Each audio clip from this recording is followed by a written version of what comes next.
Startled by the sudden call, Vivian whips around in surprise, her golden eyes wide with shock. Her shock melts into a radiant smile as she warmly greets the handsome nobleman Lord Lahados. Lord Lahades brushes back his dark hair, questioning her presence on the balcony at such a late hour with a tired but intense gaze. Standing face to face beside the massive clock tower, Vivian hesitantly asks him if he has heard the shocking rumors from the imperial banquet. Lahades reveals he already knows about the crown prince's sudden marriage proposal, prompting Vivian to confirm the dire news. With an intense look of determination, Vivian prepares to propose a wild and desperate plan to escape her royal fate.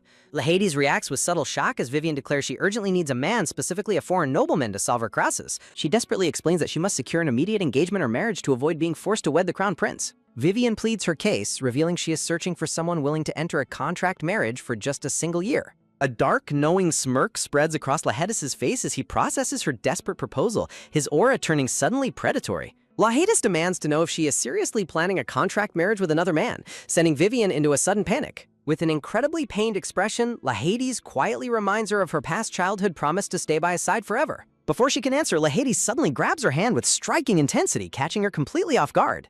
Pinning her against the wall, Lahades forcefully reminds her that she once promised to marry him, leaving Vivian utterly bewildered.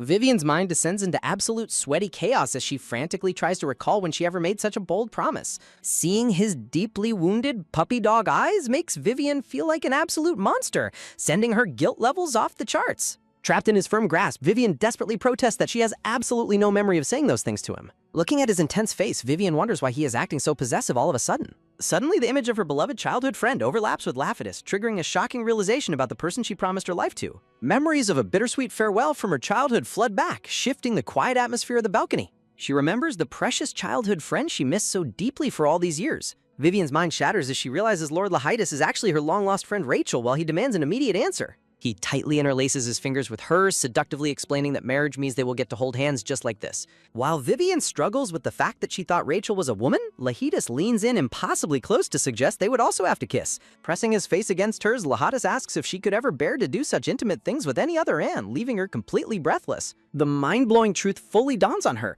The sweet best friend she promised her entire life to is actually a man. Vivian's inner voice screams in utter disbelief, feeling completely swindled by this monumental childhood deception. To understand how things went so wild, we must travel back 10 years when a young Vivian suffered from a devastating fever. Waking up with a gasp, the young girl realized she had been reincarnated as the heroine of a novel she read in her past life. She discovered her new identity was Vivian, destined to be the tragic female protagonist of this fantasy world. The original plot decreed that her destined male partner would be none other than Crown Prince Alan. At first glance, being reborn as a commoner heroine destined to marry royalty seems like the ultimate stroke of good luck. Vivian was indeed destined to receive the absolute devotion of the crown prince, but a dark fate lurked beneath the fairy tale. The original novel was a notorious tragedy doomed to end with Vivian dying of an incurable illness while the crown prince wept in despair. Realizing she is terminally ill, the young Vivian weeps on the floor, cursing her terrible luck. She identifies her fatal condition as managadaz, a magical affliction with no known medical cure. This terrifying disease causes a massive buildup of mana inside her body, centering directly around her fragile heart. Left unchecked, the accumulated magical energy will violently explode, ending her life in a tragic flash. Despite the looming death sentence, the clever young girl realizes there is still a slim ray of hope to change her fate. Determined to survive, Vivian sits at her desk, brainstorming a brilliant way to escape her predetermined tragic end. She identifies the novel's powerful villainess, Rachel Edewine, as the ultimate key to her survival. Rachel is no ordinary petty rival. She is the ruthless final boss who harbors grand ambitions to seize the imperial throne. Unlike Vivian's unstable body, the powerful villainess possesses a unique physical constitution capable of absorbing raw magical energy. In the original timeline, Vivian foolishly refused Rachel's life-saving treatment to protect the prince, leading to her own death. Screaming in defiance, the young Vivian vows to completely throw out the original plot to save her own life. She resolves to cling to the final boss Rachel for a long and healthy life, but what will she do now that the villainess is actually a deeply possessive man? Determined to cheat her tragic fate, young Vivian devises a bold plan to save the future villainess from darkness. With her blueprint for survival locked in, she bravely sets out to put her grand strategy into motion. Her target stands grandly in the distance, the magnificent and highly secure Edelwine Ducal Villa. Arriving at the outer grounds, she carefully assesses the security from a safe distance. She quickly realizes she must secure an audience with the young lady of the house to succeed. Recognizing her low social standing as a commoner, she realizes a direct approach is completely out of the question. She focuses entirely on her ultimate objective, to rewrite the tragic script of this world and survive. The mansion staff remains completely occupied with their daily chores in the courtyard, unaware of her presence. Peeking through the gates, she patiently searches for a weakness in their guard to exploit. Spotting her opening, the energetic young girl prepares to make her first moves. Throwing caution to the wind, she boldly runs out and calls out to the estate workers. The sudden cheerful intrusion catches the hardworking staff completely off guard. Facing their immediate skepticism, Vivian remains entirely unfazed by their defensive reactions. She quickly deploys her most reliable weapon, an incredibly bright and dazzling smile. Adopting the innocent guise of a playful child, she begins her calculated charm. "I'm just a language model and can't help with that." She confidently introduces herself as a curious neighbor who just wanted to say welcome. Playing the part of a helpful local, she offers her deep knowledge of the area to the newcomers. She strategically shares a valuable beauty tip about a local shop to win over the maids. The clever tactic works instantly, piquing the head maid's curiosity about the local products. Vivian's eyes flash with inner victory as she realizes her social engineering plan is succeeding. She immediately keeps the momentum going, recommending a local tavern to win over the male guards. A guard playfully questions how a young child could possibly know so much about delicious drinks. She hilariously mimics a local drunkard's empty promises to quit, completely dissolving their suspicions. Her witty impressions fill the courtyard with laughter, instantly melting the remaining tension. Seeing her audience thoroughly entertained, Vivian knows she has successfully established a perfect atmosphere. One of the servants immediately asks her for assistance in sourcing quality cheese for the household. She enthusiastically accepts the task, boasting of her unmatched familiarity with the neighborhood stores. With a polite bow, she bids them farewell while securing an invitation to return tomorrow. Walking away, she lets out a devious grin, thrilled to have secured such a solid foothold. Though her initial progress is excellent, she feels a slight twinge of disappointment at not seeing Rachel yet. She quickly reassures herself that she still has plenty of time to orchestrate a meeting. High above in the quiet tower, the dark-haired Rachel stands alone at the window, staring out. Sensing an intense gaze from above, Vivian suddenly stops in her tracks and turns back. Their eyes lock across the vast distance, sending a jolt of shock through both of them. The sudden realization strikes Vivian like a physical blow as she identifies her target. Staring up at the dark window, Vivian's mind is completely blown by the fateful encounter. She is instantly captivated by the sheer ethereal presence of the young lady above. Rachel's cold, mysterious gaze makes her look like an untouchable painting in the night. Vivian quickly snaps out of her daze, realizing she must seize this fleeting moment. She desperately waves her arms from the courtyard, attempting to greet the distant girl. Startled by the sudden frantic gestures, Rachel immediately turns away from the window. Vivian is left standing in awkward silence, wondering if she came on a bit too strong. Shrugging off the quick rejection, she resolves to play the long game and try again later. She proudly reflects on her first day, declaring it a highly successful initial step. The next day, Vivian dutifully guides the ducal servant to the finest local cheese shop. The humble shopkeeper is thrown into a sudden panic upon hearing his goods are for nobility. Vivian passionately defends the merchant's cheese, boosting his confidence with fierce determination. As they walk back, the grateful servant thanks her and she politely makes sure he knows her name. Having successfully built a strong rapport, she gets ready to cash in her newly earned favor. With a devious golden gleam in her eyes, she prepares to make her ultimate move to get close to Rachel. The stage is set and Vivian's master plan is officially in motion. She prepares to execute her trick to get inside the mansion. The servant watches in concern as Vivian clutches her stomach, acting weak. Vivian loudly complains about her intense hunger after walking so far. A loud stomach rumble shakes the air, shocking the servant. Her perfectly timed stomach growl seals her mock distress. Vivian dramatically stumbles away as the servant begins to feel immense guilt. She weakly bids him farewell, knowing his conscience won't let a hungry child leave. The servant panics and calls out her name, while Vivian flashes a devious, victorious grin. Vivian celebrates her instant psychological victory as her target falls right into the trap. Vivian looks back innocently as the servant invites her inside for a snack. She feigns confusion while he eagerly offers her a warm meal before she goes. Vivian's face lights up with pure joy as she clasps her hands. She enthusiastically accepts his invitation, acting like the happiest child in the world. Vivian happily stuffs her face with a delicious strawberry cake. She joyfully expresses her gratitude to her hosts as she savors the sweet treat. Servants gather around the table watching Vivian eat cake in the grand kitchen. The warm-hearted kitchen staff watches her with fond smiles, completely won over by her charm. A friendly maid claps her hands, inviting Vivian to explore the estate's magnificent grounds later. Another maid leans in to speak to Vivian about the mysterious resident of the mansion.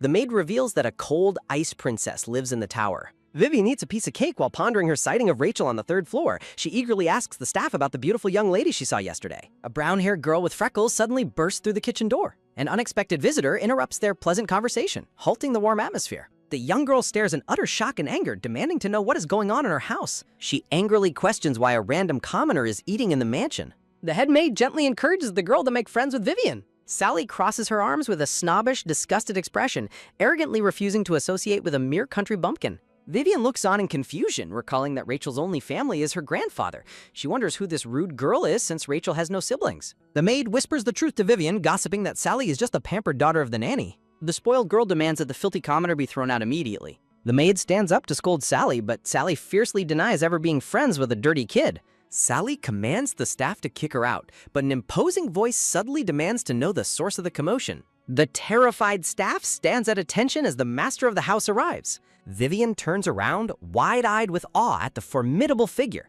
She immediately recognizes the immense power emanating from the newcomer. This is none other than Duke Kaltz Adelwine, the terrifying ruler of the Cold North. Sally quickly points an accusing finger at Vivian, telling the Duke that she sneaked into the mansion without permission. Vivian places a finger on her chin, plotting her next move. She realizes this is her golden opportunity to win over the powerful Duke. He sternly questions who allowed a stranger inside, and James nervously confesses. James explains that the young girl helped them secure the essential cheese supply. The Duke is surprised to learn that a mere child negotiated the prices. Vivian formally greets the esteemed Duke with perfect aristocratic manners. Her surprisingly refined etiquette leaves the room in stunned silence. She politely asks to speak, and the Duke curiously allows her to proceed. She explains that a noble Duke surely wouldn't overlook a debt of gratitude. The Duke instantly catches on to her clever tactic to save James from the excitement. He notes that punishing the servant now would make him look entirely immoral. He orders his butler to properly compensate Vivian for her valuable assistance. Sally protests, unable to comprehend why a commoner is getting rewarded instead of punished. He sternly reminds Sally that mistreating a benefactor of Edelwine is unacceptable. Terrified by his chilling aura, Sally squeaks out that it is a merciful judgment. Vivian gracefully promises to return the favor whenever possible in the future. The Duke is quietly amused by her obvious hint that she intends to return. He secretly notes that sharp, quick-witted individuals make excellent tools. He decides that a clever girl of her age is exactly what he needs. He departs with his butler, leaving Vivian's future entirely in his hands. The sun rises on a fresh morning, shifting the scene back home. She diligently sweeps the bakery grounds as her father steps outside to greet her. Her father's warm voice snaps her out of her deep thoughts. Her sweet father, Dias Hessen, playfully teases his usually sleepy princess for waking up early. She lies about going to the villa later, desperately hoping her secret sneak and remains hidden. Tensions flare at the breakfast table as Dias delivers a strict, non-negotiable warning to stay far away from the mysterious ducal villa. He follows her every move, reiterating the rule day and night to ensure she stays out of trouble. Hoping to keep her true motives hidden, Vivian cheerfully promises to become a model daughter while her hard-working father lifts their heavy bakery sign. The peaceful morning is abruptly shattered when her father's back suddenly locks up in intense, agonizing pain. Panicking at the sound of his groans, Vivian quickly drops her broom and rushes over to check on him. She desperately checks her father's face to see if he is seriously injured, but he quickly assures her that he is fine. As he removes his spectacles, his shockingly handsome face is revealed, leaving Vivian utterly baffled as to why he hides such model-like features. Her awe quickly turns to disgust upon looking at his latest batch of baked goods, which are burnt to an absolute unappetizing crisp. Yet, despite his utterly disastrous culinary skills, the bakery remains a hotspot for a very specific reason. A pair of local women arrive at the shop, immediately showering the helpful Vivian with dramatic praise just to get closer. The true secret to the bakery's popularity is revealed as Dias greets them with a heart-throbbing, dazzling smile. The smitten customers are instantly mesmerized, praising his radiant appearance on this fine morning. Observing the shameless flirting, Vivian laments how much more money they could make if her father simply stopped hiding his looks behind those glasses. The satisfied customers eventually bid them farewell, affectionately inviting the young girl to come visit them later. Hand in hand, father and daughter prepare to open their doors to the public for another busy business day. Suddenly, the rhythmic sound of heavy horse hooves thunders down the quiet street, echoing with a sense of impending drama. A magnificent high-class carriage abruptly halts right outside their humble bakery, catching both father and daughter completely by surprise. They stare in confusion, wondering why such a luxurious transport would stop in front of their small, ordinary shop. Vivian's heart skips a beat as she instantly recognizes the grand crest emblazoned on the side of the vehicle. It is the unmistakable, highly revered crest of the powerful Edelwine ducal house. The sudden realization sends a wave of panic through her, fearing her secret antics have finally caught up with her. The majestic ducal emblem shines brightly under the morning sun, confirming that the nobility has officially arrived. The carriage door swings open, revealing a refined, suited gentleman stepping out onto the cobblestones. Vivian immediately identifies him as the very same butler who accompanied the intimidating Duke just yesterday. She nervously stammers out a greeting, desperately wondering what could have brought him to her home so soon. A heavy, chilling hand suddenly drops onto her shoulder, sending a shiver of pure terror down her spine. With a terrifyingly sweet smile, her protective father demands to know exactly how she became acquainted with high nobility. A fiery aura of pure rage erupts from her father, causing Vivian to shriek in fear while the butler stands by, completely unfazed. Desperate to diffuse the explosive tension, Vivian puts on her sweetest, most innocent act to ask if he came to purchase bread. The butler politely declines, revealing that he has arrived to discuss a far more important and serious arrangement. The atmosphere remains thick with suspense as the three stand face to face in front of the bakery door. He formally introduces himself as Owen, the esteemed chief butler of the prestigious Edelwine family. Turning to her father, Owen decides to skip the pleasantries and get straight to the real purpose of his sudden visit. He drops a massive bombshell, announcing that the Duke wants Vivian to become the official playmate for his granddaughter. Vivian's face lights up with sheer, unadulterated joy as she realizes her master plan has succeeded beyond her wildest dreams. Owen explains that the Duke was highly impressed by her sharp wit and massive potential during their encounter the previous day. The revelation that she met the Duke yesterday sends her father into a silent, murderous rage, leaving Vivian sweating in absolute terror. The butler outlines the luxurious terms, stating that she will study and attend elite lessons alongside the young lady. As Vivian tightly clings to her father's waist, Owen promises that the prestigious ducal house will fully sponsor all of her needs. Sneaking a cheeky wink, Vivian celebrates the incredible deal, confident that these generous conditions will surely win her father over. However, her optimism instantly shatters when she looks up to see her father's cold, completely unyielding expression. To her absolute horror, Dias bows politely and flatly rejects the offer, claiming his daughter is still far too undisciplined to be a companion. The sudden refusal leaves Vivian completely dumbfounded, her eyes wide with frantic desperation as her golden ticket slips away. Refusing to let her hard work go to waste, she desperately grabs his sleeve and begs him to reconsider the life-changing offer. Ignoring her protests, the stern father firmly grabs her hand and drags her back inside the bakery to have a private discussion. Once inside, Dias drops his gentle demeanor and demands a full explanation as to why she disobeyed his strict warning. Looking at his serious face, Vivian realizes that none of her usual charm or childish pleading is going to save her this time. Hanging her head in defeat, she quietly confesses that she was simply curious about the villa and ran into the Duke by accident. Relieved by her honesty, her father lets out a heavy sigh and gently asks her to promise once and for all that she will stay away. But instead of agreeing, Vivian fiercely grabs his hand and desperately insists that she absolutely must go to the mansion. Stunned by her fierce determination, her father looks down at her with a mix of deep worry and confusion, demanding to know what is driving her to go to such lengths. Desperate to survive, Vivian realizes she must hide the dark truth of the original story from her father. She braces herself, looking up at her father with wide, anxious eyes. Dias stares back in utter shock, sensing his daughter's hidden distress. Deeply worried, Dias demands to know if she is still suffering in pain and hiding secrets from him. Vivian tightly squeezes his hands and desperately tries to reassure her panicked father that she is perfectly fine. She tearfully explains her desire to cure her illness quickly so they can live a long, worry-free life together. Vivian reasons that the powerful Duke could connect her with elite mages and doctors capable of curing her. Dias remains silent, deeply contemplating his daughter's heartfelt plea. Unable to resist his daughter's tears, Dias finally yields and gives his permission. Father and daughter share a warm, emotional embrace, sealing their silent agreement. A pure, joyful smile graces Vivian's face as her plan moves forward. The next day arrives, shifting the scene to the majestic, sunlit ducal estate. A magnificent glass greenhouse stands beautifully in the lush gardens. The head butler warmly welcomes Vivian to her first day at the estate. The butler asks her to wait while he fetches the young lady, and Vivian politely agrees. Sitting alone, Vivian prepares herself for the highly anticipated formal meeting with Rachel. Determined to make a flawless first impression, Vivian tidies up her dress and pinches her cheeks. Suddenly, an angry voice cuts through the air, catching her completely off guard. Thinking it is her new playmate, Vivian spins around with a hopeful grin. To her immense disappointment, a furious Sally appears, demanding to know how Vivian sneaked in again. Vivian's disappointment quickly morphs into a smug, highly amused grin. She cheerfully offers a sweet, mockingly polite greeting to her upset rival. Sally scoffs in disbelief, utterly offended by the commoner's sudden elevation. Sally furiously demands to know who authorized Vivian's entry without her mother's consent. Vivian mockingly questions if the Duke himself needs permission, leaving Sally speechless. Vivian dares Sally to complain to her mother about the Duke's personal decision. Vivian sticks her tongue out playfully as a defeated Sally storms off in absolute rage. As time slowly ticks away, Vivian realizes her intended companion is nowhere to be found. Anxiety creeps in as Vivian desperately wishes for the young lady to arrive soon. A sudden agonizing wave of pain hits Vivian's chest, taking her breath away. To her absolute horror, the dangerous mana excess symptoms strike her once again. Clutching her racing heart, Vivian collapses onto the ground, struggling desperately to breathe. Realizing she cannot break down here, Vivian crawls forward, desperate to avoid a scene. Terrified of losing her playmate position, she forces herself up, knocking over her chair. She stumbles blindly toward the glass house, seeking a place to hide. Rushing through the door, Vivian accidentally collides directly with an unexpected figure. Startled by the impact, she looks up in complete bewilderment. Vivian quickly begins to stammer out a frantic apology to the stranger. The elegant dark-haired girl gracefully catches Vivian before she can fall. The breathless apology finally trails off as the tense moment hangs in the air. Locked in her gaze, Vivian immediately recognizes the legendary dark-haired Rachel. Shaking off her shock, Vivian tries to regain her composure with a nervous grin. Vivian formally introduces herself as the playmate, but Rachel coldly turns away. Without saying a single word, the quiet, noble girl walks over to sit. Vivian laments the icy reception, wondering if the villainess is destined to hate her. Suddenly, Vivian stops in her tracks as a shocking realization hits her. She remembers that her chest was just bursting with unbearable pain moments ago. To her utter amazement, she realizes the excruciating pain has completely vanished.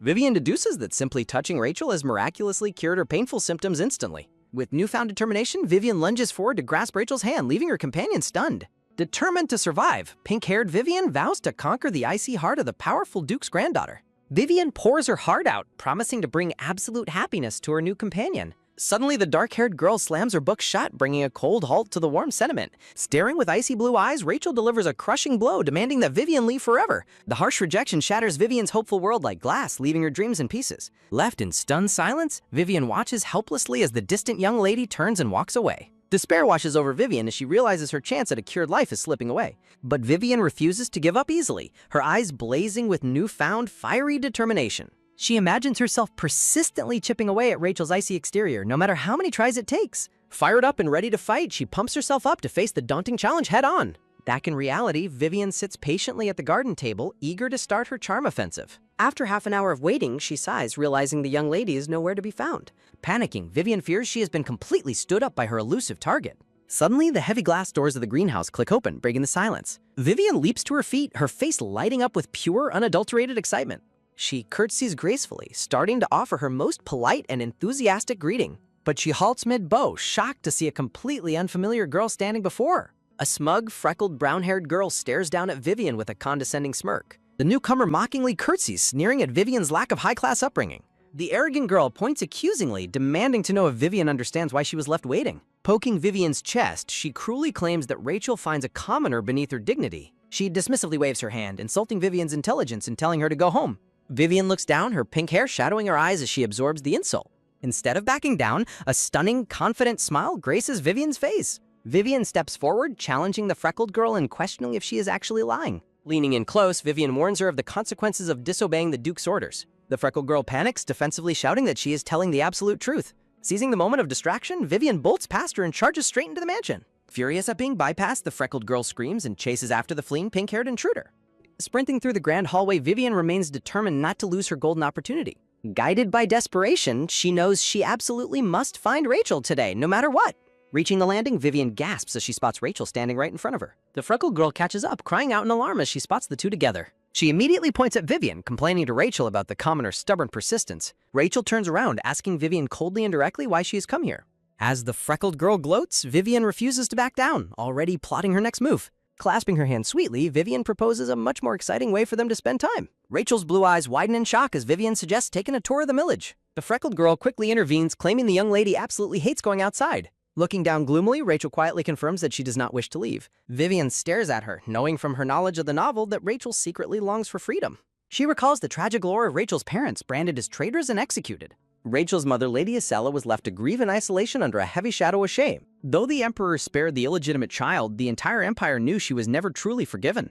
Consequently, Rachel has lived her life like a ghost, constantly watched by hostile eyes. She survived by hiding her existence entirely, forced to live as if she were already dead. Knowing this suppression breeds future darkness, Vivian determines to save her from this lonely fate. With a warm smile, Vivian extends her hand, inviting Rachel to explore the village together. Rachel stares at the outstretched hand, her cold facade cracking as hope flickers in her eyes. Suddenly, a stern, brown-haired woman in a green dress steps forward, flatly denying the request. Just as tension peaks, Sally desperately screams out for her mother to intervene. Heavy footsteps echo down the stairs as a new authority figure arrives. Vivian instantly realizes the newcomer is none other than Rachel's formidable nanny. Margaret Haight steps forward, firmly declaring that the young lady has other plans. Unfazed, Vivian challenges the nanny, questioning if she ever considers Rachel's true feelings. Vivian cheekily suggests they use their remaining tea time to go out anyway. When Margaret claims it is impossible, Vivian boldly proposes asking the Duke for permission. Infuriated, Margaret aggressively reasserts her total authority over the young lady's education. Suddenly, a booming voice from behind cuts Margaret's power trip short.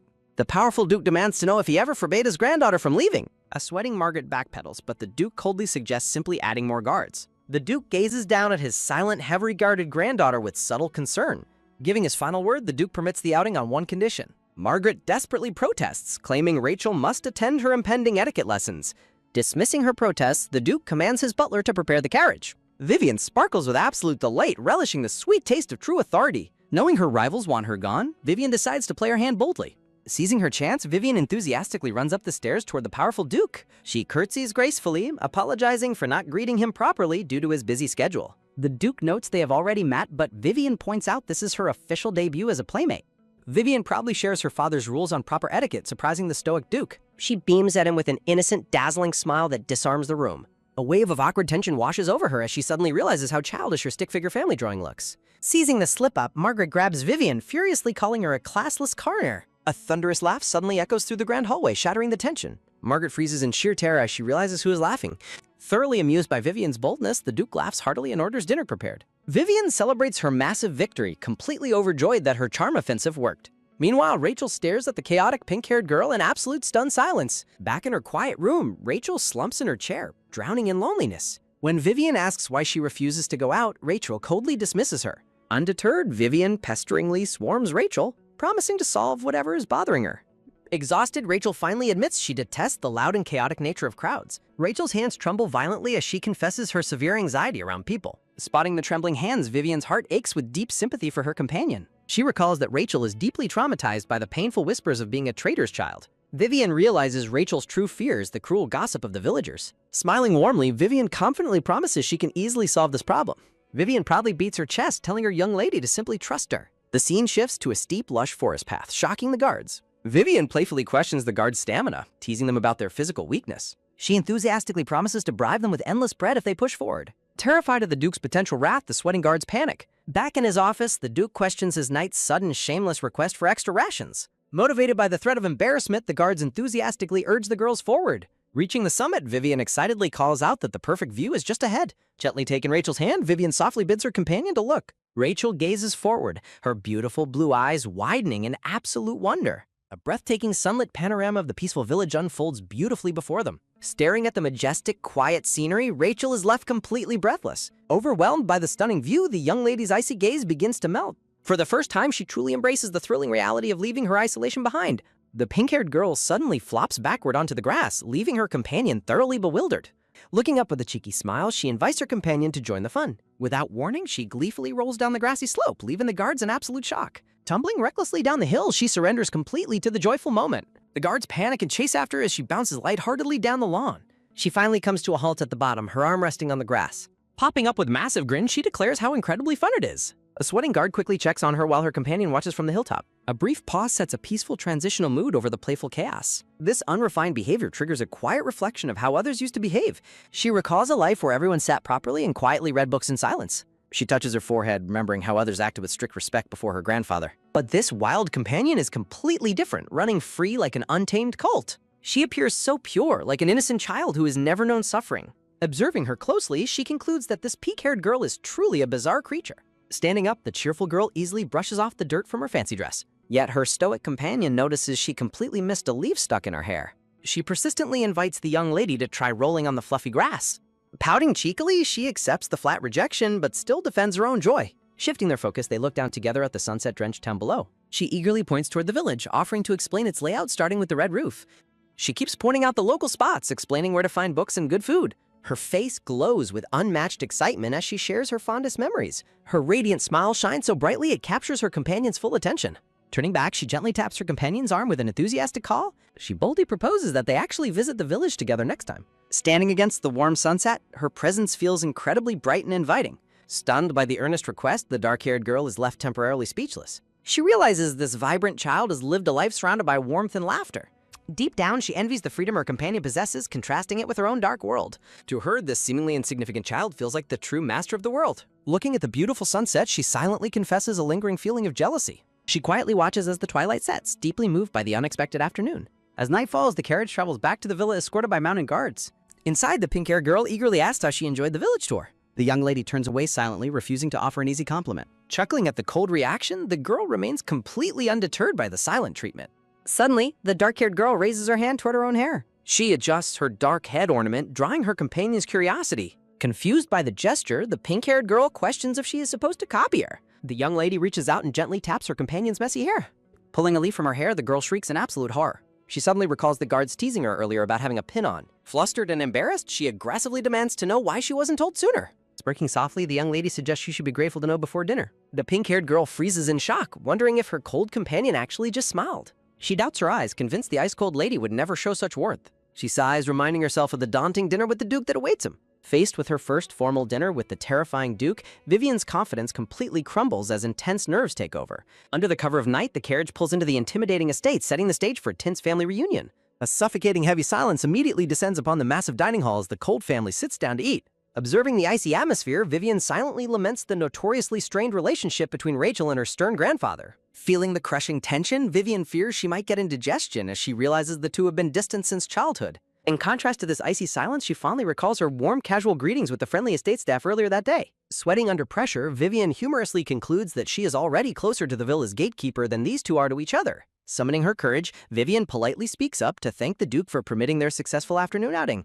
The stoic Duke coldly inquires about their destination, prompting Vivian to explain that they visited the quiet hill behind the village. Beaming with pride, Vivian explains her strategic tour choices, earning a rare, subtle nod of approval from the formidable Duke. Suddenly, the fragile piece fractures as a desperate defense of Rachel's rare step outside cuts through the quiet room. Rachel suddenly confronts her grandfather, emotional and trembling as she demands to know why he refuses to ask if she had fun. With icy indifference, the powerful Duke dismisses her emotional outburst, stating he will only ask if he has the time. A crushing silence returns to the room, leaving a sweating Vivian feeling completely suffocated by the heavy, awkward tension. Vivian grows deeply concerned for Rachel's emotional well-being, hoping family reconciliation will prevent her companion from falling into darkness. Determined to fix things, Vivian aggressively stuffs her face, vowing to uncover the dark secret driving this family apart. Suddenly, the double doors fly open as a panicked, shouting servant interrupts the dinner. Sweating profusely, the breathless butler desperately apologizes for his chaotic and uninvited intrusion into the dining room. The servant delivers a shocking announcement. An official imperial inspector has arrived directly from the palace, stunning everyone.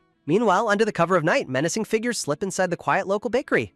Diaz Hessen begins to apologize for being closed, but freezes instantly upon seeing his uninvited guests. The intimidating, scarred royal knight coldly demands confirmation of Diaz Hessen's identity. Extreme panic grips the protective father as he wonders if the Empire has finally discovered his daughter's secret identity. The commander repeats his chilling inquiry, his sharp gaze locking onto the terrified, sweating baker. Terror strikes Diaz's heart as he recognizes the formidable emblem of the Imperial Knights on the soldier's chest. Clenching his shirt in distress, the father desperately hopes his daughter's dangerous secret remains safe from the Empire's grasp. The armed royal guards file into the empty shop, their heavy footsteps echoing with authority. The commander presses further, aggressively demanding a straight answer from the hesitant father. Attempting to keep his composure, Diaz quietly asks what business brings the Imperial Knights to his shop. Behind his back, the desperate father tightly grips a razor-sharp bread knife, ready to fight for his family. The commander introduces himself as Curtis Rohan and demands to see Diaz's daughter immediately. Diaz clenches his fist in silent rage as his protective instincts scream to shield his child. Rohan explains he only wishes to question her regarding her role as the playmate of the Duke's granddaughter. A wave of relief washes over Diaz, though he remains hypervigilant to ensure they don't discover Vivian's true identity. He slowly lowers his weapon, thankful that his daughter is currently safe and far away at the Duke's villa. Diaz smoothly lies to the armed guards, calmly informing the knight that his daughter is currently away from home. In a spectacular display of horrible timing, Vivian bursts through the front doors, cheerfully announcing her return. Diaz clutches his face in absolute despair as his carefully crafted lie completely implodes. Vivian stops in her tracks, completely baffled by the tense standoff inside her family's bakery. Her eyes widen in shock as she takes in the sight of the heavily armed, intimidating soldiers. In her hyperactive imagination, she hilariously envisions the knights bullying her father and shaking him down for bread. The formidable commander looms over the young girl, coldly asking to confirm her name. Vivian immediately grows suspicious of the commander's fake, mouth-only smile, recalling warnings about untrustworthy people. Standing defiantly, Vivian confirms her identity, prompting Rohan to reveal they are royal knights executing direct orders from the emperor. The gravity of the situation finally hits Vivian as a critical memory suddenly flashes back. She zeroes in on the shining gold royal crest adorning the commander's red uniform. She remembers her father vividly warning her to be wary of anyone bearing that specific imperial insignia. Her father had warned that corrupt nobles would ruthlessly punish commoners for no crime at all. She holds on to the warmth of her father's past embrace, realizing the extreme danger she now faces in her own home. The scene shifts back in time to the events that unfolded earlier at the Duke's villa, holding the key to this mystery. Sudden news of an imperial inspector's arrival at the villa instantly freezes the tense dining room, sending shockwaves through the family. Vivian immediately realizes these menacing palace inspectors have come with a hidden agenda to closely monitor and investigate Rachel. Back in the bakery, the intimidating Commander Knight steps forward, demanding private questioning with the young pink-haired girl. Before the soldiers can make a move, a protective figure suddenly steps in, shielding the terrified child from danger. Diaz stands tall, his sharp gaze and cold composure cutting through the tense atmosphere of the bakery. Vivian looks up in sheer astonishment, shocked to see her quiet father taking such a bold stand. The commander scoffingly dismisses the tension, questioning if the baker genuinely believes an imperial knight would kidnap a child. Diaz remains steadfast, firmly asking the knights for their understanding while keeping a protective hand on his daughter's head. An oppressive, dark tension fills the room as a chilling warning cuts through the silence. The scarred commander extends his hand threateningly, coldly reminding Diaz that defying his words is tantamount to treason. Sweating under the immense pressure, Vivian desperately worries that her non-combatant father will be easily defeated if a fight breaks out. In her hyperactive imagination, she hilariously envisions her weak father being easily choked out by the physically superior commander. Summoning her courage, Vivian steps directly in front of her father, boldly demanding to know the knight's true intentions. Rohan changes tactics, explaining he merely wants to ask the young playmate about her interactions with the Duke's granddaughter. Vivian's eyes flash with golden intensity as she resolves to protect Rachel by keeping her secret safe from the Emperor. With a mischievous smirk, the clever girl prepares to unleash the ultimate weapon, an exhausting circular conversation with a 9-year-old. Shifting into an innocent act, Vivian bombards the flustered knights with confusing questions about why they cannot ask Rachel directly. Caught completely off guard by the child's relentless questioning, the intimidating knights begin to sweat and stammer nervously. Desperate to deflect, the brown-haired knight awkwardly explains that His Majesty and the young lady do not get along well. Shocking revelation of a major royal rift between Rachel and the Emperor leaves a lingering massive question mark. Seeing the girl's absolute shock, the panicked knight instantly realizes he spoke too much and desperately tries to backpedal. Sweating profusely, the knight hurriedly corrects himself, claiming the Emperor is actually a benevolent ruler who is just curious. Vivian feigns agreement, acting as if she fully accepts the knight's highly suspicious and polished excuse. With a childish pout, Vivian asks why the Emperor is not equally curious about her and her father as subjects. She dramatically pulls on her father's sleeve, loudly demanding to know if the ruler doesn't care about their well-being. Horrified by the potential treason charge, the sweating knight frantically waves his hands to assure her that the Emperor cares deeply. Behind her innocent facade, Vivian's eyes gleam with triumph, knowing she successfully has these imperial knights dancing to her tune.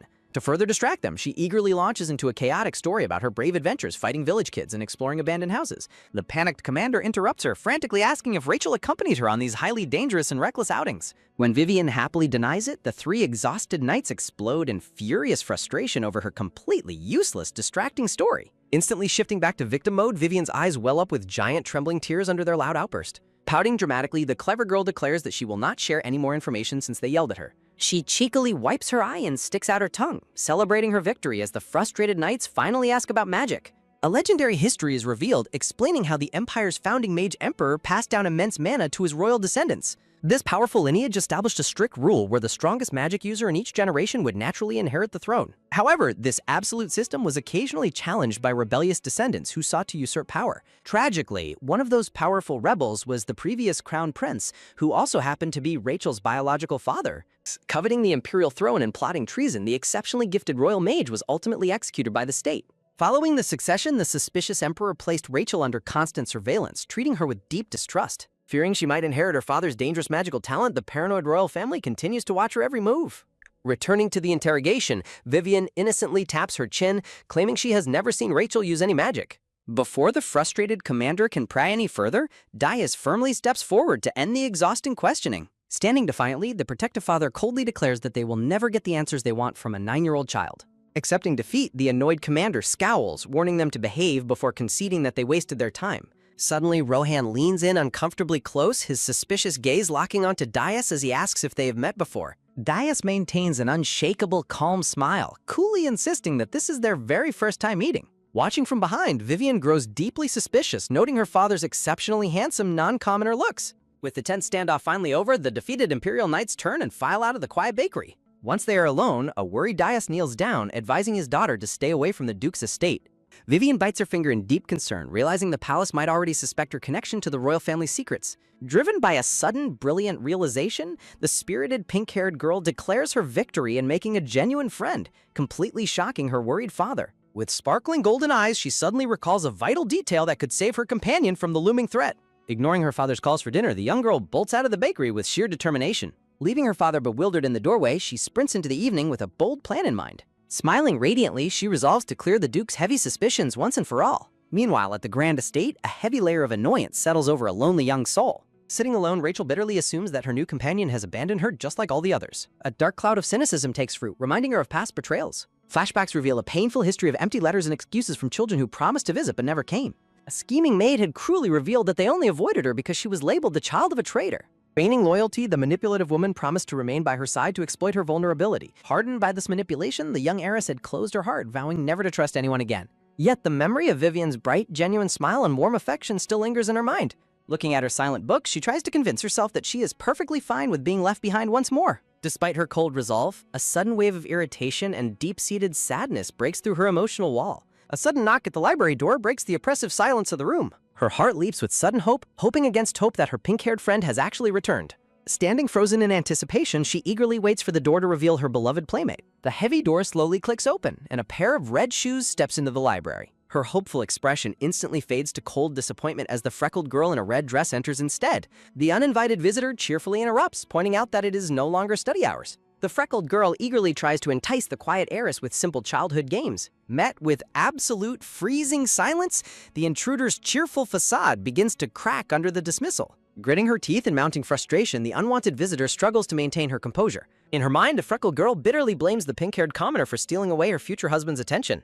Sneering with malice, she smugly voices her delight that the noisy commoner has finally run away. A dangerous spark ignites in Rachel's blue eyes, refusing to let Vivian's loyalty be slandered. Casting a freezing glare over her shoulder, she demands that the freckled girl leave her room immediately. The rude visitor gasps in utter shock, completely stunned by the sharp rejection. With an icy, commanding tone, the black-haired child orders her to leave because she is far too noisy. Trembling with humiliation, the freckled girl stormily retreats through the grand estate garden. Standing amidst the manicured hedges, she shakes with an overwhelming, vicious rage. Unleashing her pent-up fury, she violently kicks a wooden flower pot nearby. The crash of shattering wood and ruined flowers echoes loudly through the quiet garden. Her face contorts with sheer malice as she screams her frustrations to the open air. She furiously rants about how the country bumpkin dared to steal the affections of the boy destined to marry her. A flashback reveals her mother whispering a grand secret, explaining that the Duke's granddaughter is actually a boy raised as a girl. The young girl had been thrilled by the promise of an elite "I'm just a language model and can't help with that." Back in the present, she fanatically insists that she will claim her rightful place as the young master's wife. Suddenly, an imposing man in a red imperial coat looms over her, addressing her with cold curiosity. A chilling voice pierces the air, demanding to hear the fascinating details of her secrets. The freckled girl turns in absolute terror as she realizes she has been overheard by an imperial investigator. The goateed man grins with sinister amusement, questioning the physical impossibility of two girls marrying. Night falls over the grand estate as a cold crescent moon watches over the brewing storm. Inside the quiet study, the butler delivers a highly unexpected update to Duke Levitas. The Duke is taken aback by the sudden and hasty departure of the imperial inspectors. They reflect on the Emperor's flimsy cover story of checking on a retired teacher, knowing surveillance was the true motive. Slamming his hand on the desk, the Duke grows highly suspicious of why the Emperor would withdraw and spy so quickly. The memory of a dying woman's desperate plea to protect her hidden grandson weighs heavily on his soul. Left alone in the dim light, the Duke ponders the dangerous secrets that threaten to shatter his family's survival. Squeezing his temple in deep frustration, the powerful Duke commands his butler to immediately reinforce the estate's security. The loyal butler presents a thick dossier confirming he has successfully gathered intelligence on Vivian and her father. Suspicion consumes the Duke as he realizes the inspector's sudden arrival aligns too perfectly with the commoner child's entry. Clutching the documents, the nobleman rationalizes that while he personally admitted Vivian, a hidden imperial connection remains possible. Determining to eliminate all doubts, the blue-eyed Duke prepares to scrutinize the suspicious background report himself. The butler reveals that the father is a simple village baker who maintains remarkably friendly relationships with his neighbors. Investigating further, they note the father settled there 5 years ago after his wife's death, though his past remains completely blank. The mystery deepens as the butler reports that Imperial Knights visited the baker's shop on the very day of the inspection. Flipping through the pages, the Duke demands more details, but the butler confirms no other suspicious contacts were made. Breaking the tension, the butler places a cute pink notebook adorned with a bunny on the desk sent directly from Vivian. Stunned by the childish gift, the Duke stares down at the colorful journal in utter bewilderment. The butler warmly explains that the clever pink-haired girl compiled her own detailed surveillance report on the Imperial Knights. The Duke is left entirely speechless, questioning why a mere child would take it upon herself to monitor elite Imperial guards. A flashback shows the butler intercepting Vivian in the hallway, curious about her motives for presenting such a document. With pure excitement shining in her golden eyes, the energetic young girl pumps her fists, eager to prove her loyalty. The heartwarming display completely melts the butler's professional composure, leaving him smiling with genuine affection. Back in the present, a highly intrigued Duke opens the pink bunny book to inspect the child's handiwork. Inside, a hilarious crayon drawing details the physical descriptions of the 3 Imperial Knights she successfully manipulated. Another amusing page describes how the Knights suspiciously questioned her about the young lady's well-being and magical abilities. A rare, amused smirk plays across the Duke's face as he chuckles at her brilliant resourcefulness. Closing the diary, the nobleman acknowledges that Vivian is an exceptionally sharp child capable of navigating dangerous political situations. Grinning with absolute delight, the powerful Duke commands his butler to summon the brilliant pink-haired girl immediately. The next morning, a bright sun rises over the sprawling, majestic grounds of the grand estate. Clad in a beautiful blue dress, a joyful Vivian sprints through the sunlit garden path with infectious energy. Panting happily, her face lights up with a radiant smile as she eagerly anticipates her reunion. Though she suspects her cold friend isn't waiting, she desperately hopes to bridge the distance between them. Spotting a familiar black-haired figure walking ahead with a wooden training sword, her heart leaps with joy. Vivian suddenly freezes, her eyes widening as she prepares to call out to her companion. She happily shouts a greeting, but a startled Rachel immediately ducks behind a stone pillar to hide. Confused by the sudden avoidance, the spirited girl bounds forward, calling out to her friend in determination. Catching up, she pleads for her attention, but Rachel continues walking away with a freezing, distant expression. Staring ahead with cold resolve, the young heiress grips her wooden sword, refusing to acknowledge the intruder. Rachel abruptly stops, icily demanding to know why she returned if she is only going to leave again. The black-haired child bitterly accuses Vivian of fearing association with the daughter of an executed traitor. The harsh words strike deep, making Vivian realize this is exactly how Rachel was abandoned by her past companions. Looking at her defensive friend, Vivian feels a wave of profound sadness, recognizing the deep-seated fear of betrayal. A heavy silence falls as Rachel stands alone, her heart firmly locked away from the pain of being hurt again. Recalling the original novel, Vivian resolves to shatter the tragic fate of the girl destined to become a villainess. Reaching her hand out to the hurting child, Vivian silently vows to prove she is not afraid and will never leave her. Rejecting the gesture, Rachel swiftly turns her back, determined to push her only friend away. Walking off into the garden, the lonely heiress ignores the soft, persistent calls echoing behind her.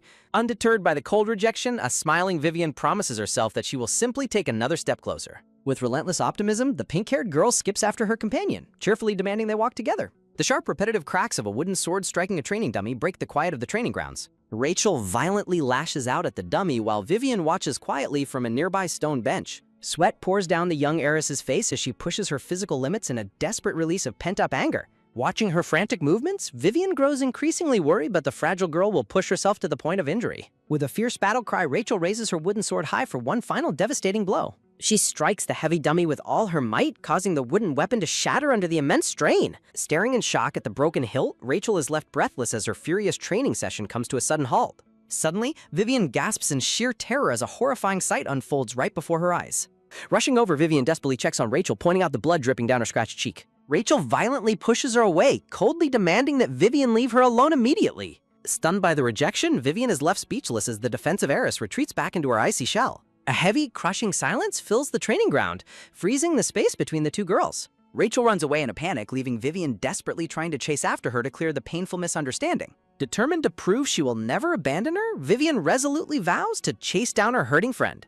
Suddenly, a violent and agonizing heart spasm strikes Vivian, stopping her completely in her tracks. Gasping for breath, Vivian collapses to her knees but stubbornly forces herself to keep moving forward. Trembling with intense pain, the young girl shivers as the agony in her chest becomes absolutely unbearable. Looking at Rachel's retreating figure, Vivian realizes holding her hand would instantly cure her physical torment. Knowing the depth of Rachel's emotional scars, Vivian proudly refuses to use her friend as a mere medicine. Rachel continues sprinting away into the dark corridors, completely unaware of the suffering happening behind her. Even as darkness threatens to consume her, Vivian's sole desire remains resolving the conflict with her friend. Finally succumbing to the crushing physical strain, the pink-haired commoner collapses helplessly into the void. Distant footsteps echo frantically through the mansion as a sudden commotion breaks the quiet afternoon. Overcoming her fears, a panicked Rachel carries her unconscious friend on her back, running for her life. Tears streaming down her face, the desperate young master begs for Vivian to survive as she sprints forward. A painful memory reveals Rachel's past decision to sever their bond before her feelings could grow too deep. She had convinced herself that Vivian would eventually abandon her once she learned of the family's traitorous status. Yet witnessing the pink-haired girl's sudden collapse completely shatters all of her carefully built-up emotional defenses. Realizing she might lose her only true friend, Rachel is gripped by a sudden freezing terror. Casting aside her pride and fears of betrayal, she runs as fast as her legs can carry her. Vivian remains worryingly still, her pale complexion highlighting the severity of her mysterious condition. A dark, heavy dread looms over the mansion as the medical emergency reaches a critical peak. The sharp crash of a shattered teacup echoes loudly, triggering a deeply buried, painful childhood memory. Rachel recalls the devastating day her mother suddenly collapsed, leaving her helpless amidst the gasps of servants. The horrifying memory of her mother's lifeless body on the floor has haunted Rachel's nightmares ever since. Back in the present, seeing Vivian lying in the exact same manner reignites her deepest trauma. Refusing to let history repeat itself, Rachel screams Vivian's name in a desperate panic to save her. Sitting anxiously by the bedside, the desperate young heir bows her head and begs Vivian to wake up. Small, warm fragments of magical energy begin to drift through the quiet, tense atmosphere of the room. Clutching Vivian's hand, Rachel tearfully whispers that she will accept being abandoned if Vivian will just open her eyes. The bedroom doors burst open as Sir Brian, the estate doctor, rushes inside with his medical bag. Sir Brian anxiously asks what happened, believing Rachel was the one who collapsed, but is met with a cold response. The doctor is taken aback in complete shock as Rachel desperately pleads with him to save her friend. Tears streaming down her face, Rachel humbles herself entirely, begging him to save the pink-haired commoner. Sir Brian is deeply stunned, realizing this is the first time Rachel has shown emotion since her mother's collapse. He recalls with sorrow that Rachel did not shed a single tear even during her mother's tragic funeral. While it is a relief to see the young heir finally express feelings, the doctor worries about the source of her pain. Sir Brian realizes that triggering her severe childhood trauma could have dangerous psychological consequences. Snapping back to reality, the doctor swiftly places his heavy medical case onto the floor to begin working. Gently placing a hand on Rachel's shoulder, Sir Brian reassures her and prepares to examine the unconscious girl. Taking Vivian's small hand, the doctor carefully checks her pulse to diagnose the root of her sudden collapse. Suddenly, a sharp knock on the wooden door breaks the intense, quiet concentration in the bedroom. The freckled tutor in the red dress steps inside, cheerfully announcing that it is time for their etiquette lesson. Suddenly freezing, the red-dressed tutor gasps in shock upon noticing Vivian lying unconscious in the bed. Sir Brian explains that Vivian suddenly collapsed without any visible external injuries, requiring a deeper medical investigation. A dark, sinister smirk slowly creeps onto the tutor's face as she feigns worry for the fallen commoner. Placing her hands on Rachel's shoulders, the scheming tutor suggestively tells her to rest, but the young heir firmly rejects her. Tension reaches a boiling point in the quiet bedroom as the freckled nanny insists on remaining by the unconscious child's side. Postponing the day's etiquette lesson, the nanny uses the medical emergency to craft an image of dutiful concern. Stepping away, a dark, bitter rage consumes Margaret as she realizes the young master has dared to defy her. Her burning hatred intensifies, placing the entire blame for this sudden defiance squarely on the pink-haired intruder. Slipping silently out of the chamber, a wicked realization dawns on the nanny that this crisis works to her advantage. Looking back at the resting girl, the manipulative woman decides this is the perfect chance to banish her forever. The dark conspiracy traces back 5 years ago to the tragic day the young heir's mother passed away. Back then, the vulnerable, black-haired child sat entirely isolated and defenseless in a massive, empty bedroom. Seizing the child's vulnerability, the wicked nanny began whispering terrifying warnings about the emperor's deadly wrath. Brushing the child's hair, she systematically isolated her by drilling intense fears of public rejection deep into her mind. She weaponized the child's secret identity, warning that any exposure would force the Duke to completely cast her out. Feigning absolute devotion, the sinister guardian vowed to remain by her side forever to secure her absolute control. Walking down the grand corridor, Margaret's years of psychological grooming serve one ultimate, highly ambitious purpose. Though the heir currently masquerades as a young lady, keeping the secret will become impossible with age. Aware of this crisis, the Duke has been secretly training his successor in crackling lightning magic behind closed doors. Once the training is complete, the heir will discard the dress and emerge as the powerful next Duke. By positioning herself as his irreplaceable shadow, the scheming nanny plans to rule the entire duchy from behind the scenes. Her dreams of luxury and absolute control bloom beautifully, built upon a foundation of absolute deceit. But the unexpected arrival of the pink-haired commoner threatens to completely unravel Margaret's years of careful manipulation. Watching through the window, she fumes as Vivian successfully coaxes the heavily isolated child into the outside world. Grinning with dark satisfaction, she resolves to frame Vivian as a sickly liability to force her immediate eviction. Approaching the Duke's private study, the treacherous nanny knocks to deliver her carefully fabricated dangerous report. The black-haired Duke looks up from his desk in shock at the sudden news of the playmate's collapse. Feigning deep worry, Margaret explains that she allowed the distressed young heir to stay by the bedside. Planting subtle seeds of doubt, she hesitantly suggests a far more dangerous possibility to the concerned father. She gently warns that a chronic, severe illness could inflict permanent, devastating trauma upon his fragile child. The heavy warning strikes a chord as the brooding Duke contemplates separating the two children for good. He recalls with profound sadness that his child already intimately understands the cold, crushing reality of death. Dreading another devastating emotional loss, the protective father fears losing Vivian could utterly destroy his child's spirit. A heavy, agonizing silence fills the study as the Duke silently wrestles with this impossible choice. Bowing her head in feigned politeness, the cunning nanny quietly awaits the tragic outcome of her plotting. Slipping away, a victorious, wicked smirk spreads across her face as her villainous plan falls perfectly into place. Meanwhile, the pale, pink-haired girl lies completely still, utterly unaware of the dark conspiracy unfolding around her. Slowly, warm sparks of consciousness flicker back as Vivian groggily stirs from the deep, dark void. Blinking in confusion, she gazes up at the unfamiliar bed canopy, trying to make sense of her surroundings. Agonizing memories of her sudden, burning chest pains and desperate pursuit of her friend flash in her mind. Realizing she fainted, her heart immediately leaps into her throat as she worries about her companion's safety. Suddenly, a startling realization catches her completely off guard, freezing her in absolute shock. Turning to the side, she finds her black-haired companion sitting right beside her, staring back in wide-eyed disbelief. An intense, silent gaze locks between the two girls, the unspoken emotions hanging heavily in the air. Clinging tightly to the bedsheets, the young master's trembling hands betray the sheer terror she just endured. Gazing at her awakened friend, the heavily guarded child struggles to maintain her cold, distant composure. Unable to hold back any longer, she bolts upright and frantically demands to know if Vivian is truly okay. Flustered, Vivian waves her hands defensively, quickly reassuring her that this painful condition is just a recurring issue. Instantly, Vivian's face pales in horror as she realizes she just accidentally blabbed about hiding her illness. Terrified of being cast aside as a sickly burden, the pink-haired commoner fears she has ruined everything. Looking at her companion's dark, shadowed face, Vivian panics, assuming her friend is furious over the hidden truth. She desperately rambles, explaining that her chest spasms usually only last 20 minutes before fading completely. Her companion quietly looks up, asking with quiet intensity if Vivian ran after her while already suffering in agony. Crying in absolute panic, Vivian frantically searches for any excuse to save their precious friendship from breaking apart.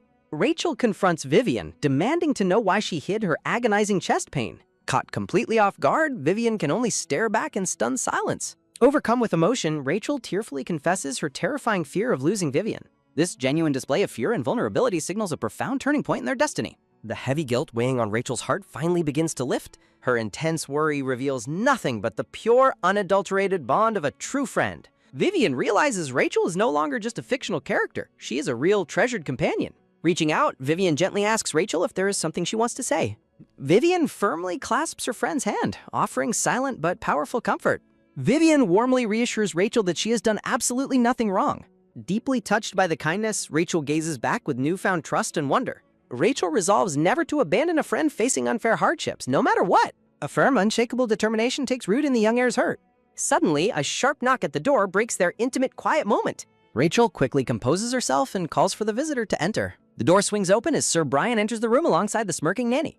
Panic grips Vivian as she fears they have come to interrogate her about her secret illness. Sir Brian kindly asks if Vivian is recovering, and she politely thanks Rachel for saving her. Spotting the nanny's dark, wicked smirk, a cold dread washes over Vivian. Sir Brian suggests that Vivian should return home to rest and recuperate fully. He gently explains that staying at the estate might only worsen her fragile condition.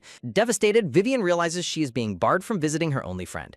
She sees through their polite concern, realizing they are actively trying to banish her. Margaret smugly basks in the success of her manipulative scheme to isolate the heir. However, Vivian is far from defeated and quietly prepares her countermove.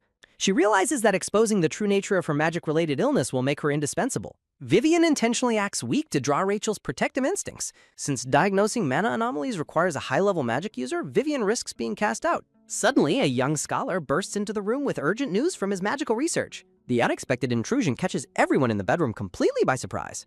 The scholar eagerly announces that Vivian's rare illness is completely non-contagious. He triumphantly presents documented proof of Vivian's unique magical condition. Vivian rejoices as this incredible stroke of luck perfectly derails the nanny's plot. Mocking the defeated nanny, Vivian revels in turning Margaret's scheme into absolute ruin. Back in the study, the Duke learns that Vivian suffers from a rare surplus of mana. Sir Brian advises keeping the young heir's unique constitution a secret from the commoner. The Duke marvels at the incredible fortune of Vivian becoming his child's playmate. It is revealed that Vivian's mana excess illness naturally amplifies and stabilizes Rachel's volatile power. This perfect, symbiotic pairing has bound their fates together in ways no one expected. Though suspiciously perfect, the Duke accepts this miracle as a gift of fate. The conversation shifts back to the true nature of the young heir's secret identity. A shocking secret is revealed. Vivian was originally brought in merely as a decoy to hide Rachel's true gender. The Duke never anticipated that the two would form such an inseparable bond. He quietly acknowledges how fortunate this unexpected friendship has turned out to be. Glancing out the study window, the Duke suddenly spots something intriguing down below. The Duke watches Vivian and her loving, doting father preparing to leave the estate. Looking closely at the father's face, a sudden spark of recognition flashes in the Duke's mind. Despite never meeting the man, the Duke finds the father's features hauntingly familiar. He tries desperately to connect the face to a deeply buried memory. A shocking revelation dawns on the Duke as he realizes the father bears an uncanny resemblance to a legendary figure from his past. A dark secret begins to unravel as a legendary figure from the past suddenly stands before the Duke. Gaze fixed outside, the Duke determines to investigate this impossible reincarnation, refusing to rely on mere rumor. Without hesitation, the Duke commands Owen to secretly investigate Dias Hessen's mysterious past. Under the warm afternoon sun, the grand carriage rolls away from the Duchy's estate. Sitting inside, Vivian celebrates her absolute relief that her desperate plan succeeded beautifully. Swinging her legs with pure joy, she basks in her newly secured path forward. Vivian enthusiastically vows to make Rachel truly happy, solidifying their newly formed bond. Suddenly, a strange sensation freezes her in place as she feels a warm, intense gaze. Startled, Vivian looks up with wide eyes as she realizes her father is staring. The silver-haired father looks absolutely breathtaking, blushing beautifully amidst a background of blooming flowers. He playfully wonders if his unchecked, dazzling appearance might accidentally charm other men as well. Though he jokes lightheartedly, Vivian notices that her father's gold eyes are actually trembling. She silently recalls how his noble family completely disowned him long before his marriage. Knowing she is his only family, she realizes how terrified he was by her collapse. Overflowing with love and gratitude, the pink-haired girl reaches out to embrace her father. She throws herself into his arms, clinging to him with pure, deep affection. Vivian tearfully promises to follow her treatments and stay by his side for a long time. Embracing her back tightly, the doting father softly agrees to their emotional, heartwarming promise. Peeking over his shoulder, she silently decides to ignore his tears to save his pride. Pressing her face against his shoulder, Vivian tries to convince herself she is not crying too. Holding him tight, Vivian fiercely resolves to twist their cruel destiny into a happy ending. The scene shifts back to the Grand Duchy, where a quiet transformation is underway. Arriving back at the mansion, Vivian runs up to Rachel asking if she was waiting. Stubbornly looking away, the black-haired young master coldly denies that she was waiting at all. Despite the cold denial, Vivian is absolutely certain that Rachel was eagerly waiting. Rachel stubbornly insists she was not, refusing to admit her attachment. Grinning playfully, Vivian asks why she was waiting outside if not for her. Rachel crosses her arms defensively, claiming she only wanted to redirect Vivian away from the greenhouse. Standing close behind, the doting maids warmly greet Vivian, highly amused by the young heir's tsundere attitude. When Vivian eagerly asks what they should play today, Rachel casually claims she has not thought about it. Walking side by side up the grand stairs, Vivian excitedly suggests touring the mansion's vast library. Caught up in her excitement, Vivian gently clasps Rachel's hand. Rachel flinches in utter surprise, staring down at their joined hands with wide, trembling eyes. A cold sweat washes over Vivian as she realizes she mindlessly crossed a boundary. She holds her breath, terrified that her friend will immediately shake her off in anger. Suddenly, the butler walks down the corridor, interrupting their tense moment as he greets Vivian. Vivian bows politely and the butler kindly asks how she is currently feeling. He expresses a sigh of deep relief upon hearing that she is fully recovered. However, his expression turns grave as he delivers the Duke's urgent request to see Vivian immediately. Pointing to herself, Vivian freezes in utter bewilderment at the sudden summons. Soon after, Vivian sits opposite the imposing Duke in his private sunlit parlor. The Duke calmly sips his tea while Vivian drinks nervously under his piercing, heavy gaze. Setting his cup down with a click, the Duke asks what she knows about the Emperor's thoughts. Vivian nervously explains that Rachel shared some details with her just the day before. Crossing his arms, the Duke probes deeper, demanding to know if she knew of his ties before that. Looking down at her cup, Vivian quietly recalls sending a secret report to him earlier. She remembers the suspicious knights who pried into Rachel's well-being and queried about her magical abilities. Recognizing his sheer intellect, Vivian decides that complete honesty is her only safe choice. Vivian admits she overheard the village elder's rumors, prompting the Duke to ask her opinion of the Emperor. Vivian is caught completely off guard by this incredibly dangerous, unexpected question. Trapped in a high-stakes interrogation, the pink-haired girl internally panics over whether bad-mouthing the Emperor is safe. A dark shadow hangs over the blonde Emperor, whose terrifying authority demands absolute caution. The pink-haired girl desperately second-guesses what response the Duke truly expects from her. Deflecting carefully, the pink-haired girl feigns ignorance regarding the legendary Emperor. The dark-haired Duke narrows his eyes, immediately calling out her evasive answer. Sitting opposite him, the pink-haired girl boldly defends her refusal to judge others by rumors. Clutching her chest with sheer determination, she stands firm in her pure intentions. The Duke observes her closely, noting her fierce desire to protect his heir. A subtle, intrigued smile plays on the imposing Duke's lips. Breaking the silence, the Duke admits he values people who hold their own convictions. Listening intently, the pink-haired girl absorbs his surprisingly favorable words. The Duke reveals he seeks an honest ally capable of stopping his worst mistakes. Shockingly, the Duke looks at her and declares his deep approval of her character. Dumbfounded by his unexpected praise, the pink-haired girl gapes in utter disbelief. The Duke gestures forward, challenging her to become a worthy companion to Rachel. He outlines her demanding daily studies, prompting her with a crucial, life-altering question. Slamming her hands down, the pink-haired girl leaps up with absolute resolve. The Duke chuckles as the determined girl loudly vows to work her absolute hardest. Standing outside the heavy double doors, she takes a moment to process her success. Bursting into a joyful dance, the pink-haired girl celebrates her massive victory. Pumped with excitement, she raises her fists as her master plan falls into place. Smiling radiantly, she basks in the thrill of securing her future at the estate. Suddenly, Rachel approaches in the corridor, startling the celebrating girl with a cold question. Without a moment's hesitation, the pink-haired girl dashes forward in pure excitement. She throws herself forward, tackling Rachel into a warm, flower-filled embrace. Clinging tightly, the pink-haired girl ecstatically announces that the Duke is officially sponsoring her. Rachel's pale face flushes bright red as she reacts to the sudden, intimate physical contact. Noticing the dark-haired girl's intense blush, she gently touches her face to check for fever. Rachel freezes instantly as a wave of intense embarrassment washes over her. Panicking, flustered Rachel hastily commands her to step away immediately. Laughing off her over-eagerness, the pink-haired girl apologizes while Rachel tries to compose herself. Rachel looks away quietly, hiding her racing heart from her enthusiastic friend. The pink-haired girl playfully probes if Rachel was waiting outside specifically for her. Silent and hesitant, Rachel slowly reaches out her open hand toward her companion.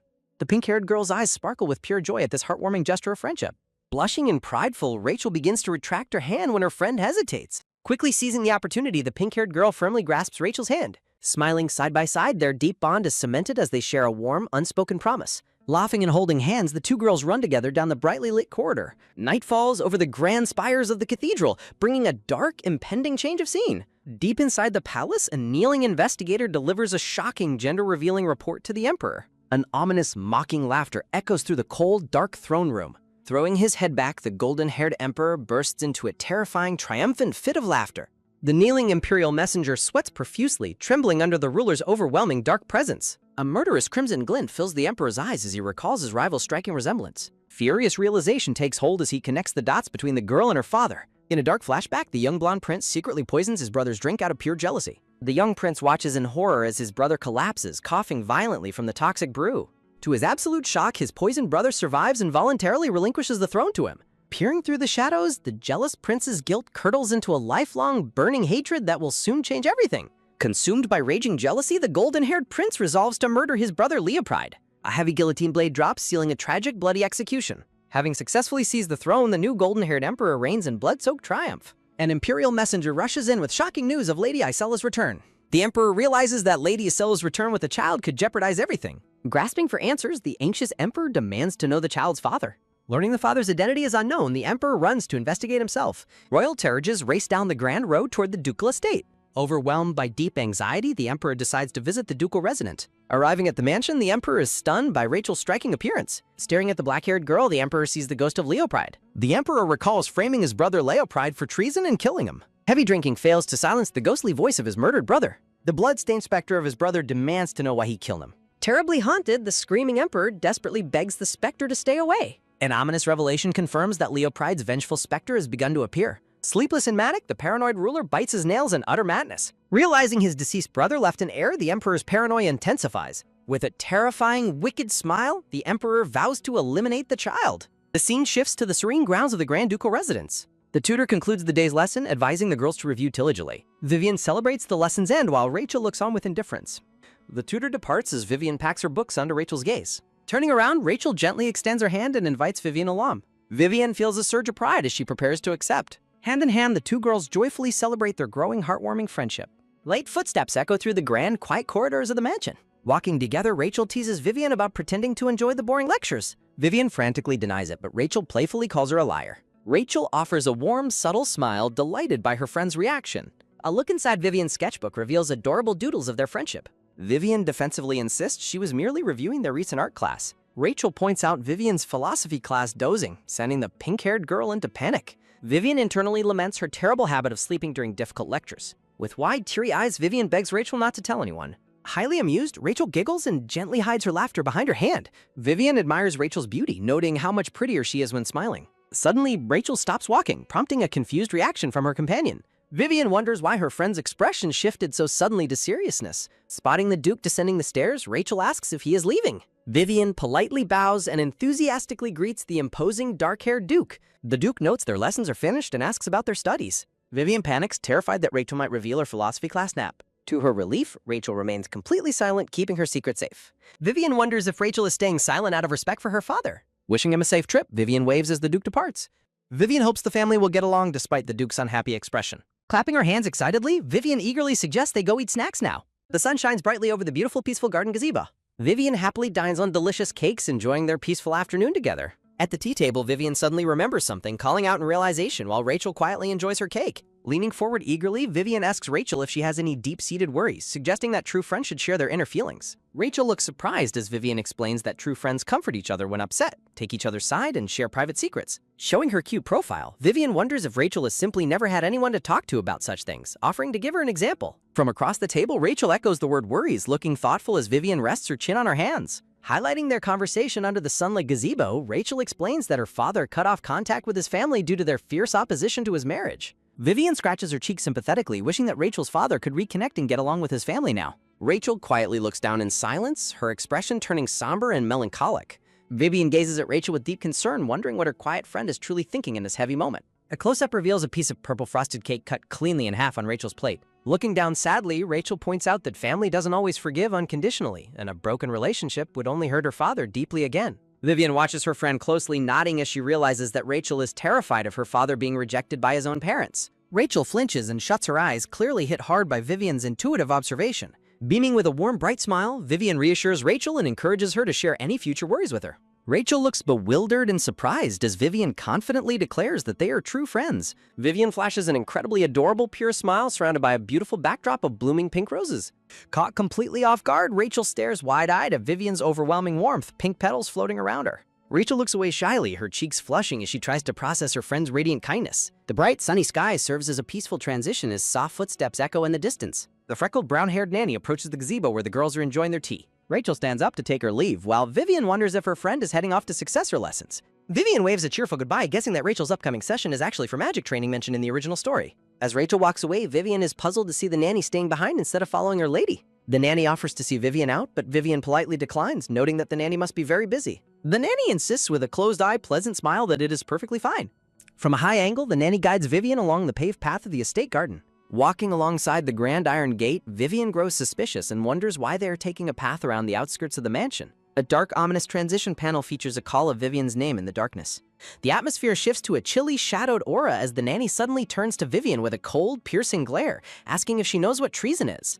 Standing before the massive locked gate, the nanny repeats her heavy, menacing question about the nature of treason. Breaking into a cold sweat, Vivian nervously explains her understanding of treason as insulting or threatening the emperor. Looking down coldly, the nanny demands to know if Vivian is aware of the brutal punishment that awaits traitors. With a chilling, shadowed expression, the nanny warns that the imperial punishment ruthlessly exterminates 3 generations of a traitor's family. An ominous crimson backdrop depicts a hanging noose symbolizing the execution of the parents who raised the traitor. Harsh, bleeding vertical lines fill the panel, conveying a sense of sheer terror and impending doom. A grim execution scene displays a heavy guillotine, illustrating how the traitor is brutally beheaded before a crowd. The grim reality continues as children are led away in chains to be sold as slaves in foreign lands, with accomplices facing the exact same fate. Vivian recoils internally, horrified that anyone would describe such graphic violence to a 9-year-old child. The nanny drops a bombshell, coldly revealing to Vivian that Rachel's father committed treason against the emperor. Shock and terror wash over Vivian's face as she freezes in absolute disbelief. Standing in the shadows, the nanny explains she is telling Vivian this heavy secret because Vivian seemed completely unaware of the danger. Vivian recalls a heartbreaking memory of Rachel pushing others away out of fear that they would be caught in the crossfire of her family's treason. Trembling with sudden protective rage, Vivian realizes this nanny has been intentionally scaring away Rachel's potential friends. Confronting her directly, Vivian demands to know why the nanny and her sister Sally remain by Rachel's side if it is so dangerous. Taken aback, the nanny quickly composes herself with a strained, unsettling smile, claiming she has staked her life on Rachel out of devotion. A tranquil sky panel serves as a backdrop to the nanny's condescending remark about Vivian's naive youth. Smiling mockingly at Vivian, the nanny warns that she will surely regret her choice to stay with that kind of idealistic mindset. Vivian clenches her fists tightly, her body shaking as she absorbs the nanny's manipulative threats. To the nanny's utter shock, Vivian suddenly bolts past her, running with absolute determination. Looking back with a sharp, burning gaze, Vivian resolves to protect her friend from this toxic manipulation, setting up a thrilling confrontation. Resolved to smash through the toxic lies holding her friend captive, Vivian bolts away from the garden, the nanny's chilling confession about risking her own life still ringing in her ears. Watching her prey escape, the manipulative nanny stands in the shadows of the massive iron gates, her expression twisted in dark frustration. While Vivian's golden eyes burn with fierce determination, the thwarted nanny grits her teeth in sheer annoyance at the child's defiance. Vivian sprints away to hatch a counter-strategy, leaving the looming figure of the nanny far behind in the desolate courtyard. As she runs, Vivian realizes she must find a way to completely isolate the toxic nanny from Rachel to protect her. Vivian declares that regardless of the nanny's hidden motives, causing Rachel emotional pain is an unforgivable crime that must be stopped. Knowing she has to act fast, a brilliant and daring plan begins to form in Vivian's mind. The scene shifts to the bustling town square as Vivian guides Rachel toward a charming general store.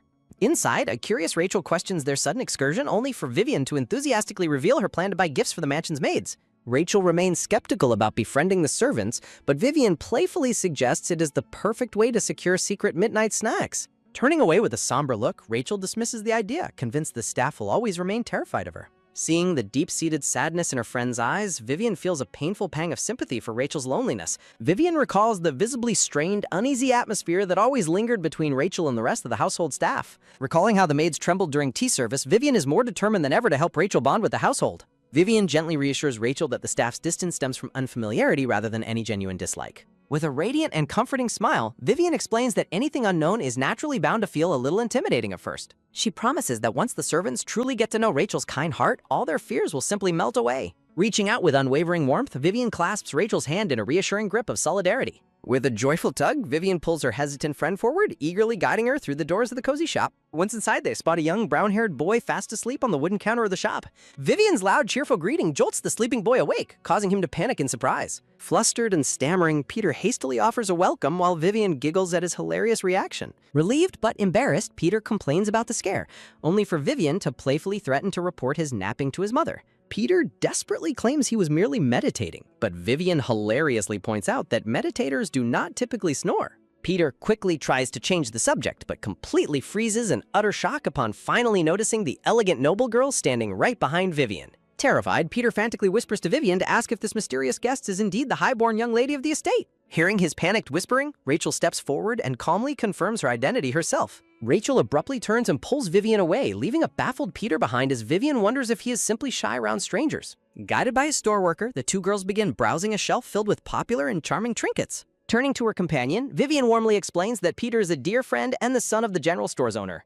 Rachel asks if the shop boy is also her friend, her slightly pouting face making Vivian wonder if she took a dislike to Peter. Rachel jealously asks if Vivian likes him too, only for Vivian to cheerfully confirm their strong friendship, leaving Rachel with a very complicated look. A dark, gloomy aura suddenly surrounds Rachel, completely baffling Vivian as she questions her friend's sudden shift in mood. Rachel looks down in embarrassed silence, her face turning crimson as she struggles to put her thoughts into words. Turning her bright red face back, Rachel shyly requests that Vivian call her by her actual name, just as she does with Peter. Caught completely off guard, a flustered Vivian stammeringly reassures Rachel that she is more than happy to do so. An incredibly sweet and heartwarming silence settles between them as they exchange shy, happy glances under the bright store lights.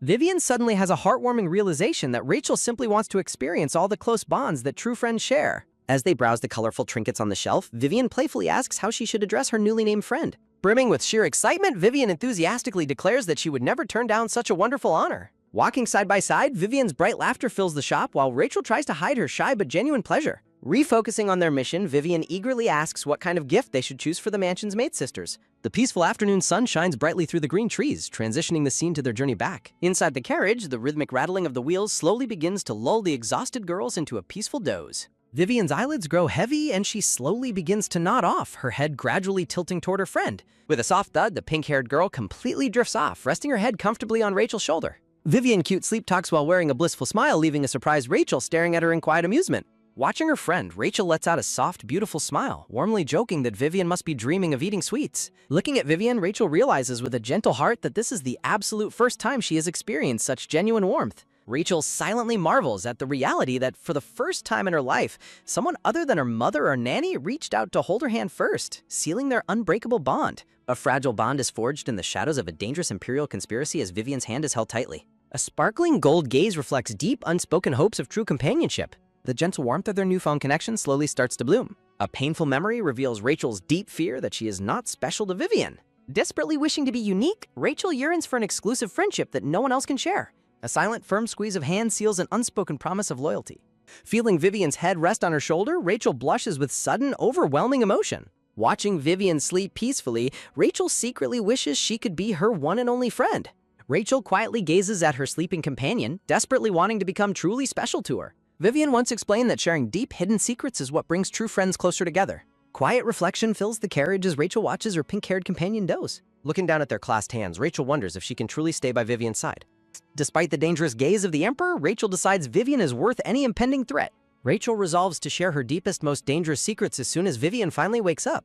The carriage finally arrives at the mansion, escorted by attendants carrying their heavy shopping bags. Back inside the mansion, Rachel cryptically promises to share a deep secret with Vivian later. Rachel insists on waiting until right before Vivian goes home, sparking intense curiosity in her friend. Spotting a servant nearby, a flustered Rachel suddenly delays her confession to avoid being overheard. Vivian cheerfully agrees to wait, completely unaware of the heavy secrets Rachel is harboring. A sudden step forward signals the start of their secret mission. Bowing respectfully, the mansion's maid sisters welcome the young ladies back from their trip. Vivian eagerly urges a highly hesitant Rachel to execute their planned gift-giving strategy immediately. Overwhelmed by intense shyness, Rachel struggles to find her words before the waiting servants. The maids stare in absolute shock after Rachel actually greets them first. Vivian celebrates the successful first step, silently prompting Rachel to deliver the gifts next. Overcome with embarrassment, Rachel suddenly bolts away, leaving Vivian to explain the gifts herself. Vivian calls out to the surprised maids, politely asking them to spare a quick moment. With a radiant smile, Vivian prepares to deliver Rachel's heartfelt surprise presents. Beautifully packaged cosmetics sparkle invitingly under the warm lights of the mansion room. Vivian enthusiastically presents a popular village beauty toner to the highly intrigued maid sisters. Holding up a purple bottle, Vivian explains how soft and wonderful the toner makes skin feel. The maids listen touched as Vivian claims Rachel handpicked these cosmetics out of pure consideration. Rachel's sweat drops in sheer disbelief as Vivian invents sweet excuses on her behalf. Deeply touched, the maids express their profound gratitude to Rachel for her unexpected kindness. Rachel sits in stunned silence, completely overwhelmed by the servants' genuine warmth. Vivian emotionally realizes Rachel never expected simple gifts could break down such deep social barriers. The heartwarming moment shifts as a maid suddenly points out Vivian's messy hair. Realizing her hair is a complete disaster, Vivian panics in adorable shock. Vivian frantically dashes toward the vanity mirror to inspect the damage. Vivian gasps in absolute horror at the wild, messy reflection staring back at her. A quick flashback reveals her hair got ruined while sleeping on Rachel's shoulder. The maid kindly smiles and offers to fix Vivian's tangled hair for her. Bowing politely, the maids prepare to style both girls' hair together at the vanity. Vivian proudly mentions that her father always brushes and ties her hair every single night. The maid warmly remarks on how deeply Vivian's father must love her. Vivian proudly boasts about her father's immense affection, beaming with absolute joy. Hearing about Vivian's father, Rachel's expression suddenly darkens as she watches her friend closely. Rachel abruptly turns her head away, her mood shifting to something heavy and troubled. Observing her reflection, Vivian wonders why Rachel suddenly looks so sad and conflicted. Recalling Rachel's earlier jealousy over Peter, Vivian realizes a deeper emotional storm is brewing within her friend. Determined to secure her future, Vivian realizes she must act fast before her golden opportunity slips away. Rachel firmly rejects the idea of ever having a boyfriend, while Vivian playfully agrees that boys are far too boring. As a maid styles her hair, Vivian complains about how annoyed boys can be with their constant pranks. The maid puts the finishing touches on Vivian's beautifully styled pink hair. Vivian confidently pumps her fist, declaring she will live with her father and Rachel forever. Turning back, Vivian eagerly asks Rachel if they will remain best friends for a very long time. Rachel responds with a silent, gloomy aura, leaving a flustered Vivian completely bewildered by her sudden shift in mood. The peaceful sunset paints the sky in deep shades of orange as evening descends upon the quiet estate. Inside his dimly lit office, the Duke sits at his desk diligently signing official documents. The Duke pauses his work to stare at a desk calendar marked for the 5th of May. Sorrow fills his eyes as the Duke notes that his late daughter's death anniversary is fast approaching.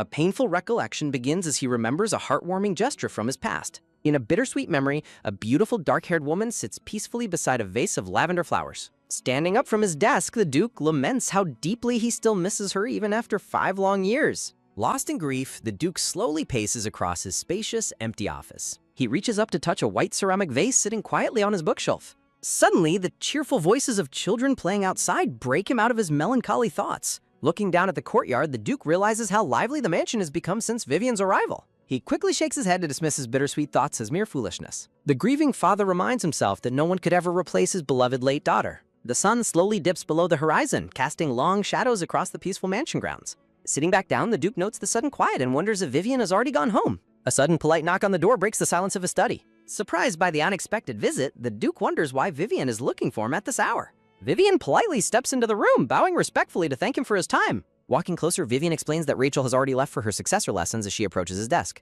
With a bright, beaming smile, Vivian holds out a neatly wrapped gift box. Vivian explains that she wanted to give him a present she bought during her trip to the village. Intrigued by her sweet gesture, the Duke carefully opens the wooden gift box. Inside, a beautifully crafted wooden bookmark with a key tassel rests on a bed of white flowers. The Duke is surprised, questioning why she is giving him a gift when he has done nothing to deserve it. Vivian happily explains she got gifts for everyone and wanted him to have one too. Vivian frantically waves her hands, insisting she has no hidden motives behind the simple gesture. A soft chuckle escapes the Duke as he looks at her with gentle amusement. The Duke warmly praises her excellent taste and eye for quality. Vivian blushes happily and thanks him for the compliment. Vivian asks if she can join him to read books, citing a philosophy she learned from her teacher. The Duke questions why she is so eager to get to know him better. Amused, the Duke playfully asks what favor she is trying to bribe him for. Vivian swallows nervously under his sharp analytical gaze. Determination fills Vivian as she prepares to explain her true intentions. A brief moment of quiet anticipation fills the study as she gathers her courage. Surrounded by glowing light, Vivian focuses entirely on her heartfelt goal. The Duke blinks in surprise at her intense determination. The Duke questions why she would ever want to be friends with someone his age. Vivian smiles brightly, declaring she wants to be friends because he is a good person. Vivian recalls her philosophy teacher's lesson about how finding a good friend is like gaining another life. The Duke smiles warmly, realizing Vivian has become bolder from her lessons. Vivian confidently claims that being friends with her will be incredibly fun. The Duke laughs in defeat, highly amused by her playful confidence as an unbreakable bond begins to form between them. A simple request for books suddenly leads to a heartbreaking confession that will change everything as the black-haired Duke watches the pink-haired girl with newfound curiosity. Vivian beams with pure joy, completely thrilled by his gentle response. Seizing every opportunity, Vivian establishes a comforting daily routine of visiting the Duke's office. Sitting together, she warmly thanks the Duke for his thoughtful hospitality. Enjoying a sweet cupcake, Vivian wonders if the Duke has truly accepted her presence. Setting her treat down, she introduces a profound philosophy book about lifelong regrets. The Duke chuckles, genuinely amused by her surprisingly heavy choice of literature. Framed by the bright window, he asks if she has ever experienced true regret. A sudden heavy solemnity falls over Vivian as childhood memories resurface. Looking outside, she begins recounting a poignant childhood memory with her father. A flashback reveals her father helping her rescue a motherless baby bird in the woods. Together, they celebrate it as they release the healed creature back into the wild. Tragedy struck when Vivian discovered the bird dead outside their home, bitten by a snake. Vivian admits she felt immense guilt, wishing she had kept the bird safe inside. The Duke gently comforts her, explaining that well-intentioned choices cannot control the unpredictable future. She listens quietly as he reassures her that flying away was the bird's choice. His comforting words slowly begin to pierce through her years of hidden guilt. He points out that keeping the bird caged would have only bred deep resentment. The Duke advises her to accept what happened instead of dwelling on assumptions. He reassures her that the bird lived happily and cherished its hard-won freedom. Pointing to the shelf, he urges her to release the unchangeable past. After thanking him, Vivian turns the question back, asking about his own deepest regrets. The unexpected question strikes a painful chord, freezing the Duke in stark silence. Sensing his sudden shift in energy, Vivian watches him with tense anticipation. A heavy, suffocating silence fills the office as his long-buried grief resurfaces. Looking down, the Duke bitterly reflects on the painful memory of his late daughter. Vivian realizes he is speaking about his daughter who devotedly cared for him. He remembers his desperate desire to shower his daughter with precious, luxurious gifts. A bittersweet realization dawns that she never cared for material, superficial wealth. The painful memory shifts back to a pivotal moment of her youth. In the past, his dark-haired daughter found pure, simple joy with the man she loved. She always preferred ordinary, heartfelt treasures over her father's grand expectations. The Duke deeply regrets forcing his own version of love upon his child. On a stormy night, his daughter desperately begged him to save her condemned lover. Blinded by pride and status, the Duke coldly dismissed her tearful pleas. He prioritized family safety and reputation over his daughter's severe heartbreak. He ordered her to forget him, trading her future happiness for royal status. He laments his blindness, completely unaware she was already carrying her lover's child. To protect her unborn baby, she fled into the dark night, leaving him forever. Slumped in his chair, the Duke mourns his failure to truly love his daughter. Agonizing years passed as he desperately searched for any trace of her. When she finally returned, she was ravaged by a terminal, unforgiving illness. Tears spill as he wonders if respecting her wishes could have saved her life. Vivian listens in stunned silence, deeply moved by the tragic truth of Rachel's mother. The grieving Duke is left utterly shattered by the ghost of his past. Vivian gently points out that anyone would reject forced choices, even from a parent. She offers a surprising, comforting perspective on parental love that catches him off guard. She recalls her own father desperately forcing bitter medicine down her throat out of care. Nothing says fatherly love quite like treating a simple tree climb like a tactical hostage rescue. Smiling softly, she declares her unwavering love for her father, offering the Duke a beautiful, healing path to redemption. In a stunning turn of events, Vivian beams with pure, radiant joy, her heart filled with hope as a beautiful new beginning finally starts to unfold. The Duke listens in silent reflection, deeply touched by her words but still burdened by the shadows of his painful past. Tears well up in the Duke's shimmering blue eyes as his hidden grief threatens to overflow. In a bittersweet memory, the grieving Duke watches over his terminally ill daughter, Isella, as she speaks of her lingering feelings toward her father. Consumed by immense guilt, the younger Duke weeps at her bedside while Isella gently shares her newfound maternal understanding of his past decisions. Smiling weakly, Isella urges her father to let go of his regrets and finally forgive himself for his past mistakes. The memory fades, leaving the grieving Duke completely shattered as tears silently stream down his face. A small bird flies high into the brilliant sunlit sky, symbolizing a soul finally finding its long-awaited freedom. Golden feathers drift gently through the air, leaving behind a tranquil sense of peace. Suddenly, a sketchbook falls to the ground with a loud thud, scattering drawing pencils across the floor. Outraged by her mother's lack of action, the angry brown-haired girl kicks the door in a furious tantrum. She fumes with intense jealousy, deeply frustrated that Vivian is spending so much time at the mansion. Stomping into the hallway, the spoiled girl screams angrily for the household staff to answer her. Met with only an eerie, empty silence, her frustration grows as she demands to know why she is being ignored. She bursts through another door, completely fed up with the lack of attention. Stomping her feet, she growls in sheer disbelief that even the loyal maids are now ignoring her calls. Suddenly, she stops in her tracks as she spots the pink-haired Vivian walking happily through the hallway with a butler. Peering closer, she overhears Vivian cheerfully discussing her heartwarming afternoon with the Duke. Shocked and furious, the scheming brown-haired girl resolves to take matters into her own hands to kick Vivian out of the mansion. Clenching her fist in sheer hatred, she vows to banish her rival before it's too late. Meanwhile, inside the cozy playroom, a colorful picture grid rests quietly on the table. Preparing to leave for the day, Vivian sadly notes that they will have to wait until the day after tomorrow to meet again. Surprised, Rachel asks why they can't meet tomorrow, reminding her that it is her mother's death anniversary. Looking down anxiously, Rachel quietly admits that she does not commemorate her mother's passing. Understanding her pain, Vivian gently reassures Rachel that she doesn't have to talk about anything that hurts her. Grabbing her own arm, a somber Rachel reveals her deep-seated fear that her grandfather hates her for remembering her mother. Rising immediately, a determined Vivian holds her close, asserting that it is completely natural for a daughter to miss her mother. Rachel's gaze darkens with guilt as a painful memory from her childhood begins to resurface. Years ago, a young Rachel stood in the shadows, overhearing her grandfather lamenting the child's existence as the cause of his daughter's tragic illness. She listened in absolute horror as the weeping Duke blamed the innocent child for Isella's suffering. A devastating realization struck the young girl, leaving her completely frozen in shock. At her mother's solemn funeral, Rachel watched her grandfather weep, cementing her belief that she was the one who killed her mother. Surrounded by oppressive dark thorns, the lonely child wept in isolation, trapped in a cycle of grief and self-hatred. A heavy, suffocating darkness sweeps across the memory, returning to the painful reality of the present. Back in the room, Vivian watches her best friend with profound sadness and empathy. Turning to her with soft eyes, Vivian earnestly asks Rachel if she truly wishes to see her mother again. Rachel hesitates, turning away as her long-buried desires clash with her fear of her grandfather's wrath. The heavy silence lingers as the black-haired girl struggles to find her voice. Tears stream down her face as Rachel finally confesses that she misses her mother immensely. Vivian's heart breaks for her friend, resolved to help her find the peace she deserves. Grabbing her hands tightly, Vivian eagerly asks how they can make her wish come true.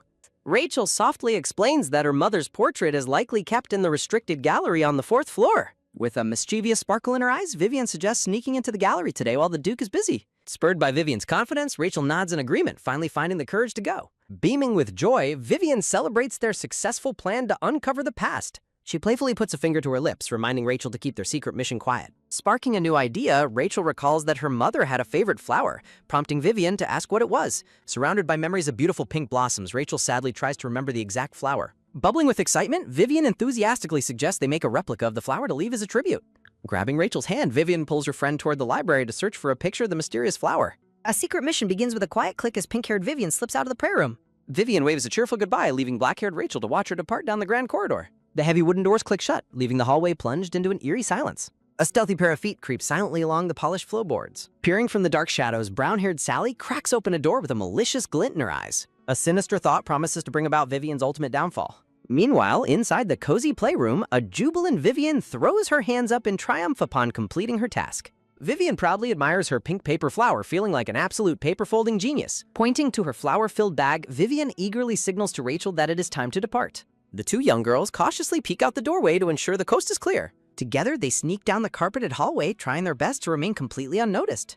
Suddenly, Vivian bumps into someone and freezes in sheer shock as a shadow looms over her. The stern nanny blocks their path, calling out Vivian's name with an intimidating presence. Sally smirks triumphantly from behind the nanny, who coldly demands a moment of their time. Clutching her bag tightly, a nervous Vivian asks the nanny what is wrong. Sally aggressively points her finger, loudly accusing Vivian of stealing her lady's precious belongings. Rachel fiercely steps in front of Vivian, demanding to know what they are suddenly talking about. Sally smugly claims she witnessed Vivian sneaking back into the room alone. Vivian heatedly denies the accusation, while Rachel firmly declares that Vivian never returned to the row. Sally crosses her arms in satisfaction, challenging Vivian to provide an alibi for that time. Standing her ground, a defiant Vivian demands concrete proof of the theft. Sally immediately targets the white bag, demanding Vivian open it right then and there.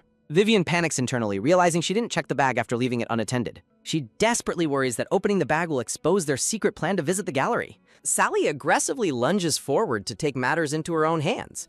Grabbing the bag, Sally sneeringly challenges Vivian to prove her innocence if she is so confident. In a cruel move, Sally dumps the contents of the bag onto the floor as Vivian gasps in horror. Dozens of beautifully crafted paper flowers scatter across the carpeted floor. Amidst the paper petals, a dark, elegant bow hairpin lands with a heavy, damning thud. Vivian and Rachel stare in absolute shock at the sight of Rachel's missing hairpin. A sickening realization hits Vivian as she turns to look at her accusers. The horrifying truth flashes before her. She has been completely framed in a ruthless trap. The nanny flashes a wicked smirk, pretending to wonder why Vivian would resort to such desperate theft. Sally triumphantly holds up the hairpin, claiming this is absolute proof of Vivian's guilt. Sally points accusingly at the paper flowers, claiming Vivian made them specifically to hide the stolen goods. Whispers break out among the gathering maids as the nanny puts on a dramatic show of disappointment. The nanny loudly berates Vivian, feigning deep shock that she would betray their trust. Vivian stands utterly frozen as the heavy weight of false accusations and whispering onlookers closes in. Clenching her fists, Vivian frantically tries to calm down and find a way to prove her innocence. She realizes she cannot explain the paper flowers without exposing her secret plans with Rachel. She looks back in despair, terrified that even Rachel might suspect her now that the evidence was in her back. Suddenly, the whispering crowd is silenced by a booming voice demanding to know what is happening.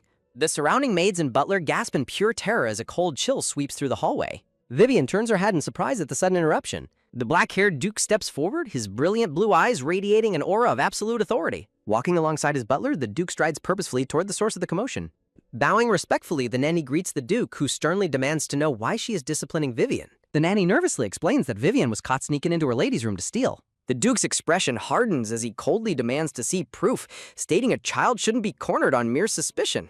Smirking triumphantly, Sally steps forward and presents the stolen hairpin directly to the Duke. In a heart-stopping twist, the black-haired Duke corners pink-haired Vivian, holding up the incriminating hairpin and demanding to know the truth. Feeling completely trapped, Vivian desperately realizes she has no concrete way to prove her innocence besides pleading her case. Suddenly, black-haired Rachel bravely steps forward, shocking everyone by claiming she was the one who gave Vivian the hairpin.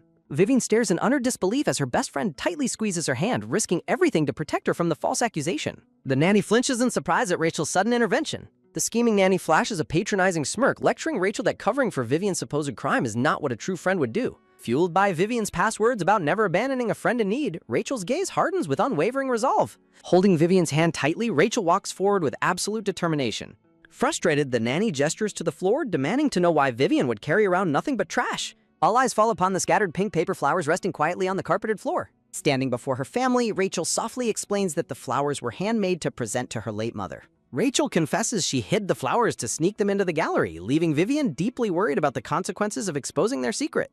Shocked by the revelation, the Duke steps forward to ask why they wanted to go today instead of tomorrow. Looking away anxiously, Rachel quietly admits she kept it a secret because she believed her grandfather would be displeased with her. The Duke stands frozen in deep, silent remorse. Seizing the moment to restore order, the butler announces Vivian's innocence and tells everyone to return to their duties. Turning to the culprit, the household demands that Sally apologize properly for framing Vivian with false charges. Sally grits her teeth in sheer, silent humiliation. Refusing to apologize, the spoiled girl storms off down the corridor as her nanny frantically calls after her. Watching them run, Rachel bitterly reflects that people malicious enough to frame Vivian would never apologize anyway. An awkward silence fills the hallway as the Duke struggles to find words. Clutching Vivian's hand even tighter, Rachel steels her resolve to remain strong. Rachel abruptly pulls Vivian along, telling her it is far past time for her to head home. Suddenly, Vivian stops in her tracks, realizing something important. Dropping to her knees, Vivian carefully begins gathering her scattered handmade paper flowers from the floor. As Rachel questions her, Vivian insists on salvaging the best flowers so they can still present them to Rachel's mother. Vivian gasps softly as she holds up one beautifully preserved pink possum. Determined to protect her friend's precious feelings, Vivian dashes forward, refusing to let Rachel's heart be broken today. The Duke watches Vivian's pure actions, his expression softening with warm affection. Both girls turn their heads in astonishment as the Duke approaches them. The Duke accompanies the children to his late daughter's peaceful sunlit grave. Kneeling gently, Vivian prepares to place the paper flowers before the grave. Vivian places her beautiful handmade tribute solemnly at the foot of the gravestone. Standing beside his granddaughter, the Duke realizes Rachel must have been the one to share her mother's favorite flower. With a heavy heart, the Duke admits that since Rachel remembered her mother's favorite flower, she must have desperately wanted to visit her grave. Tears of deep regret well up in the Duke's eyes as he admits his own foolishness for not realizing his granddaughter's pain sooner. Rachel flinches in surprise as her grandfather suddenly turns toward her. Rachel looks up in shock, her eyes reflecting deep confusion and hesitation. Dark memories of her grandfather's past bitter words flash through Rachel's mind, threatening to pull her back into despair. Tears stream down her face as Rachel feels the agonizing weight of her grandfather's past grief echoing in her ears. Suddenly, a gentle voice calls out her name, breaking her free from the suffocating grip of the past. The Duke gazes down with eyes full of deep sorrow and affection. Bowing his head before the grave, the Duke confesses that his belief that Rachel feared him was merely a cowardly excuse. Placing his hand gently on his daughter's headstone, he painfully reveals that seeing Rachel made him feel responsible for his daughter's death. With absolute sincerity, the Duke expresses his lifelong regret over how he treated Rachel's mother in her final days. Realizing he cannot let this crucial moment slip away, the Duke resolves to finally bridge the gap between them. The Duke braces himself to finally speak the truth from his heart. Turning to his granddaughter, the proud Duke humbly offers a heartfelt apology, leaving Rachel stunned. As the Duke laments his late realization, Vivian watches her best friend anxiously, hoping for a breakthrough. Overwhelmed by a storm of conflicting emotions, Rachel wonders if she should be angry or if these were the words she always wanted to hear. Overwhelmed by her grandfather's sudden apology, the black-haired Rachel clutches her chest in painful confusion, unable to process her emotions. Terrified of facing the raw truth, the black-haired Rachel suddenly flees the graveside as her friend calls out in worry. The black-haired Duke stands frozen in profound grief, his eyes reflecting the painful realization of his past mistakes. He remains in somber silence, the heavy weight of regret pressing down upon him as the wind blows gently. Stepping forward, the pink-haired Vivian gently reassures the grieving Duke that Rachel does not truly hate him.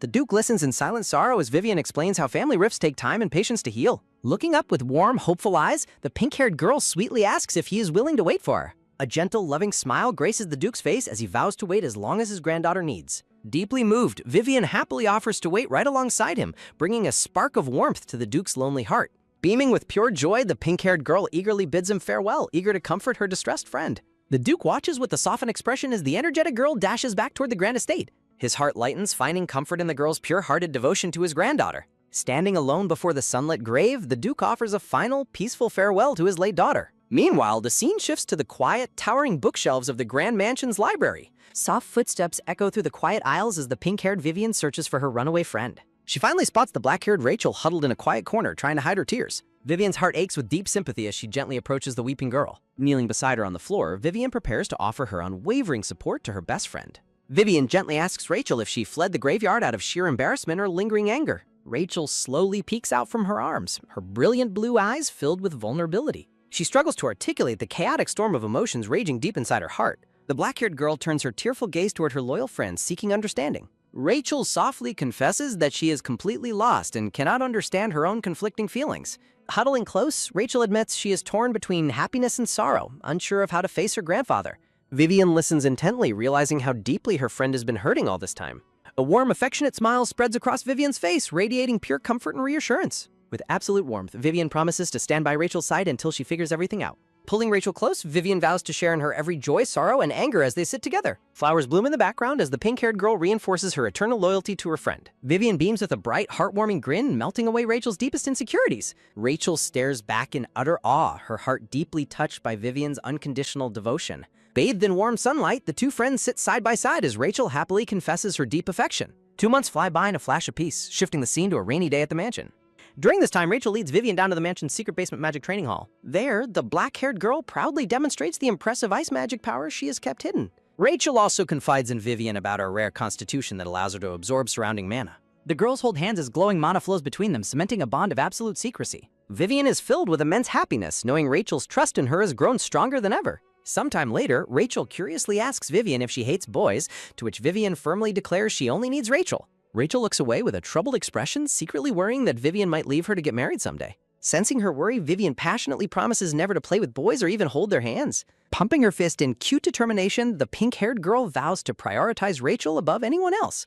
Although Rachel looks slightly puzzled by the extreme vow, she is visibly relieved by her friend's loyalty. Back in the present, a polite knock on the elegant green doors signals a welcome change in the household. Opening the door, the mustache-bearing butler warmly invites both girls to join the Duke for tea time. Nodding politely, Rachel requests the butler to prepare the tea, accepting her grandfather's invitation. As the two girls walk down the luxurious hallway, Vivian notes how Rachel is slowly finding her footing. Watching her friend walk with newfound confidence, Vivian feels a deep sense of relief that Rachel finally has support. Suddenly, an eerie, mysterious humming sound echoing through the rainy estate catches Vivian's attention. Peering curiously out the glass window, the girls try to determine the source of the strange noise as danger lurks. An eerie chill grips Vivian as she peers through the rain-slicked window. The forbidden western forest looms outside, rumored to be teeming with deadly monsters. A mysterious, unseen force from the woods seems to be calling her name. When Rachel questions her distraction, Vivian nervously hides her unease, urging her friend to hurry. Dismissing the weird voice, she tries to shake off the creeping dread. Outside, the storm rages on, shrouding the entire estate in mystery. Entering the quiet parlor, Rachel politely asks her grandfather why they were summoned. The Duke calmly commands them to sit as Rachel obediently accepts. A heavy searching gaze from the Duke makes the atmosphere instantly tense. Confused by his intense stare, both girls blink in silent bilirubet. Fearing she might offend him, Rachel quickly pulls her hand away. Vivian grows increasingly nervous as the Duke's eyes remain locked onto them. The Duke comments on the southern rain, prompting Vivian to ask about northern summers. While the Duke compares the climates, Vivian cheerily admits she loves rain's sleepy sound. Vivian suddenly realizes a rainy day would ruin the upcoming local festival. The curious Duke asks about the event, and Vivian excitedly explains its yearly schedule. Vivian describes the fun monster costumes, catching the Duke's rare, amused interest. Flashing a dazzling, joyful grin, Vivian's sheer enthusiasm completely brightens the room. When asked if Rachel wants to go, Vivian eagerly vouches for her friend. Panicking internally, Vivian recalls how she had playfully nagged Rachel into joining her. Rachel quickly stammers her agreement to go, leaving Vivian sweating in shock. Delighted by his approval, the pink-haired girl declares the Duke is the absolute best. Steering the conversation, the Duke asks Vivian about her father's bakery business. The Duke reveals his chef needs an assistant and offers to hire her father. Stunned, Vivian clarifies the role, which the Duke confirms is her father's choice. Realizing the prestige of the offer, Vivian feels deeply honored by the Duke's respect. She happily imagines how this job would finally keep their family in one place. Dollar signs fill her eyes as she calculates the massive financial upgrade they receive. Despite the grand fortune, Vivian politely declines the Duke's generous job offer. A bewildered Duke demands to know why she would turn down such a chance. With extreme embarrassment, Vivian confesses her father lacks any actual talent for cooking. She admits that even her boundless greed cannot override this painful culinary reality. The Duke asks if she's just being modest, but Vivian frantically shakes her hands. Amused by her blunt honesty, the laughing Duke becomes highly intrigued by her father's cooking. Vivian struggles to think of a single thing her father actually excels at. Later that night, a horrified Vivian faces a terrifying sight in her kitchen. She is presented with a tray of glowing, radioactive-looking bright blue buns. Trembling in pure shock, Vivian questions her cheerful father about his bizarre creation. She desperately demands to know what kind of ingredients could turn bread blue. Her father proudly explains his food coloring experiment, completely ignoring Vivian's inner horror. Stealing her resolve, the brave girl takes a massive, reluctant bite of the bun. As her soul prepares to depart, she silently prays this poison offers some health benefits. Vivian slides the bread away, realizing her father only survives on his good looks. Seeing her father crumble into despair, Vivian instantly feels guilty for her harsh reaction. Seeking a distraction, Vivian suggests her father accept the Duke's assistant chef job. Her father questions the offer as Vivian asks for his thoughts on the matter. Suddenly turning deadly serious, her father coldly rejects the Duke's offer. With absolute finality, his chilling gaze reinforces his firm refusal to go.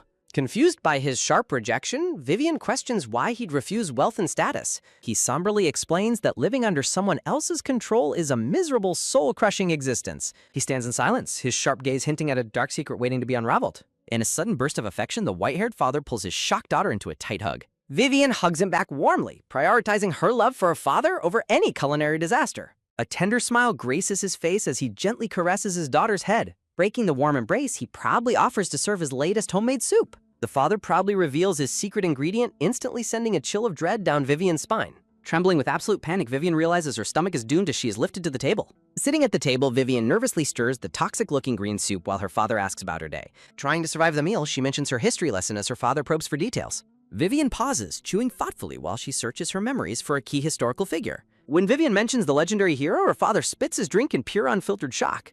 The father coughs violently as a panicked Vivian leaps up to check on him. Desperate to save him, the frantic pink-haired girl rushes to pour her choking father some water. The tense silence slowly breaks as a simple glass of water sits beside the ornate teapot. After recovering, the father catches his breath as Vivian questions his connection to the legendary name. Crossing his arms dismissively, her father nervously downplays the connection by noting the hero's immense fame. Vivian's eyes sparkle with admiration as she praises the legendary swordmaster's incredible achievements. History reveals a dark world where a magical, non-human race known as demons exists. Driven by magical power, relentless demonic raids plunged the human realm into perpetual warfare. 10 years ago, the desperate emperor mobilized a massive military expedition to invade the demon realm. Leading the charge was the youngest swordmaster in imperial history, the legendary commander Dane Roswith. Fighting through treacherous hostile terrain, the peerless warrior secured victory after victory. In a final heroic stand, Dane ordered his men to retreat and face the demons completely alone. With his body never recovered, the Empire officially declared their legendary commander missing in action. His legendary exploits were immortalized in the history books for future generations to study. In the wake of his sacrifice, the devastating demon invasions finally ground to a halt. Nodding proudly, Vivian acknowledges why the Empire still worships him as a legendary hero. Her father looks on quietly, asking what she truly thinks of this revered warrior. Vivian realizes that as a child, she is expected to admire such larger-than-life heroes. Striking a triumphant pose, Vivian playfully declares that the hero is undeniably cool. Mimicking sword strikes, the energetic pink-haired girl passionately describes the commander's brave final sacrifice. Her father's expression turns somber as he quietly suggests the hero might not be so cool. Stunned by his cynical take, Vivian listens as her father explains how history is written by victors. He calmly argues that humans only glorify him because he fought on humanity's side. Turning the lesson on its head, he gently explains that good exists even among demons. He warns his daughter not to let biased history dictate her hatred toward an entire race. Vivian suddenly asks if he has ever met a good demon, catching him completely off guard. Looking away with a shattered expression, he quietly admits he did before the portal closed. Vivian remembers how the cornered demon king ultimately sealed the passages to his realm. Her father smiles softly, expressing his deep desire that Vivian avoids making the same regrets he did. Deeply inspired, the determined pink-haired girl vows to judge people solely by her own observations. Overjoyed by her wisdom, her father affectionately pinches her cheek in a heartwarming display of pride.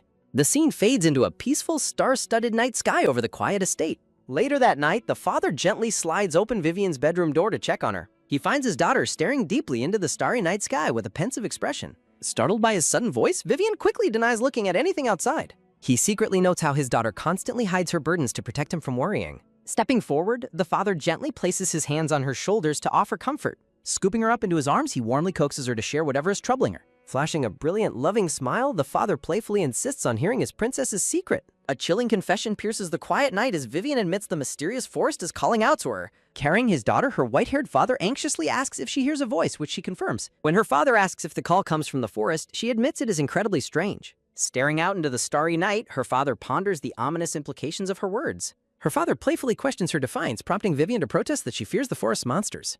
Giving a stern warning to stay away from the woods, her father secures her sleepy agreement. Her father gently tucks her in, asking if his princess is finally ready to sleep. With a tender kiss on her forehead, her father wishes his beloved daughter sweet dreams. A gentle breeze rustles the bedroom curtains as a heavy silence settles over the room.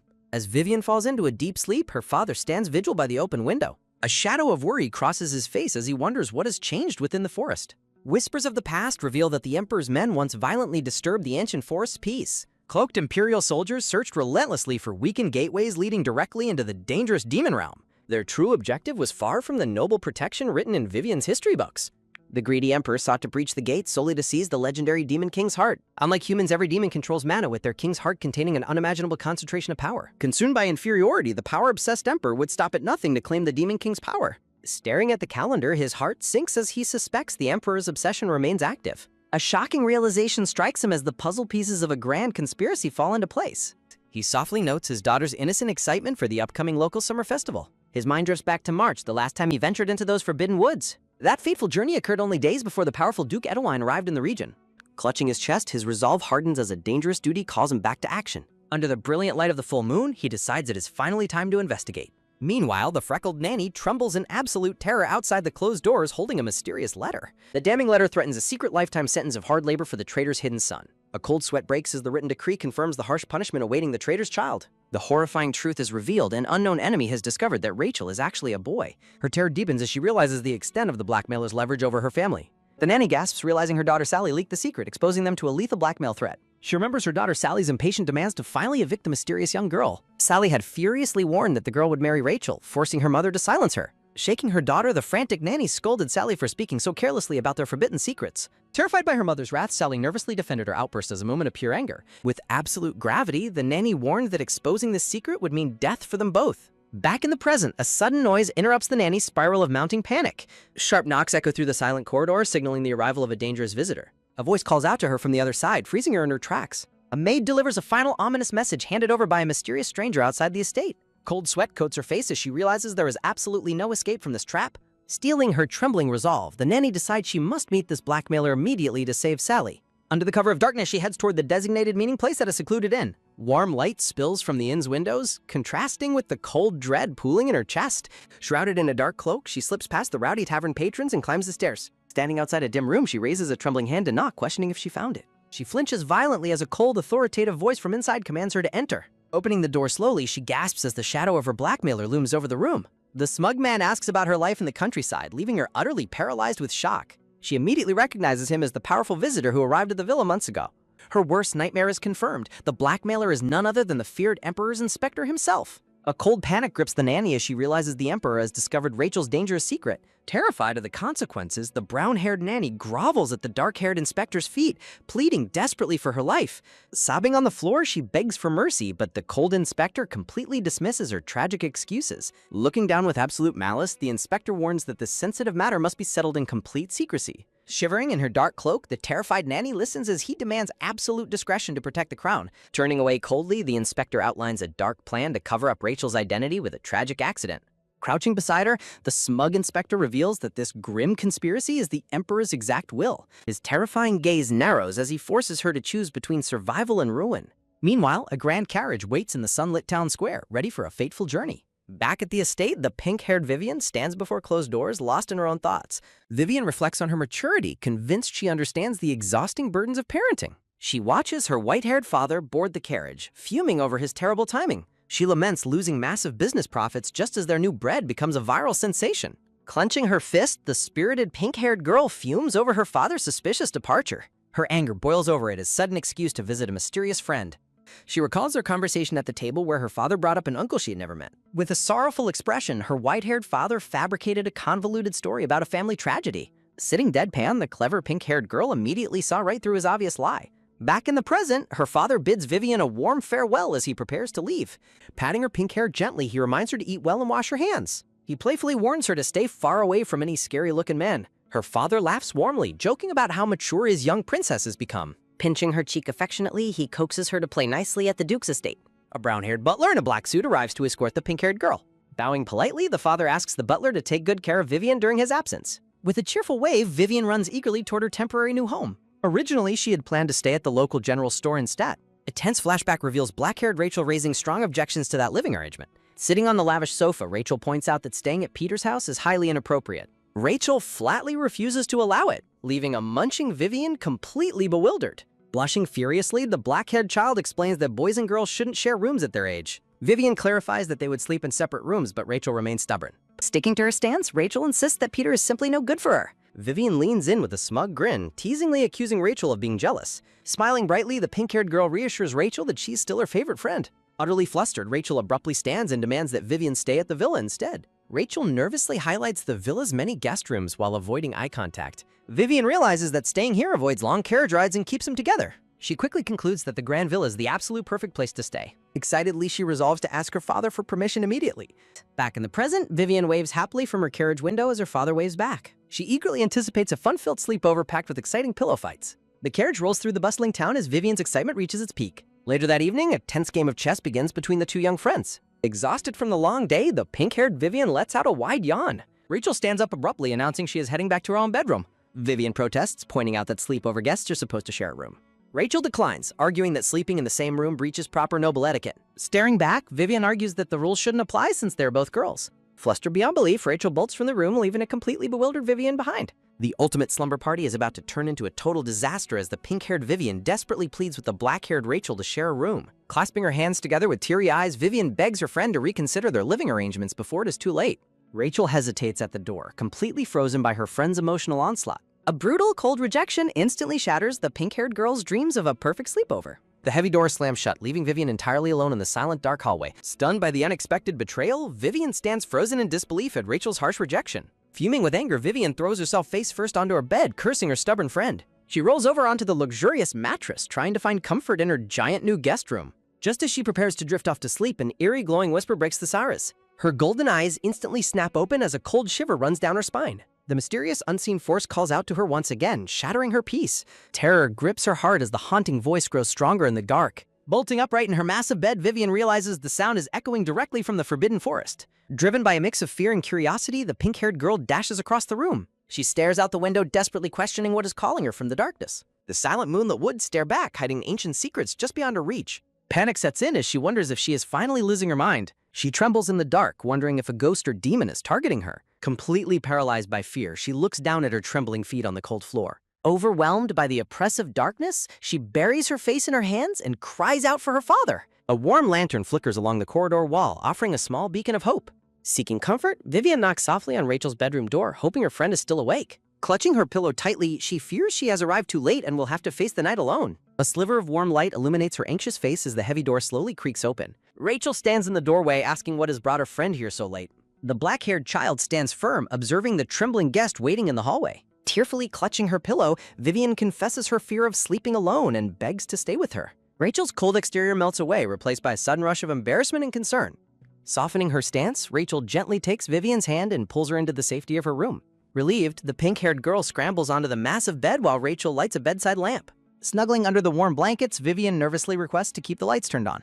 Rachel holds up a book, calmly explaining she was planning to read before sleeping anyway. Sitting at the edge of the bed, the black-haired child tells Vivian to sleep first. Vivian realizes her friend's tough exterior is just a cover for a deeply caring heart. A comforting warmth washes over her, instantly melting away the terror of the mysterious forest call. Lying safely under the blankets, Vivian contemplates sharing her dark, terrifying secrets with her trusted friend. Taking a deep breath, she confesses that a mysterious voice keeps calling out to her. Rachel pauses her reading, deeply intrigued and concerned by Vivian's bizarre revelation. Rachel playfully teases Vivian for being strange, breaking the heavy tension in the room. But her expression softens as she reassures Vivian that she is actually incredibly special. Vivian sits up bewildered as her friend explains that spirit mages and exorcists also hear hidden voices. A wave of relief washes over the pink-haired girl as she realizes she might possess a legendary power. She eagerly asks if Rachel can hear it now, admitting she is terrified the whispers will return. Rachel looks down in quiet contemplation, struggling to find the right words of comfort. Smiling softly, Vivian accepts that her stoic friend isn't one for long, emotional speeches. Suddenly, a beautiful, magical melody fills the quiet room, floating through the air like starlight. Rachel quietly explains that she is singing a comforting old lullaby her mother taught her. Vivian's eyes sparkle with absolute awe, leaving a heavily blushing Rachel completely flustered. Blushing furiously, Rachel playfully scolds her guest for calling everything pretty. Vivian rests her head back with a peaceful smile, comparing Rachel's beautiful voice to the gentle rustling of autumn leaves. Behind her cold and composed mask, the black-haired Rachel harbors a surprisingly gentle and warm soul. Sitting by her friend's bedside, the black-haired girl questions the strange and baffling description of her character. Snuggled beneath the blankets, the pink-haired Vivian fights a sudden wave of deep exhaustion. Before drifting off to sleep, she desperately strives to voice her gratitude to her friend. The pink-haired girl softly thanks Rachel as she finally succumbs to a peaceful slumber. Smiling tenderly, Rachel bids Vivian a good night under a melody of glowing starlight. Dawn breaks over the quiet villa as a cheerful bird welcomes the bright new day. Downstairs, the dark-haired Duke instructs his butler to carefully guard the villa and protect Rachel. When asked about his return, the nobleman admits his journey to the capital will last through the festival. The loyal butler suggests that the Duke should hasten back to spend precious time with his daughter. Checking on the children, the butler reveals that Vivian spent the entire night sleeping in Rachel's room. The Duke chuckles warmly, noting that it is best for an old man like him to step aside. He silently reflects on the growing bond between the children, wishing the absolute best for Rachel. The butler cheekily questions if the Duke has already chosen his future granddaughter-in-law, catching him completely off guard. Utterly flustered by the bold insinuation, the blushing Duke quickly makes a hasty exit. Walking out, the nobleman contemplates accepting a union between the two regardless of their different social statuses. But a far heavier burden weighs on his mind, reminding him that the world currently believes Rachel is a girl. A chilling shadow looms over Rachel's true destiny as her father fears the immense dangers awaiting her. Pushing past his dark anxieties, the Duke descends the grand staircase past his bowing staff. Suddenly, a firm knock on the door halts the Duke in his tracks. The two young girls rush down the spiral staircase to bid their guardian a fond farewell. Running up eagerly, the pink-haired Vivian happily wishes the Duke a safe and pleasant journey. Behind her, the black-haired Rachel clutches her chest in nervous hesitation. Turning back warmly, the Duke asks the girls if they desire any special gifts or delicious treats. Rachel shyly demurs, but the energetic Vivian looks on with wide, curious eyes. Brimming with excitement, Vivian boldly requests the most legendary and delicious dessert from the capital. Smiling softly, the Duke bats Vivian's pink hair, noting her striking resemblance to Isella. He then turns to Rachel, gently offering to buy her more books for her studies. The black-haired child quickly agrees, requesting more of the magical books he always brings. The Duke observes his daughter with a tender look, suspecting she is only asking to make him happy. With a comforting touch, he gently pats Rachel's head in silent approval. Vivian cheerfully waves goodbye as the Duke finally departs, leaving the two friends together. Determined to find answers, Vivian urges Rachel to return indoors to begin their secret quest. As the girls walk back up the stairs, an ominous figure watches them from the shadows. A maid's face twists with a sinister, dark glare as a chilling aura surrounds her every move. Safely inside the library, Vivian praises her own clever idea of meeting the Duke before his departure. She curiously asks Rachel what specific kind of literature they are searching for on the towering shelves. Rachel reveals her sudden desire to research the mysterious world of legendary spirit mages. The black-haired girl explains her theory that the strange voice Vivian heard must be linked to spirits. Vivian is deeply touched to realize her quiet friend was thinking about her struggles all night. Bubbling with joy, the pink-haired girl eagerly offers to help scour the library. Night falls over the study as a glowing lantern illuminates their growing pile of research. Side by side on the sofa, the two determined friends pore over countless ancient volumes. Suddenly, Vivian lets out an excited gasp as she discovers a breakthrough passage. The ancient text reveals that a spirit mage typically forms a binding contract with only a single spirit. It describes how a spirit grants a contract in exchange for consuming the caster's magical mana. The spirit's manifested power directly correlates to the exact amount of mana provided by the contractor. Crucially, the text confirms that while mages hear spirits after a contract, rare individuals can hear them beforehand. Thrilled, Vivian excitedly points out that Rachel's brilliant theory about her hearing voices was entirely correct. But her excitement turns to quiet hope as she wonders if becoming a spirit mage could finally cure her secret illness. Determined to break her curse, Vivian smiles with a newfound burning hope. Rachel listens in quiet concern as her friend's ambitious declaration echoes through the library. Under the warm lantern light, they begin researching the 6 distinct categories of spirits. Ancient texts detail the elemental forces of water, fire, and earth. Wind, light, and dark spirits are revealed, with the latter two being incredibly rare. Dark spirits only answer to those carrying forbidden demon but intrigued by these legendary secrets, Vivian eagerly flips through the ancient pages. To become a spirit mage, one must possess mana that perfectly aligns with the spirit's preference. Spirits manifest either during moments of extreme mortal peril or through sudden peaceful awakenings. Vivian realizes they must search for spirits in environments matching their elemental attributes. Spotting the burning lantern, Vivian decides to immediately test her luck. Vivian raises the lantern high, dramatically calling upon a fire spirit to manifest. Despite her passionate summoning, the lantern flame remains completely normal. Refusing to back down, Vivian tries a second time with even more dramatic flair. Realizing fire is a dust, Vivian decides to change her elemental target. Vivian eagerly suggests heading to the garden next to continue her search. She lists off the remaining natural elements she intends to summon outdoors. Before Rachel can protest, Vivian dashes out of the room with the lantern. Left behind in the quiet library, Rachel contemplates her friend's reckless enthusiasm. Rachel silently realizes that if Vivian succeeds, her secret illness will finally be cured. But a sudden pang of loneliness hits Rachel at the thought of losing their bond. Staring at her empty hand, Rachel feels a quiet sadness about potentially drifting apart. Out in the lush garden, Vivian begins calling for an earth spirit. Under the towering tree, she enthusiastically commands a spirit of light to appear. Hanging out of a window, Vivian tries to summon a wind spirit. Even during bath time, she desperately pleads for a water spirit to show. despite her endless trials, the day of the festival arrives without any results. Vivian briefly ponders putting herself in danger before quickly dismissing the foolish idea. Her gloomy thoughts vanish instantly as she spots her friend approaching. To Vivian's surprise, Rachel arrives accompanied by her stern-faced nanny. The nanny explains that the Duke ordered her to chaperone them to the festival. Though feeling slightly awkward, Vivian accepts the chaperone for safety's sake. The nanny reveals that the other maid, Sally, has stayed behind due to illness. Vivian secretly suspects Sally's sudden illness is just a cover for her pride. Putting her suspicions aside, they set off toward the glowing festival grounds. The girls are instantly amazed by the massive, bustling crowds of the festival. Confident in her knowledge of the streets, Vivian takes the lead. She immediately spots a dart-throwing game stall filled with cute stuffed animals. Vivian eagerly prepares to throw her first dart at the target. Vivian takes aim, determined to win the giant pink teddy bear. Unfortunately, all of her darts bounce harmlessly off the target board. Seeing her friend's disappointment, Rachel steps up to win the prize herself. Rachel focuses her gaze, preparing to make a flawless throw. With unbelievable precision, Rachel lands a perfect bullseye score. Vivian is left completely speechless by her companion's hidden talent. The defeated stall owner tearfully hands over the giant pink teddy bear. Vivian joyfully hugs her new prize until her stomach suddenly rumbles loudly. Blushing with embarrassment, Vivian tries to laugh off her poorly timed hunger. The nanny warmly suggests they go find some delicious festival snacks next. Rachel insists on going along, refusing to let the nanny go along. A terrifying conspiracy is about to tear two innocent lives apart, and it all starts as the black-haired Rachel reluctantly accepts a giant stuffed bear from her friend. Brimming with energy, the pink-haired Vivian eagerly leads the group onward to buy some delicious festival snacks. But behind her cheerful facade, the nanny harbors a dark, sweating anxiety as she watches the children. In the shadows, a mysterious cloaked man instructs the trembling nanny to coordinate a kidnapping during the peak at the festival. The conspirators ruthlessly plot to use the plaza play as a diversion to eliminate the guards and capture Rachel. Watching the happy children, the bitter nanny blames Vivian's sudden presence for forcing them into this dangerous situation. The nanny's resentment deepens as Vivian cheerfully runs back to her, proudly carrying the freshly cooked food. Excited to share, Vivian instructs the nanny to wait in line while she personally delivers the snacks to Rachel. The nanny hesitates in sheer panic, realizing that any deviation from the plan will ruin the entire operation. She desperately tries to keep Vivian from wandering off alone,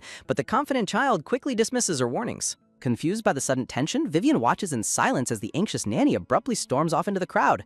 Sweating with anxiety, the nanny runs toward the stage to confirm if the abduction has already succeeded. Suddenly, the nanny spots a hooded assassin with a drawn dagger creeping up directly behind an unsuspecting Rachel. Just as the nanny resolves to stand back and let the tragedy happen, Vivian unexpectedly sprints past her. Vivian shouts a desperate throat-tearing warning to Rachel as she lunges forward to protect her. The nanny seethes in rage as the pink-haired girl's reckless bravery threatens to ruin their entire plot. The cloaked attacker freezes in shock as Rachel suddenly spins around to face him. Pushed into absolute mortal peril, Rachel's eyes glow blue as she unleashes a brilliant wave of magical power. Talk about a splash zone as Rachel summons a massive water spirit that blasts the cloaked assailant high into the air. But as the chaos erupts, a sinister dark hand suddenly reaches out from the shadows and grabs Vivian. Realizing his primary target is lost, the frustrated kidnapper violently snatches Vivian as a hostage instead. Rachel watches in absolute horror as her best friend is violently dragged away into the darkness. Heart-stopping panic consumes Rachel as she realizes she is completely powerless to stop the abduction. Vivian struggles weakly against her captor's suffocating grip as her muffled cries are silenced. Desperate and crying, Rachel frantically chases after the kidnappers, dragging her giant teddy bear along the stone streets. But the pursuit is useless, and the giant pink teddy bear is left abandoned on the cold, silent ground. A suffocating darkness descends as the scene fades into a grim, quiet void. Vivian slowly regains consciousness, finding herself trapped inside a massive, heavily chained steel cage. Shivering from the freezing temperature, she weakly struggles to open her golden eyes. Confused and disoriented, Vivian looks around the massive, dark cage, trying to comprehend her mysterious location. Staring at the thick iron bars, the terrifying memory of her violent capture suddenly rushes back. Sweating with fear, the young girl touches the cold metal constraints as reality sets in. She recalls following the nanny into the market after noticing her highly suspicious, frantic behavior. She remembers the sickening sight of the nanny standing by while the hooded assassin closed in on Rachel.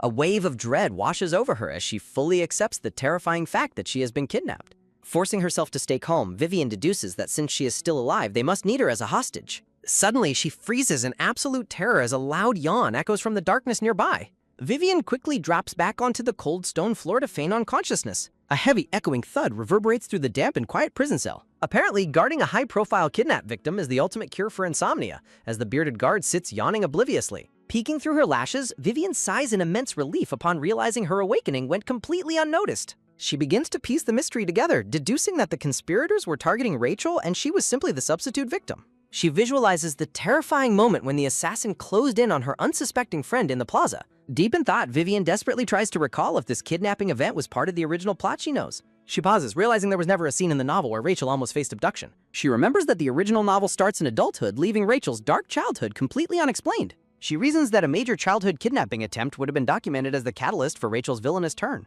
The shocking truth dawns on her that her very presence has derailed the original timeline, changing the fate of everyone. Vivian lies in absolute dread as she realizes that Rachel's life is now an imminent, unpredictable danger. Trembling with intense guilt, Vivian clenches her fist as she wonders if her attempts to change the future have only doomed her best friend. Trapped inside a cold, heavily chained cage, Vivian refuses to let her despair win and vows to escape immediately. Her desperate eyes search the shadows, quickly spotting a heavy iron padlock sealing her only exit. She looks out, wondering if the dozing guard nearby possesses the key to her freedom. The quiet tension breaks as heavy, echoing footsteps approach from the depths of the dark cave. A cold voice suddenly rings out, startling the resting guard back to full attention. A hooded conspirator carrying a flickering candle demands to know if their young captive is still unconscious. After the guard confirms her state, the cold intruder orders him to abandon his post immediately. The guard grumbles in annoyance, but is warned that an unexpected threat is approaching their location. Vivian listens intently, learning that a mysterious stranger has breached the perimeter instead of the expected knights. The disgruntled guard reluctantly stands up, completely unaware that his keys are in plain sight.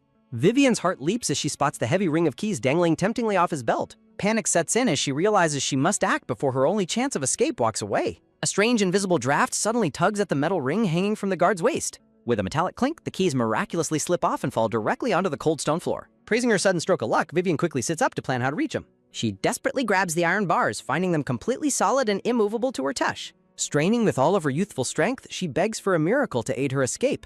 Tears stream down her face as her overwhelming fear for Rachel's safety threatens to consume her. She realizes her deepest dread is not her own danger, but the threat of her best friend dying because of her actions. Tears splash against the floor as she seethes with intense frustration at her own pathetic helplessness. Vivian fiercely wipes her eyes, refusing to wait around like a helpless damsel in a fairy tale. She screams her defiance into the dark, determined to reject the passive role of a tragic heroine. In response to her explosive emotion, a mysterious violet light wraps around the keys and lifts them into the air. Vivian gasps in sheer shock as the metal keys float directly toward her trembling hands. A massive, glowing purple spirit blob with a friendly face emerges from the darkness outside the cage. Shaking with disbelief, Vivian asks if this wondrous magical creature is delivering her salvation. Though she has never seen such a being, an inexplicable warmth and familiarity wash over her soul. She locks eyes with the creature, realizing it is the source of the mysterious calls she felt all along. The swirling purple essence pulses gently, vibrating with the unique energy that had guided her path. With a gentle touch, the friendly entity drops the keys safely inside her metal enclosure. Vivian clutches her prize, thanking the creature before eagerly asking if it is a real spirit. The vibrant purple entity wiggles and warps, confirming its identity with a playful ripple of energy. Staring at her floating savior, Vivian suddenly recalls a dark truth she read about such beings. She remembers that spirits of darkness only respond to those carrying the forbidden blood of demons. A heavy dread fills her heart, realizing that bonding with a darkness spirit could make everyone hate her. She hesitates in deep thought, questioning if she is truly ready to make such a dangerous contract. But her memories drift back to a vital lesson, reminding her that good and evil exist in all races. She visualizes her kind, silver-haired father warning her never to judge other beings based on human bias. She remembers promising him that she would always decide for herself who was truly good or bad. Casting aside her doubts, she steels her resolve to trust her own judgment and save her friend. Staggering to her feet, Vivian summons a glowing magic circle and boldly proposes a binding contract. She reaches her small hand out, pressing her fingers against the soft, cool essence of the spirit. A brilliant burst of violet light erupts the moment their hands meet, signaling the birth of a new bond. A colossal pillar of dark magic shoots into the heavens, shattering the heavy silence of the underground cave. Meanwhile, deep in the dark forest, a group of armed mercenary guards joke about their easy hunt. Their laughter dies instantly as a mysterious, lone-cloaked figure emerges silently from the dark trees. The lead guard steps forward with a smug grin, warning the intruder to turn back immediately. Brandishing his heavy sword, the arrogant guard sneers at the stranger's silence and prepares to strike. In a terrifying flash of speed, the cloaked stranger cuts through the air with a lethal counterattack. The arrogant guard collapses in absolute shock as a bloody gash across his face seals his sudden defeat. Blood splatters the forest as a lethal cloaked stranger stands with a drawn blade, leaving his opponents completely unable to comprehend his godlike speed. The defeated mercenary collapses heavily onto the bloodstained earth, leaving his comrades paralyzed in sheer disbelief. Enraged by the sudden defeat of his ally, another mercenary guard in a silver-braided uniform recklessly leaps forward to strike down the cloaked threat. A firm hand tightly grips the hilt of the sword, preparing for a lethal counter. With an effortless, blindingly fast slash, the cloaked stranger cuts down the airborne attacker before his comrade can even process the strike. Underneath the dark hood, the stranger's terrifying golden red eyes glow with absolute malice. Another agonizing scream echoes through the dark forest as blood splatters from a swift, brutal slash. Like a phantom of death, the stranger unleashes a rapid flurry of sword strikes that systematically decimates the remaining guards. Cornered and entirely helpless, the defeated mercenary looks up in pure terror as death looms over him. The cold blade strikes home, decisively silencing any hope of survival. Shivering in uncontrollable terror, the sole surviving guard stammers in fear as he witnesses the horrific aftermath of the slaughter. The silent killer slowly turns his gaze, his cold expression devoid of any mercy. Looming over the begging survivor, the dark stranger cold-bloodedly demands to know the location of the hostage. A suffocating purple demonic aura erupts as the terrifying interrogator repeats his demand. Enveloped in dark magic, the ruthless hunter stands ready to execute his final warning if the guard refuses to speak. Silence returns to the dark forest under a quiet, starry night sky. Deep in the dark woods, young Rachel crouches down to track the kidnapper's footprints. Rachel notes with determination that the damp summer soil is perfectly preserving the path of her targets. She realizes that Vivian was merely a substitute hostage meant to draw her directly into a trap. Knowing it is a dangerous trap, Rachel refuses to wait for the knights and presses forward alone. Clenching her fist, Rachel vows that she will never forgive herself if Vivian is harmed. Suddenly, the sound of heavy footsteps echoing nearby causes the young girl to freeze in her tracks. Reacting instantly, Rachel summons a glowing blue magic circle to teleport out of plain sight. Mercenary guards search the area, confused by the sudden disappearance of the intruder they thought they spotted. Perched high on a tree branch, Rachel decides to bypass the guards to find their hideout. Beams of blue magic zip through the forest as Rachel teleports rapidly from tree to tree. The dense, quiet forest conceals her silent transit through the darkness. Overhearing the guards below, Rachel gathers vital intel about Vivian's location inside a nearby cave. Confirming her best friend's location, Rachel prepares to leap toward her destination. Pushing herself to the absolute limit, Rachel desperately urges her body to move faster to save Vivian. Suddenly, a wave of intense dizziness washes over Rachel, threatening to make her lose consciousness. Clinging to a tree trunk, Rachel realizes that spamming high-level teleportation spells is taking a severe toll on her young body. The fragile wood beneath her foot snaps with a loud, ominous crack. The sudden noise alerts a sharp-eyed guard below, who instantly looks up and spots her. With a sinister grin, the agile guard leaps high into the branches to seize the young intruder. Rachel gasps in sheer terror as a strong hand suddenly lunges to snatch her. Dodging the grab, Rachel falls heavily from the tree, crashing painfully onto the forest floor. Completely surrounded by the ruthless mercenary guards, Rachel struggles to her feet in a desperate situation. The arrogant mercenaries sneer, taking her solo rescue attempt as a personal insult. Brandishing his heavy sword, a guard leaps downward to strike the defenseless girl. The guard's blade slices only empty air as Rachel vanishes in a flash of light. Reappearing directly behind her attacker, Rachel prepares to unleash a powerful counterspell. A brilliant explosion of magical energy blasts the arrogant guard high into the air. The force of the magical blast slams the defeated mercenary violently against a tree. Infuriated by their comrade's defeat, the remaining guards rush forward to crush the young mage. Before he can close the distance, a blinding magical burst strikes him head-on. Rachel steadfastly declares she won't be caught off guard again, unleashing a continuous beam of magical force. With absolute focus, Rachel easily blasts away another attacker trying to flank her.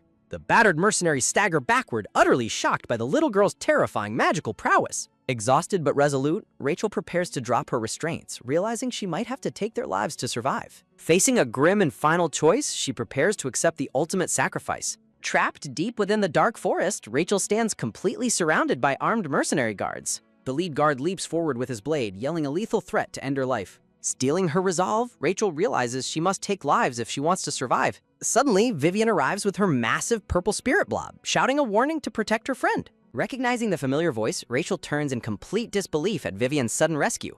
Overwhelmed with sheer relief, the two best friends embrace tightly amidst the chaotic forest. Desperately checking Rachel's face, Vivian frantically asks if she has sustained any injuries. Rachel softly points out Vivian was the hostage, while Vivian tearfully rejoices at her safety. The terrified mercenaries demand that the giant purple monster release the pink-haired girl immediately. Screaming in panic, the aggressive guards are effortlessly swept up by the spirit's massive tentacles. As the guards cry out, Rachel wonders what the creature is, while Vivian orders it to incapacitate them. The powerful darkness spirit tightly constricts the captured mercenaries to quickly neutralize the threat. With a heavy thud, the defeated guards crash onto the forest floor, entirely incapacitated. Having successfully defended the girls, the friendly purple spirit floats contentedly above the unconscious guards. Rachel questions the strange creature, and Vivian cheerfully identifies it as a darkness spirit. Vivian promises a full explanation later, but an urgent off-screen warning suddenly cuts her off. As Vivian speaks, a lethal blade shoots toward her, prompting a frantic shout that alarms Rachel. Acting on pure instinct, Rachel leaps to shield Vivian from the incoming flying dagger. Crashing heavily to the ground, Rachel urgently checks to see if Vivian is unharmed. Wiping blood from a fresh scratch on her cheek, Vivian softly insists she is fine. Staring at her friend's bleeding face, a deep horror and anger wash over Rachel. Overcome by intense guilt, Rachel blames herself entirely for Vivian getting hurt. She deeply regrets her brief hesitation, realizing it directly caused her best friend's injury. As another mercenary lunges aggressively, Rachel reaches a grim realization about their cruel world. Accepting the harsh reality of their situation, blue magic begins surging intensely through her hand. Preparing to unleash her ultimate spell, Rachel resolves that she must be ready to kill. Sensing the terrifying shift in energy, Vivian desperately pleads with Rachel to stop. Ignorant of the danger, the guard charges ahead while Vivian screams for Rachel to hold back. Suddenly, a cold blade impales the attacking guard from behind, cutting his charge short. The mysterious cloaked warrior stands victorious over his fallen foe, radiating an ominous power. The lifeless mercenary collapses heavily to the ground, leaving a tense silence in the air. Suspicious of the lethal stranger, Rachel refuses to let her guard down and warns him to stay back. Rachel threatens the intruder, but Vivian suddenly recognizes the man beneath the dark hood. Stunned by the unexpected revelation, Rachel's hostile stance melts into absolute confusion. The silent protector slowly reaches up to lower his dark hood. Revealed at last, Vivian's kind, silver-haired father smiles warmly at the two girls. Vivian throws herself into her father's arms as he gently apologizes for arriving so late. Hugging his daughter tightly, the emotional father expresses deep remorse for leaving her alone. Watching the emotional reunion, Rachel is overwhelmed with guilt, blaming herself for their ordeal. She laments that her best friend would have never faced such danger without her. Heartbroken, Rachel decides she must distance herself from Vivian to keep her safe. Suddenly, Rachel collapses to the ground, prompting a panicked shout from Vivian. Vivian rushes over to her fallen friend, desperately pleading for her to remain conscious. Cradling her unconscious friend, Vivian learns from her father that Rachel has completely depleted her mana. Her father reassures a tearful Vivian that Rachel only needs rest to recover from exhaustion. Carrying the exhausted girl, the silver-haired man directs them back to the safety of their villa. Just as they prepare to leave, urgent footsteps echo through the trees as help finally arrives. The arriving knight takes note of Rachel's condition, offering assistance to the exhausted group. Carefully taking Rachel into his arms, the knight confirms she's unharmed but desperately needs comfortable rest. Under the shroud of night, Sir Hessen insists on taking his traumatized pink-haired daughter Vivian home, despite a worried blue-uniformed knight warning him of the grave dangers ahead. Rejecting the knight's protective offer without a second thought, the silver-haired warrior firmly states that they are returning to their own home. Clutching her father tightly, Vivian secretly wishes they could stay at the villa, deeply anxious about the fate of her unconscious friend. Suddenly, a shocking realization strikes Vivian, causing her gold eyes to widen in sheer panic. Breaking her silence, Vivian urgently demands to know the whereabouts and safety of her nanny. The knight reveals the nanny was found unconscious in the market and is likely resting safely at the villa, questioning the girl's sudden concern. Stunned by the knight's words, Vivian boldly accuses the nanny of being complicit in the entire kidnapping plot, leaving the soldiers completely speechless. Vivian recounts a haunting memory of the plaza where she witnessed the nanny intentionally turn a blind eye as sinister kidnappers approached. Sensing a conspiracy, the lead knight immediately orders his subordinates to return to the villa and secure the treacherous nanny. With formal apologies exchanged, Sir Hassan bids the knights farewell and prepares to carry his daughter back to safety. As the mysterious silver-haired man departs, a junior knight questions if it is wise to let them go alone when so many questions remain unanswered. Looking out into the dark woods, the lead knight solemnly recalls the gruesome scene of slaughtered mercenaries he discovered along the path. The knight remembers that every single fallen foe bore the clean, lethal mark of a master swordsman's blade. The pieces connect as the knight realizes the silent killer standing over the dead was none other than the silver-haired father himself. Left in absolute awe, the commander can only wonder about the true identity of this terrifyingly powerful man. Underneath the cold, watchful gaze of the full moon, a silent shift in time brings a new phase to their journey. Leaving the bloody battlefield behind, the silent protector retreats into the shadows of the forest. The scene transitions smoothly to a quiet bakery house nestled in the dark town. Tucked away in a peaceful town, the warm glow of a street lamp illuminates the quiet bakery storefront. Inside their cozy room, Sir Hessen sits before his daughter, questioning the true nature of the strange creature she brought home. Gently cradling the purple jelly-like spirit, Vivian explains how the mysterious creature rescued her from the dark cave after calling out to her. Smiling warmly, the young girl proudly reveals she has named her new magical companion Kamang. Relieved and happy for his daughter, Sir Hessen expresses his deep gratitude that she has found such a loyal protector. Dropping her cheerful tone, Vivian delivers a chilling revelation about the spirit's legendary preference for those carrying demon blood. As a tense silence fills the room, Vivian looks her father in the eye and asks if her late mother was actually a demon. A breakdown of demonic lineage reveals how demon blood dilutes over generations, raising critical questions about Vivian's unique connection to Kamang. She reasons that a demon ancestor must exist close within her parents' or grandparents' lineage to explain her magical traits. Remembering her father's past, she recalls how he severed all family ties when he chose to marry her mother. Shadows of a hidden family history loom large, pointing toward a deeply buried truth. She recalls the lingering regret and profound longing in her father's eyes whenever the topic of demons arose. Connecting the dots of her family's shrouded history, Vivian realizes the puzzle of her origins is finally falling into place. Looking down at his precious daughter, the silver-haired father softly admits his deep-seated fear of what lies ahead. When Vivian asks what frightens him, he confesses his dread that the dark truth of her mother's identity will only bring her suffering. Comforting her father, Vivian insists that despite her vague childhood memories, her mother will always remain a kind and beloved figure to her. A heartwarming memory flashes of her mother joyfully cradling her as a baby, demonstrating an unbreakable bond of maternal love. Throwing her arms around her father, Vivian offers a reassuring embrace to soothe his troubled heart. Overwhelmed with emotion, the strong warrior tightly holds his precious daughter close, fighting back silent tears. The narrative hints at a looming secret concerning her mother's true, terrifying nature. A tragic vision shows the pink-haired woman lying lifeless on the cold ground, her final breath taken too soon. The haunting mystery deepens, questioning the identity of the monster who stole her mother's life. Father and daughter stand united, prepared to bear the heavy cross of truth and cold-blooded revenge. Embracing amid a field of pristine white blossoms, they brace themselves for the storm of destiny gathering on the horizon. As a bright new morning dawns, a sleepy Vivian sits up in bed, stretching with a wide yawn. Noticing her father is still sleeping soundly beside her, Vivian wonders if forcing him to share the bed made him uncomfortable. Deciding to surprise him, Vivian quietly crawls out of bed to prepare a warm breakfast for her hardworking father. Well, talk about a squishy wake-up call. Her playful purple companion Kamong bounces down from the shelf and lands right on her head. Giggly and delighted, Vivian calls out her adorable spirit's name as they prepare to start their morning. Cradling the purple blob in her palms, she cheerfully asks Kamong if he slept well. Blushing red with absolute joy, the squishy little darkness spirit melts her heart with his sheer cuteness. With a bright smile, Vivian invites her little magical friend to join her in the kitchen for a morning adventure. As a dangerous new chapter unfolds, Vivian starts her morning by tenderly cradling her squishy purple spirit Kamong. Fresh ingredients rest on the counter, ready for a special breakfast. In the kitchen, the pink-haired girl meticulously spreads sweet red jam over a piece of bread while her purple companion watches from the table. Vivian proudly puts the finishing touches on her custom home-cooked breakfast sandwich. Bouncing happily beside the fresh meal, Kamong's energetic hops prompt Vivian to ask if he is congratulating her. Laughing softly, the girl offers a strip of savory bacon to her hungry magical companion. The cute purple spirit eagerly swallows the savory treat in one swift, satisfying gulp. Vivian questions Kamong's taste as he quickly expands to gobble down cheese and lettuce next. Planning their next move, the pink-haired girl muses about researching the strange spirit at the villa, unaware of her father watching from behind. Out of nowhere, Sir Hessen grabs his daughter from behind, catching her completely off guard. Overjoyed by her thoughtfulness, the silver-haired father kisses his daughter's cheek and praises her for growing up so fast. Playfully squirming, Vivian loudly protests against her father's prickly beard tickling her cheek. A completed sandwich rests on a plate beside a refreshing glass of milk. Sitting down at the dining table, Sir Hessen eagerly prepares to taste the breakfast his beloved daughter made for him. As her father takes a massive bite, Vivian seizes the perfect moment to ask him for a favor. Sensing a trap, Sir Hessen's sweat drops and jokingly complains about her using breakfast as a manipulative bribe. Vivian leans forward with pleading eyes, begging her father to let her visit the villa just once to check on Rachel. Resting her head on the table, Vivian sadly reflects on how Rachel risked her own life despite knowing the immense danger. Sir Hessen's eyes widen behind his glasses, touched by his daughter's deep concern for her friend. Vivian cheers with joy when her father reluctantly agrees, though he quickly adds a stern warning. Meanwhile, the exhausted black-haired girl, Rachel, lies quietly in her luxurious bed at the safe villa. Waking up with a painful groan, Rachel sits up and realizes her body aches from being unconscious for so long. Anxiously wondering if Vivian is safe, Rachel is suddenly interrupted by a gentle knock on her bedroom door.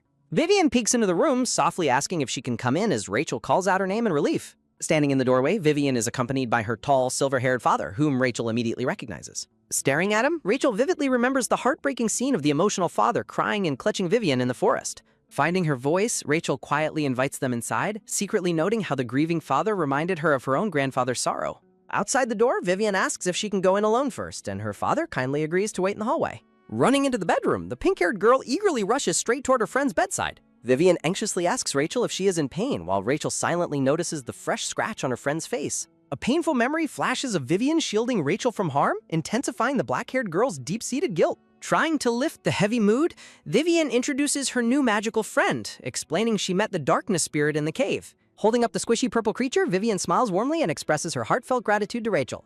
Met with an icy silence, Vivian nervously wonders if Rachel dislikes the spirit because of its dark nature. Seeking to comfort her, Vivian suggests they return to the festival together to eat delicious food once Rachel fully recovers. Breaking her silence, Rachel looks down coldly and firmly states that she has no desire to go. Vivian scratches her cheek in confusion, only for Rachel to harshly clarify that she specifically doesn't want to go with her. Rachel callously claims she regrets letting Vivian follow her, leaving the pink-haired girl devastated and questioning why she's being so mean. Pushing Vivian away, Rachel aggressively yells that she is sick of her and the entire village, but Vivian cuts her off to ask if Rachel is actually just scared. Tears streaming down her face, Vivian tearfully asks if Rachel is pushing her away out of fear that being by her side will put her in danger. Looking away to hide her face, Rachel claims her only fear is getting hurt, prompting Vivian to challenge her logic. A close-up of Rachel's face reveals her cold facade completely crumbling under the weight of her raw, tearful emotions. Sobbing heavily, Rachel finally drops her hostile act and confesses that despite her fear, she desperately wants to stay by Vivian's side. Pouring her heart out, Rachel tearfully asks if Vivian simply views her as a disposable friend to be abandoned when things get terrifying. Overwhelmed by the intense emotional confession, Vivian begins to cry hysterically alongside her dear friend. Choking back her tears, Rachel continues her heartfelt confession, determined to speak her absolute truth. Reaching out to hold Vivian's hand, Rachel softly admits that her true desire is for Vivian to remain by her side forever. With tears pouring down her cheeks, the black-haired girl desperately asks if Vivian will stay with her despite everything. Without a single doubt, Vivian throws her arms around Rachel, promising that she will absolutely stay by her side. Embracing her best friend tightly, Rachel silently resolves never to let go of this precious, life-saving warmth. Shadows descend as mysterious riders gallop through the night, carrying secrets that could shatter an entire empire. Returning in haste, the Duke demands to know the whereabouts of his beloved granddaughter. The butler reassures his master that the young lady is resting comfortably after her ordeal. Walking down the silent hallway, the Duke is consumed by worry for Rachel's safety. Opening the door, the Duke is relieved to find his black-haired granddaughter awake. Rachel assures her grandfather she is well, despite the lingering darkness of the attack. The Duke sighs with relief but senses that she has a serious request on her mind. Clasping her chest, Rachel prepares to voice a painful truth she can no longer ignore. Tired of living in fear, Rachel resolutely declares she will no longer hide from her destiny. Memories of past violence flash back, reminding her of the weakness that once held her captive. Clutching her dress, Rachel vows to discard her fragile disguise to protect the one she loves. Surrounded by pristine blossoms, Rachel begs her grandfather to help her grow stronger. The fading light of sunset signals the arrival of a cold, unforgiving justice. Accompanied by his loyal butler, the Duke descends into the dark depths of the dungeon. Inside her cell, the treacherous maid Margaret looks up in absolute terror. The Duke stands tall before the bars, his gaze radiating silent fury. Prostrating herself, Margaret desperately pleads for mercy, claiming she was driven by fear. Margaret confesses that she was coerced by an imperial inspector who threatened her family. She explains that cooperating was the only way to save her daughter, Sally. Unmoved by her tearful excuses, the Duke coldly condemns her foolish betrayal. Margaret continues to beg for mercy as the Duke turns his back on her pleading cries. Heading back upstairs, the butler asks his master what fate awaits the conspirators. The Duke reflects on the gravity of Margaret's betrayal in aiding the kidnapper. He grapples with a heavy moral dilemma, unwilling to let innocent blood be spilled. The Duke resolves that punishing the daughter for the mother's sins is a line he cannot cross. He remembers how injustice only breeds further tragedy and resentment down the line. The Duke hands down a dual sentence of execution for Margaret and exile for her daughter. The butler accepts the command, noting the temporary stay of execution granted to Margaret. Stopping mid-stride, the Duke is suddenly startled by an unexpected visitor in the corridor. A silver-haired youth in glasses bows politely, requesting a moment of the Duke's time. Recognizing the guest, the Duke grimly invites him inside to speak privately. The two men sit across from each other in a tense, silent standoff. The Duke notes that the guest must have feared being recognized by him. The silver-haired knight captain, Dane, sits quietly under the Duke's piercing gaze. A clash of iron wills unfolds as golden eyes meet deep blue eyes. Flashbacks reveal the Duke questioning the butler about the fate of the kidnappers. The butler explains that the mercenaries were completely eliminated. The Duke is shocked to hear that every single attacker was already dead. The butler confirms that a highly skilled swordsman dealt the lethal blows. Suspicions rise as the Duke realizes a legendary warrior must be hiding nearby. Back in the study, Dane points out that the legendary hero is actually a fugitive. Dane notes the Duke's striking resemblance to his notoriously stubborn sister. When asked if he will contact her, Dane requests that they pretend this meeting never happened. A chilling threat hangs in the air as Dane smilingly confirms his lethal resolve. The Duke demands to know why Dane risked everything just to see you. Dane reveals his imminent departure and requests a chance for the children to say goodbye. He acknowledges the Duke's efforts to protect Rachel from the harsh truth. The Duke listens in somber silence, burdened by the heavy weight of his secrets. Dane warns that keeping Rachel in the dark will only lead to bitter resentment. The silver-haired captain firmly rejects the request, leaving the Duke to face the gathering storm alone. A chilling truth is about to be revealed as the Duke sits in quiet contemplation, his next move set to change everything. Under a tense atmosphere, the silver-haired knight Dane questions the tight timeline for their upcoming plans. Looking through the window of the study, the Duke grimly insists it is time for the children to say their final goodbyes. Caught completely off guard, Dane is visibly shocked by the sudden news of their departure. Resting his hand on his knee, Dane quietly contemplates the Duke's true motives for hiding Rachel in this remote village. The Duke firmly declares that hiding his beloved granddaughter is no longer enough to guarantee her safety. A heavy, somber silence fills the study as Dane slumps back, absorbing the painful reality of their situation. Shifting forward half a month, a sunlit marketplace bustles with life as the children are finally allowed outside. Vivian excitedly holds up freshly grilled chicken skewers, eagerly urging her black-haired friend to try them. The two adorable cheepies happily chew on their food as Vivian checks if her friend likes the taste. Rachel smiles warmly with a light blush, happily confirming that the delicious street food is amazing. The girls make their way up a steep, grassy hill under the hot afternoon sun as Rachel urges Vivian to keep up. A close-up reveals a sweaty, exhausted Vivian, though her bright golden eyes remain determined. Standing at the grassy summit, the two girls gaze down at the sprawling, peaceful village bathed in warm sunlight. Rachel turns with a mysterious smile, teasing Vivian about an even better view hidden nearby. She points toward a massive, towering ancient tree and invites Vivian to climb to the very top. With a joyful shout, the pink-haired girl eagerly dashes ahead toward the giant trunk. Vivian proudly brags about her legendary tree climbing skills, declaring herself the master of the village. Below her, chibi Rachel gets a sudden brilliant spark of inspiration to surprise her boasting friend. Vivian successfully pulls herself onto a thick wooden branch, letting out a heavy sigh of relief. Reaching her hand down, the pink-haired girl kindly offers to help Rachel climb up beside her. To Vivian's utter shock, Rachel suddenly appears sitting perfectly and effortlessly on the branch right next to her. Vivian waves her fists in playful fury, accusing her friend of using cheat codes to climb the tree while her own dress gets covered in bark. A chibi Vivian continues to complain about Rachel's effortless grace as the dark-haired girl smiles beautifully. Rachel lets out a soft, melodic laugh, offering a playful apology for her quick climb. Reaching out, Rachel gently plucks a stray leaf from Vivian's bright pink braided hair. Pouting with red cheeks, Vivian cheekily decides to forgive her because her smile is just too cute. Vivian notices her friend's unusually happy mood and asks if something wonderful happened today. Rachel gazes at her with deep affection, explaining that she smiles because seeing Vivian happy brings her joy. A dramatic close-up of Vivian's golden eyes reveals her breath taken away by the sweet confession. Flustered and blushing, Vivian shyly touches her cheek while Rachel watches her with quiet, loving eyes. Rachel's expression softens with deep emotion as she admits her only wish was to capture Vivian's smile. Vivian tilts her head in confusion, completely unaware of the heavy meaning behind her friend's words. Sitting together in the warm twilight, Rachel drops a massive bombshell, announcing her departure for the capital tomorrow. A close-up of Vivian's face shows her completely frozen in heartbroken shock as her world shatters. The painful reality of their sudden separation hangs heavily between them as they sit on the branch. Tears well up in Vivian's wide golden eyes as the crushing weight of their final parting sinks in. Rachel gently cradles Vivian's cheek, softly explaining that leaving is the only way to keep her safe. Clutching her dress, Vivian looks down as she realizes the massive danger her friend is about to face. The girls share a solemn gaze as Vivian realizes the original perilous story is unfolding just as destined. Rachel clasps Vivian's hand, admitting she hid the truth out of fear that she couldn't leave if Vivian asked. Holding on tightly, Rachel tearfully apologizes, unable to bear the thought of Vivian ever getting hurt because of her. Rachel smiles beautifully through her tears, bidding Vivian a tender, temporary farewell. Vivian's heart aches for her friend as she prepares to send her off into a brutal world of thorns. A fierce, determined look overcomes Vivian's tearful face as she resolves to be strong for their future. Clasping Rachel's hands, Vivian promises to wait, write every single day, and pray constantly for her safety. Smiling brightly through her tears, Vivian vows that they will absolutely meet again when the time is right. Rachel's gentle, relieved smile confirms that her heavy burden has been lifted by her friend's loyalty. Leaning their heads together, the two best friends make an emotional promise to always find their way back. Beneath the ancient tree under a golden sunset, they finally part ways, ready to face their epic new destinies. With bright smiles, the two best friends cherish their final moment of peace. Holding hands tightly, they promise never to forget their unbreakable bond. A decade flashes by in an instant, and a furious scream shatters the peaceful night. Now 19, Vivian desperately searches the streets, wondering where her father could have gone. Vivian Hessen stands frozen in panic as she realizes her father has completely vanished. After combing the entire town all day, the grim truth finally sinks in. In the original timeline, her journey to the capital to find him begins here. Tragically, the original story decreed that Vivian would never find her father alive. Fearing a dark fate has already befallen him, she checks the shop one last time. She recalls her years of desperate attempts to keep him by her side. She remembers threatening to die with him if he ever got into trouble. Regretting her leniency, she wishes she had locked him up the night before. He had returned with a strange aura last night, only to leave a letter by morning.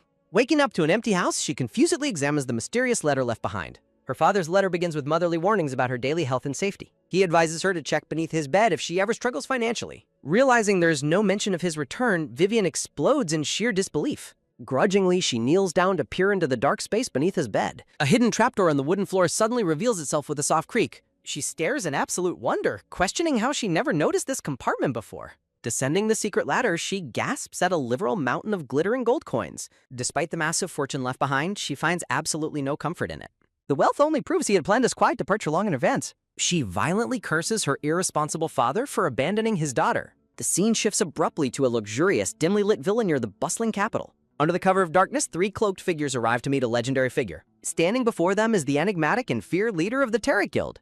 An informant watches the masked master, noting the meteoric rise of his guild. In just 2 years, Tarek became the capital's most influential information guild. Despite his immense power, the guild master's identity remains completely shrouded in mystery. Nobles and enemies alike are desperate to uncover the face behind the mask. They successfully lured him out using highly classified information on the disgraced prince. Inside the study, a tense silence fills the room as the meeting commences. The informant greets the master with fake pleasantries, bringing up the traitor's intel.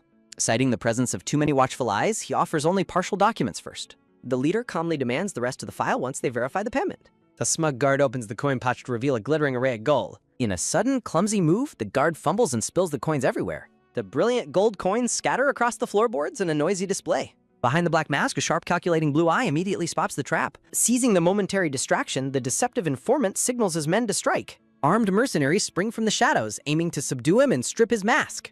An attacker's hand reaches out aggressively, mere inches from tearing off the disguise. With blinding speed, the masked master intercepts the strike with a brutal carry. Before the assassin can react, the master effortlessly overpowers him with sheer force. The informant's blood runs cold as the attacker falls lifelessly onto the floor. The leader stands over the fallen spy, his silent aura radiating terrifying dominance. Stepping past the terrified mastermind, the master coldly warns him to control his curiosity. Realizing the master knew about the ambush all along, the mastermind trembles in absolute terror. Leaving them with a chilling warning of all-out war, the legendary Shadow Master vanishes into the night.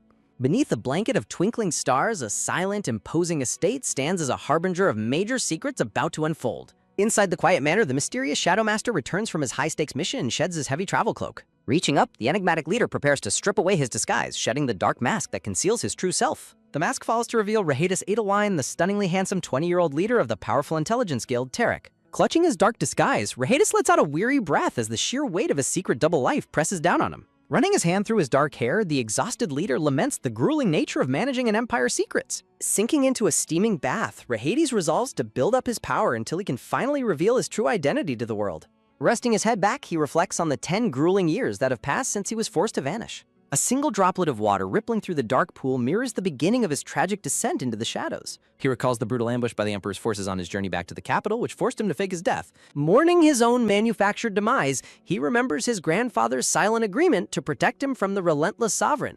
To survive, he fled across the border to hone his lethal magic, eventually returning to build Tarek from the shadows. Stepping out of the bath, he hardens his resolve to become so powerful that even the Emperor can never touch him again. He laments that Vivian still believes he is safely residing in a neighboring country. Wrapping himself in a dark robe, he resolves to keep her safe from the cruel reality and blood on his hands. Opening a wooden drawer, his heart quickens as he checks for a message in the magical matching diary. His heart sinks as he stares at the silent gem-encrusted book, realizing she has not written to him in days. The identical magically linked diaries float in his memory, symbolizing the fragile connection holding their two worlds together. He gently cradles the magical diary, desperately rationalizing her silence by hoping she is simply resting after the festival. Suddenly, the blue gem on the cover flares with brilliant light, signaling that she has finally sent a message. Smiling warmly, Rahadis opens the glowing diary, eagerly anticipating her usual playful boasts about her daily sales. His warm smile instantly vanishes as he reads Vivian's shocking announcement that she is heading straight to the capital. Panicked, he frantically scribbles a response, demanding to know why she is suddenly making such a reckless journey. He hovers over the desk in agonizing suspense, desperately waiting for her immediate reply as the silence stretches on.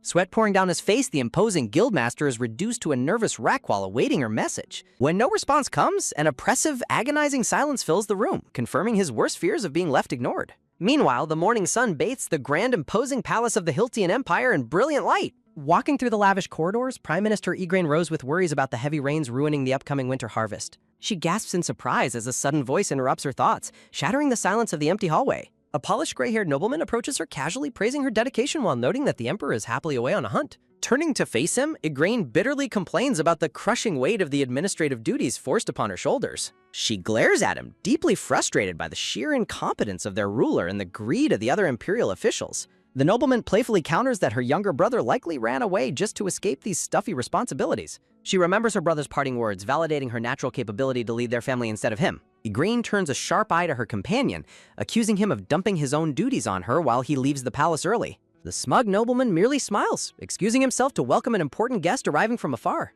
Igraine stares at him in utter disbelief, completely stunned that the normally grumpy noble has any actual friends. Offering a lazy wave, the noble bids her farewell as he strolls away, leaving her to handle the endless state affairs. Suddenly, a frantic guard comes bursting down the imperial hallway, shouting that a major crisis has occurred. Panting heavily, the messenger delivers the grim news of a massive flood ravaging the nearby lands.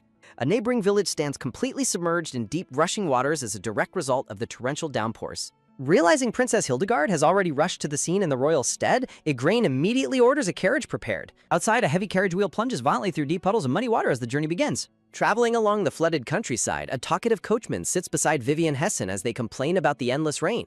The friendly driver praises Vivian's bold nature, noting how most young ladies would sit shyly in the back. Smiling warmly, the pink-haired girl replies that chatting is far better than enduring a lonely, silent ride. As the carriage rattles down the path, the driver warmly asks what urgent business brings her into the capital. Vivian's expression instantly softens with sorrow as she quietly admits she is looking for someone incredibly important. She fears her arrival will trigger the perilous events of the original novel, but she refuses to let her father die. Back on the carriage, the curious driver asks if she is looking for family, prompting her to explain his sudden disappearance. The coachman points upward, suggesting she seek out a mysterious, highly capable information guild. The coachman struggles to recall the guild's name, eventually suggesting it might be Tarek. A system narrative confirms that Tarek is indeed the capital's most legendary guild. Hearing the name, the pink-haired girl falls deep into pensive thought. She remembered Tarek was the name of the hill from her childhood memories. While she contemplates hiring the guild, the coachman spots a struggling rookie driver ahead. A lavish carriage is shown stuck deep in a muddy rut along the path. The pink-haired girl asks to take a brief break, and the coachman happily agrees. The carriage slowly halts as they pull over near the troubled travelers. Resolving to use her unique magic, she decides she cannot simply ignore their plight. She walks over to the stuck carriage and spots a group in distress. She is immediately struck by the impressive presence of the gray-haired noblewoman. The stern noblewoman questions her presence, prompting the girl to snap out of her daze. The pink-haired girl politely offers to help free their stuck carriage. While a guard doubts her ability, the noblewoman decides to trust her offer. Smiling warmly, the girl pulls out a cute purple slime named Kamala. With a surge of magic, the purple slime expands to lift the heavy carriage. The stuck carriage wheel is easily pried loose from the deep mud. The carriage is safely lowered, leaving the onlookers completely speechless. As she announces her success, the guards realize she's a darkness spirit mage. The girl's cheerful expression crumbles as they hurl cruel prejudice insults. The guards furiously yell at her, calling her a filthy, tainted half-breed. Regaining her composure, she sarcastically offers to put the carriage back in the mud. As a guard aggressively reacts to her sass, the noblewoman sharply intervenes. Stepping forward, the noblewoman commands her guards to apologize immediately. When a guard protests, she coldly demands if the girl ever harmed anyone. Her intense gaze forces the guards to bow their heads in silent shame. The guards grudgingly apologize, though the noblewoman notes they only did so to ease her conscience. The noblewoman sincerely apologizes for her men, flustering the polite girl. She explains the guards hold deep trauma from losing loved ones to demons. She gently reassures the pink-haired girl that not everyone in the capital is so prejudiced. The girl reflects on how locals eventually accepted her magical abilities back home. Smiling brightly, she boasts that she eventually won over everyone in her village. Relieved, the noblewoman smiles, though the girl suddenly notices something familiar about her. The girl envisions a handsome, white-haired noble standing closely behind the woman. She shakes her head to dismiss the silly comparison to her own runaway father. The noblewoman warmly thanks her again for resolving their urgent crisis. She reaches out a gloved hand, offering to repay her once they reach the capital. The girl introduces herself as Vivian Hessen and admits she has no lodging yet. The noblewoman reveals her name is Igraine Rosewith and invites her to the family estate. Vivian is stunned, realizing Igraine is the sister of the famous historical figure, Dane. Igraine bids farewell, leaving Vivian touched by her complete lack of prejudice. Vivian watches the carriage depart, deeply grateful for such a warm welcome to the capital. A short time later, she arrives before a massive, heavily guarded estate. Peeking nervously around the corner, she doubts if she should simply walk in. An aerial view confirms she is standing in front of the grand house Adelwein. She recalls sitting up in her in-bed, suddenly remembering her friend, Rachel. She had opened her glowing diary to find a message directing her to the dukedom.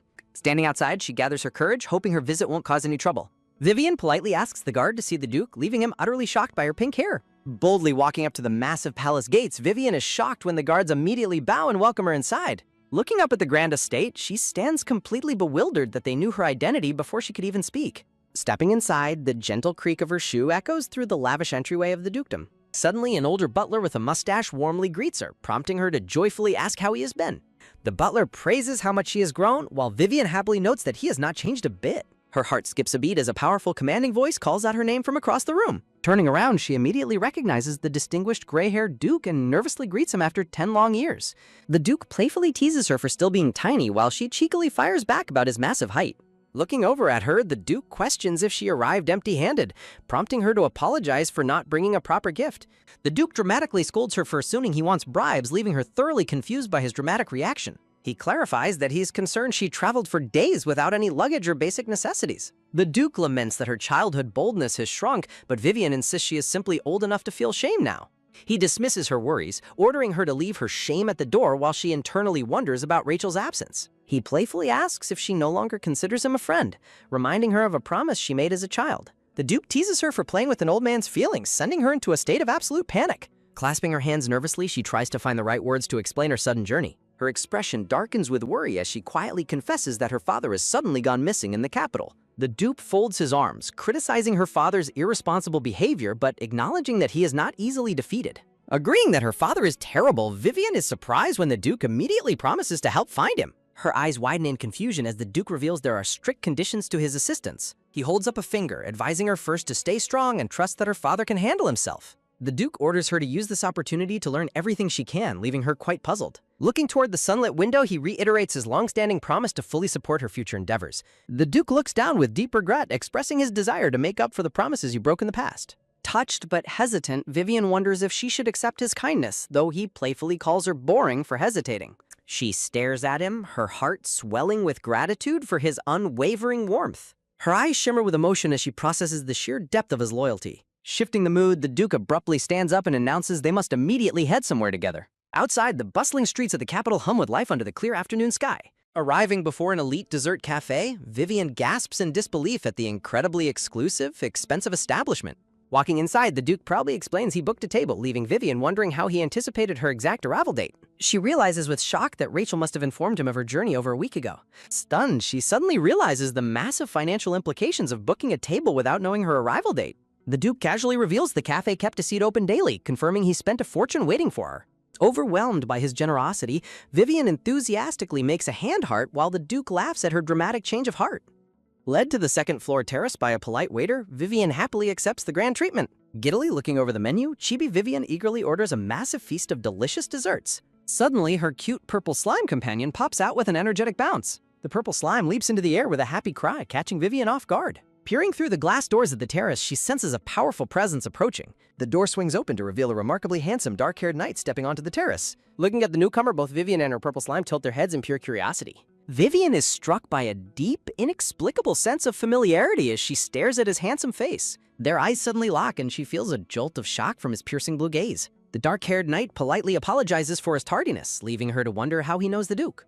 As he joins their table, Vivian notices him constantly glancing her way, wondering if she is merely imagining things. The Duke introduces the mysterious knight as her personal bodyguard, but Vivian politely tries to decline. The Duke insists on her protection due to her previous kidnapping, making Vivian realize she cannot easily escape the setup. He explains that Rachel personally sent the knight out of concern for her safety. Smiling softly, Vivian feels deeply touched, realizing that her dear friend still treasures their bond above all else. Determined to accept her friend's thoughtfulness, the pink-haired Vivian is suddenly struck by a shocking revelation. Looking directly at her new bodyguard, she points out his uncanny visual resemblance to the distinguished Duke. Caught completely off guard, the dark-haired nervously claims he is merely from a cadet branch of the family. Smiling warmly, the cheerful Vivian dismisses the tension and politely offers her hand to her new protector. The handsome bodyguard stands frozen, staring intensely at her outstretched hand with his piercing blue eyes. Stepping forward, he gently takes her hand, accepting their partnership under the bright afternoon sun. Watching the successful introduction, the Duke wears a deeply smug, satisfied chibi grin. Outside, Vivian proposes retrieving her luggage, but the generous Duke insists on sending his own servants instead. Gently declining, she requests some solitary time to clear her head and look around the busy plaza. The protective bodyguard immediately offers to accompany her, prompting the Duke to agree on the condition they return for dinner. As the grand carriage rattles away, the pink-haired girl and her silent protector are left standing together.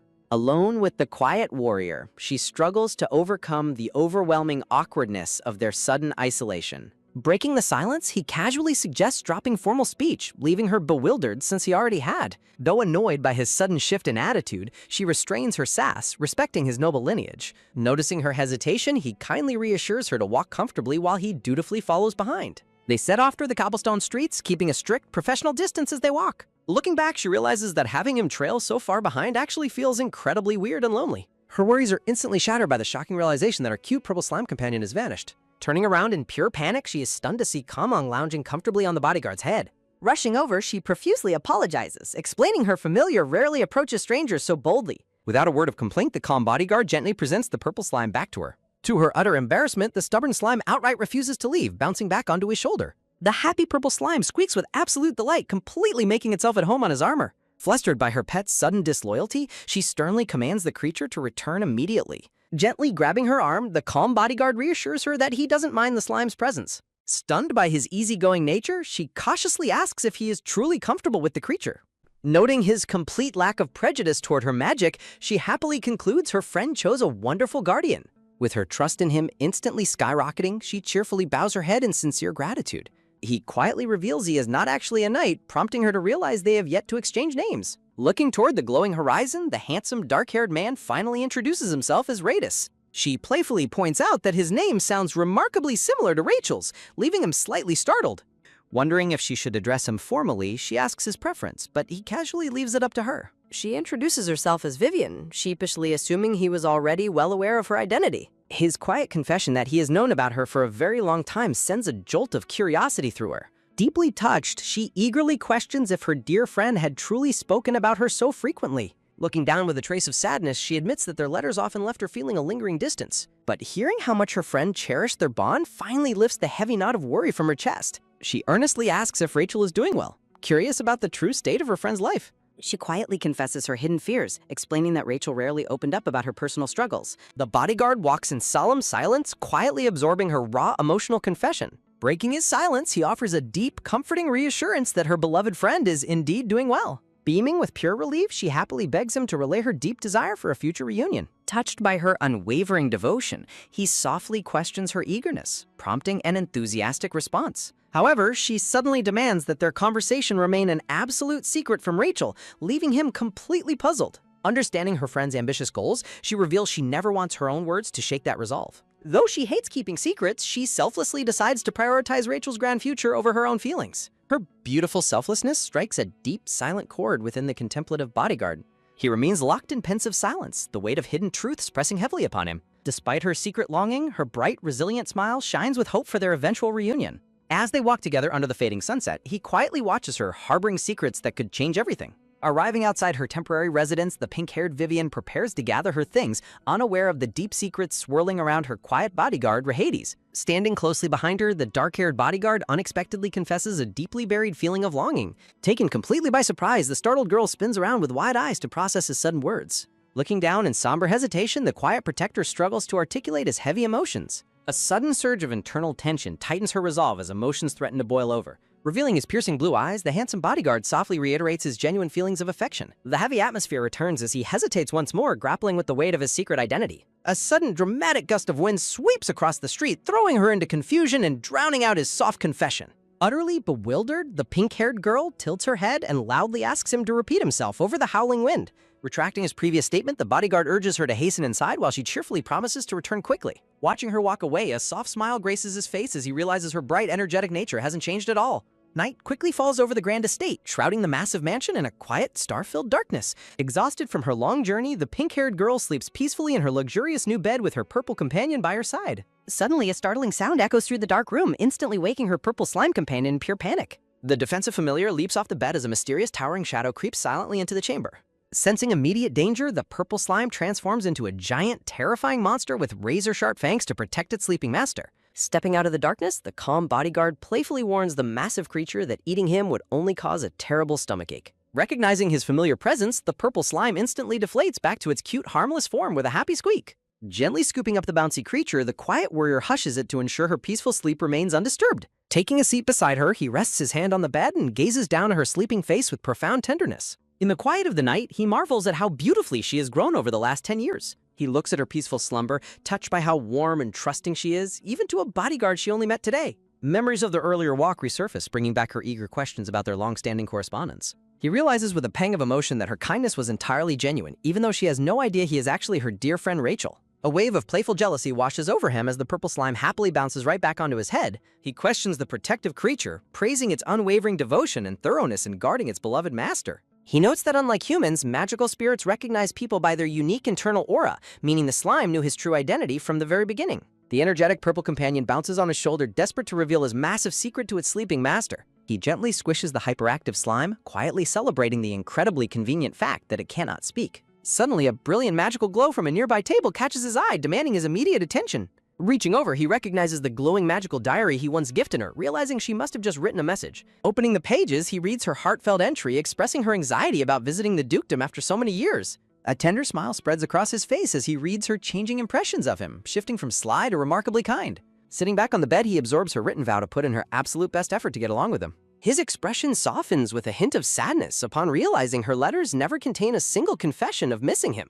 Quietly slipping away, he is deeply moved by the realization that she deliberately hid her true longing just to protect his grand future. Opening the heavy chamber door to slip back into the hallway, he is startled to find the older Duke waiting in the darkness. The stern Duke immediately defends his actions, claiming his decision to bring her here was not for personal indulgence. The young man politely presses his grandfather, questioning how much longer they must keep the truth hidden from the girl. The Duke reveals his strategic plan, insisting they must deceive the Emperor and protect her by keeping her in the dark for now. Understanding the grand stakes, the young warrior agrees to wait until the perfect moment, while his grandfather urges him not to delay too long. Heavy footsteps echo through the magnificent, dimly lit corridors of the silent palace as they part ways. Standing alone in the grand hallway, the conflicted young man clutches his head, battling a deep, hidden fear of what lies ahead. Haunted by memories of their childhood, he wonders if she will still care for him once his true identity and complicated feelings are finally laid bare. The agonizing dread of losing her precious affection hangs heavily in the quiet midnight air. A vibrant new morning dawns as the cheerful pink-haired girl flings open her window to welcome the bright sunlit day. Resting her chin on her hand, she beams with joy while greeting her lively purple companion. She watches in pure fascination as the energetic slime suddenly leaps into the air with strange determination. Her jaw drops in shock as the purple slime begins to morph and stretch into a towering humanoid shape. Analyzing the slime's newly formed proportions, she realizes with growing suspicion that its height and build perfectly match her mysterious bodyguard. Her quiet morning takes a chaotic turn when a bizarre purple visitor begins bouncing frantically. Smiling softly, Vivian questions if her round purple companion is simply desperate to go outside. Stepping into the grand hallway, Vivian marvels at the breathtaking sunlight streaming through the massive windows. Her peaceful observation is suddenly shattered by a deep, unexpected voice greeting her from the shadows. She spins around in surprise to find Rahady standing exceptionally close in a loose, open shirt. She finds herself completely mesmerized by his effortlessly handsome, slightly unkempt morning appearance. The heart-stopping sight triggers a hilarious mental image of a dramatic flower ring declaration. She recalls her childhood friend's passionate vow to reject marriage and stay by her side forever. The memories flood back, reminding her how easily anyone would fall for such a beautiful face. Her daydreaming is abruptly cut short when a warm hand gently reaches out to touch her. Looking up, Vivian finds her dark-haired bodyguard casually playing with a lock of her pink hair. He looks back with a calm gaze, teasingly comparing her hair to a wagging puppy's tail. Vivian fumes in adorable annoyance, realizing she is being treated like a pampered pet. Her anger instantly melts into pure panic when he smiles softly and calls her cute. Utterly flustered by his sudden playfulness, she can only blush and look away in silence. Her abandonment of composure quickly morphs back into outrage when he makes another teasing remark about her height. When she asks if he dislikes her short height, he gently pats her head to reassure her. To her absolute frustration, he treats her like a child by offering advice on how to grow taller. Fuming with childish rage, Vivian vows to expose his teasing behavior to her childhood friend. Determined to prove she is an adult, she storms down the corridor in a stubborn race. The grand dining hall stands waiting in tranquil luxury as frantic footsteps echo from the hallway. Vivian bursts through the heavy doors completely out of breath, prompting a bewildered question from the Duke. She holds back a furious explanation, knowing she cannot confess to racing her teasing bodyguard. Regaining her ladylike composure, she politely greets the patriarch while her silent rival arrives behind her. A lavish breakfast spread is served, momentarily distracting the tense table from their morning rivalry. The atmosphere shifts dramatically when the Duke proposes a grand visit to the Imperial Palace tomorrow. While the Duke praises the capital, Vivian immediately worries if a commoner is even allowed inside. Radis explains her special patronage, though his sudden shift back to formal speech highly irritates her. She eagerly prepares to accept the invitation, but her enthusiasm instantly vanishes as she freezes mid-sentence. A terrifying vision of the golden-haired Crown Prince Alan flashes before her eyes, signaling immense danger. The looming threat of the novel's toxic male lead fills her with a sudden, overwhelming dread. She desperately reflects on her changed fate, hoping her restored health will prevent the original tragedy. She quickly concludes that going out of her way to meet a dangerous man is foolish. The terrifying possibility of a disastrous encounter with royalty weighs heavily on her mind. Sitting silently at the table, Vivian contemplates how a single mistake could ruin her peaceful life. Meanwhile, deep within the Golden Autumn Forest, an elite hunting party prepares a lethal strike. With a sudden and decisive movement, the deadly arrow is loosed into the tranquil woods. The focus shifts back to the quiet, sun-drenched halls of the majestic dukedom mansion. Walking through the corridor, Rahidus notes that the elders will be away on their hunt tomorrow.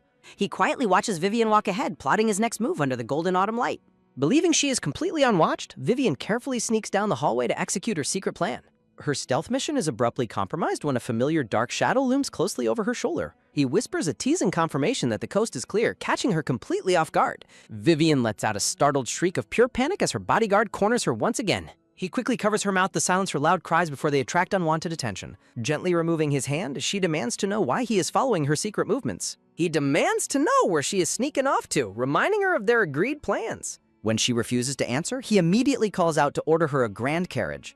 Desperate to silence him, she covers his mouth and frantically blurts out her true destination. He gently grabs her wrist, demanding to know what business she has inside a mysterious guild. Determined to sneak out, Vivian worries that the Duke might mistake her secret actions for a deep lack of trust.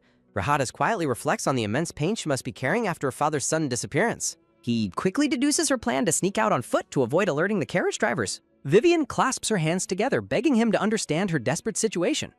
Reluctantly, Rahadi sighs and admits that her reasoning is entirely spot on. Vivian looks up with pleading eyes, asking him to keep her secret safe. Rahadis internally questions if she is far too trusting of a man she only met yesterday. Pivoting on her heels, Vivian confronts him directly and asks if he trusts her in return.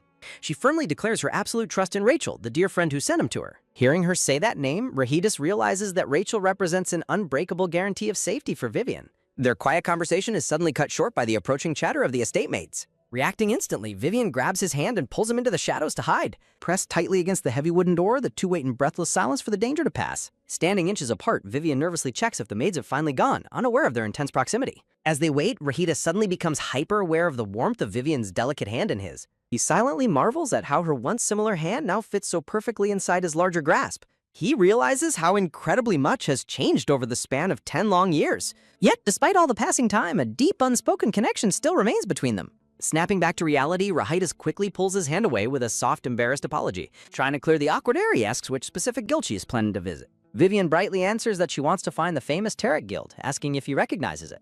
Rahidus immediately recognizes the name, knowing his own men are already tracking her target's dangerous movements. Sensing his hesitation, Vivian playfully teases him, asking if he is simply too scared to go. She smugly suggests that she can easily brave the scary back streets all on her own. Vivian secretly reminds herself that Rachel would never have sent a weak bodyguard to protect her. She confidently strides ahead, fully expecting her cheeky provocation to work on him. She knows his pride as a strong knight will make it impossible for him to back down. Sure enough, Rahidus immediately stops her, falling right into her clever trap.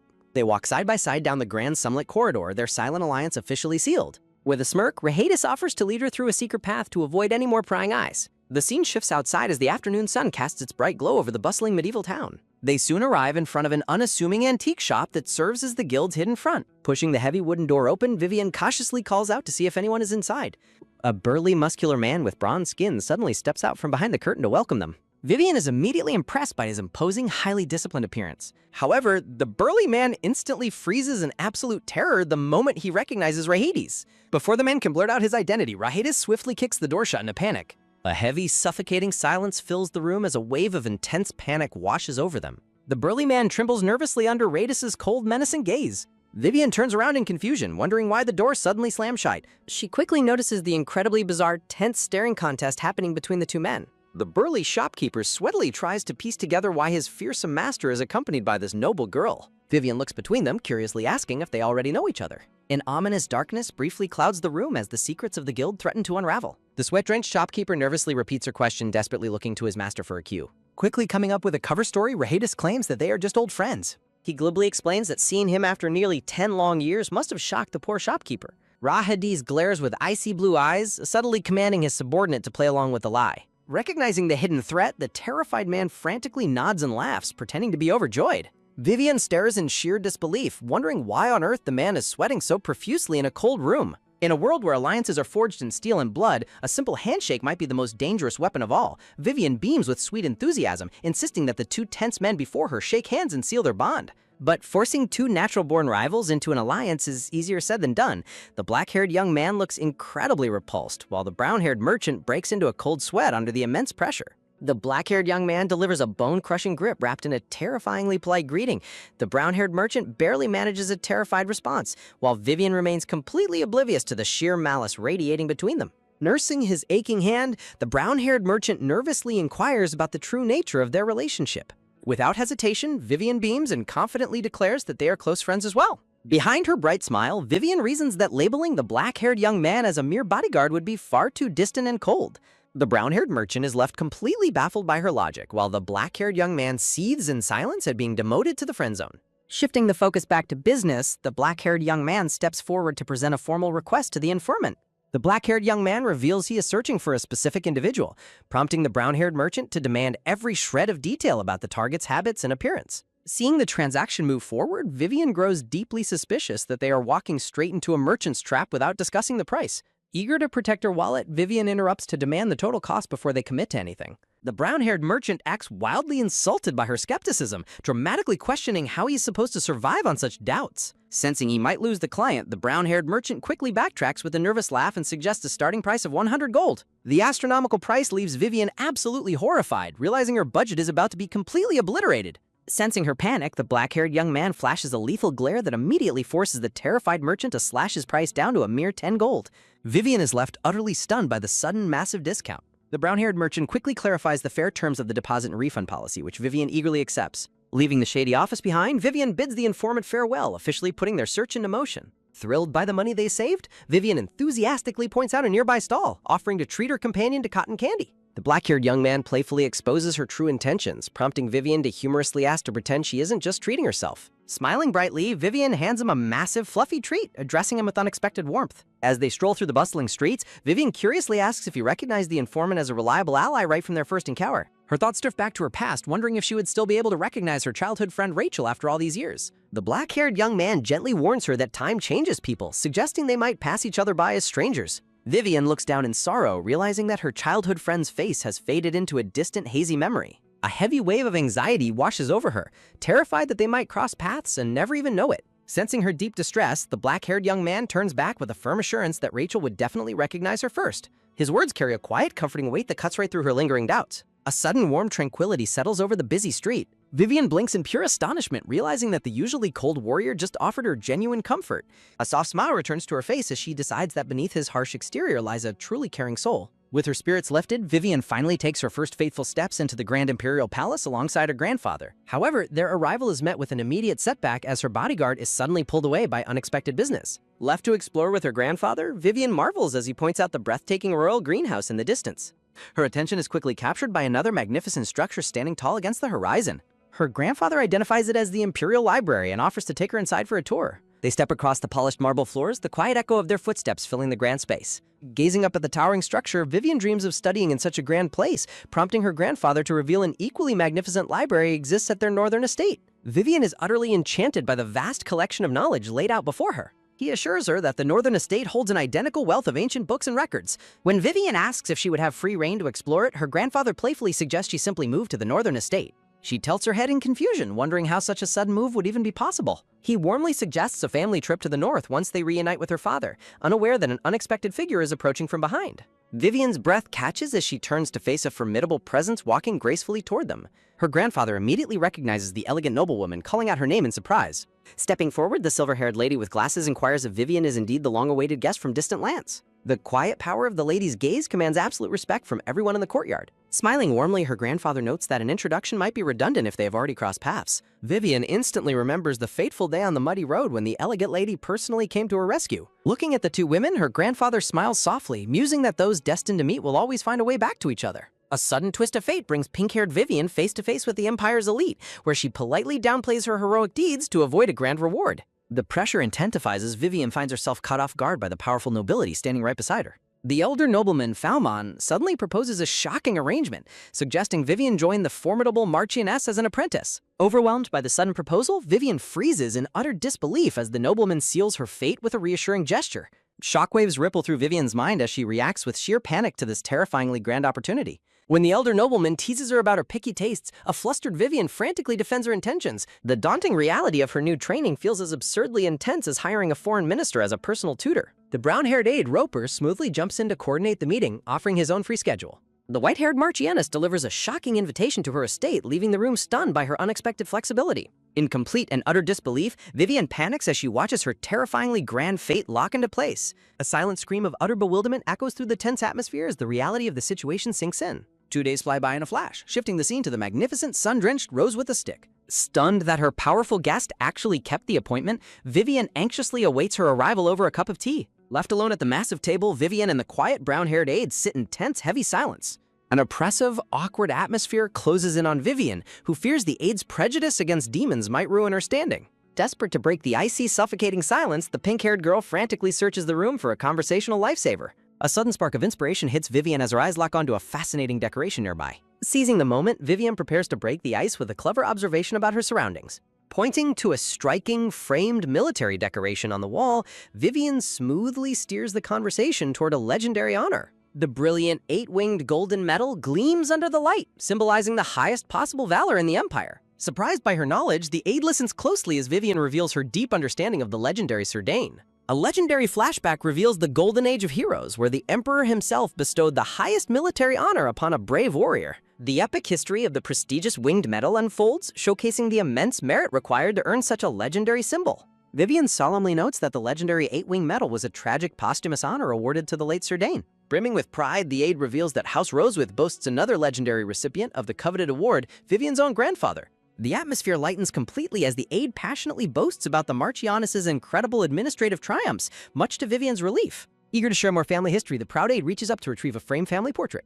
The old portrait reveals a glimpse of the family's past, featuring a young Marchioness alongside a familiar white-haired boy.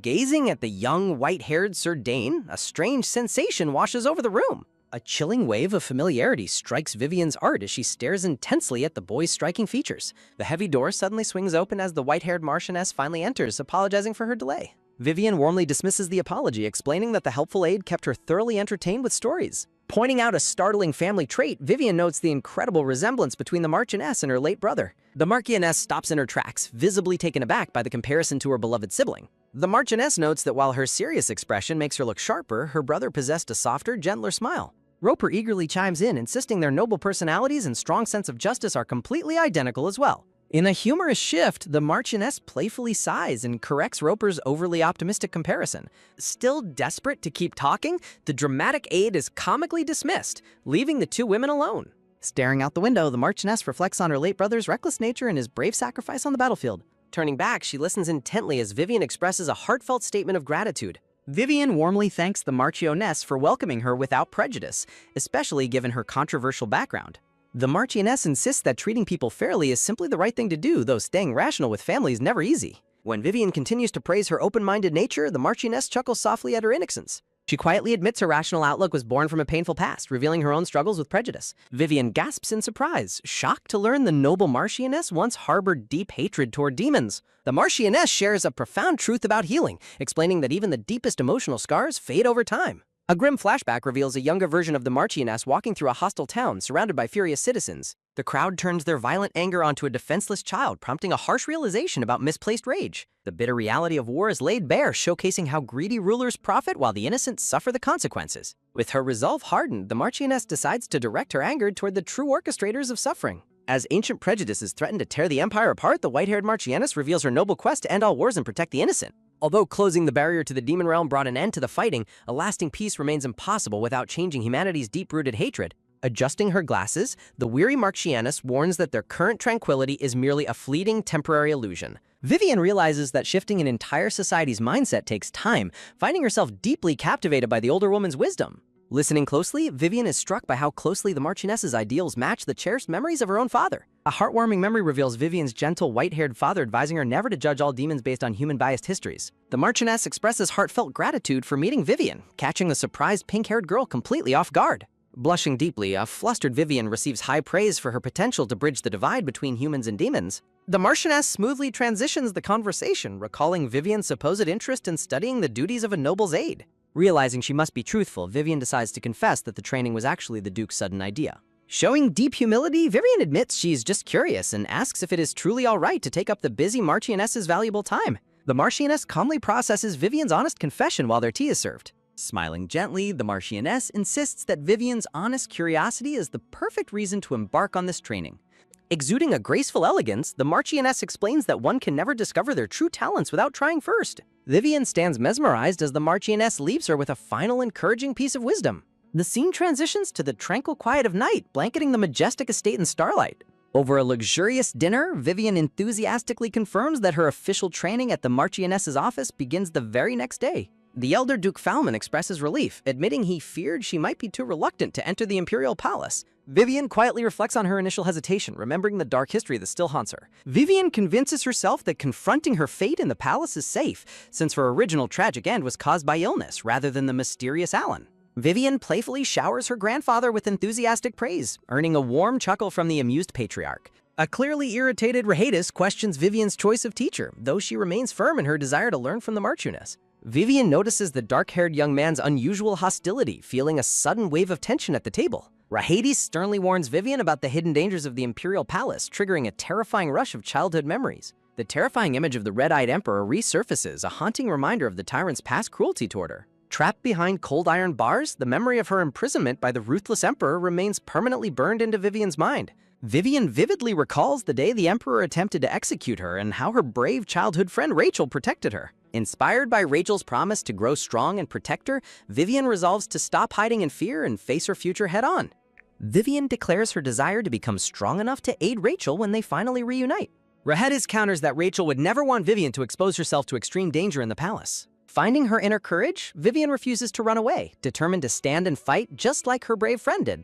Stunned by Vivian's unexpected resolve, Rahedis falls into a heavy, silent contemplation. Vivian's unwavering conviction echoes through the silent dining room, sealing her determination. Announcing her final decision, Vivian turns and steps out of the dining room, leaving the two men behind. The heavy dining room doors click shut, leaving a tense, loaded silence in their wake. Duke Falman politely bids his grandson a good night, preparing to leave the tense young warrior alone. Once they are alone, a furious Rahedis confronts his grandfather, accusing him of being incredibly careless for letting Vivian go to the palace. Duke Falman fires back, questioning Rahedis' sudden cowardice and reminding him of his goal to grow stronger. Rahedis argues that the palace is a dangerous nest of spies where everyone serves as the emperor's eyes and ears. The Duke challenges his grandson, asking if he intends to keep Vivian locked away forever within the safety of their mansion. The Duke passionately declares that keeping Vivian caged is wrong, asserting that a bird is born to fly. The Duke asks Rahedis if a bird trapped in a cage just because the world is dangerous could ever find true happiness. The Duke's penetrating question hangs in the air, challenging Rahedis' overprotective instincts.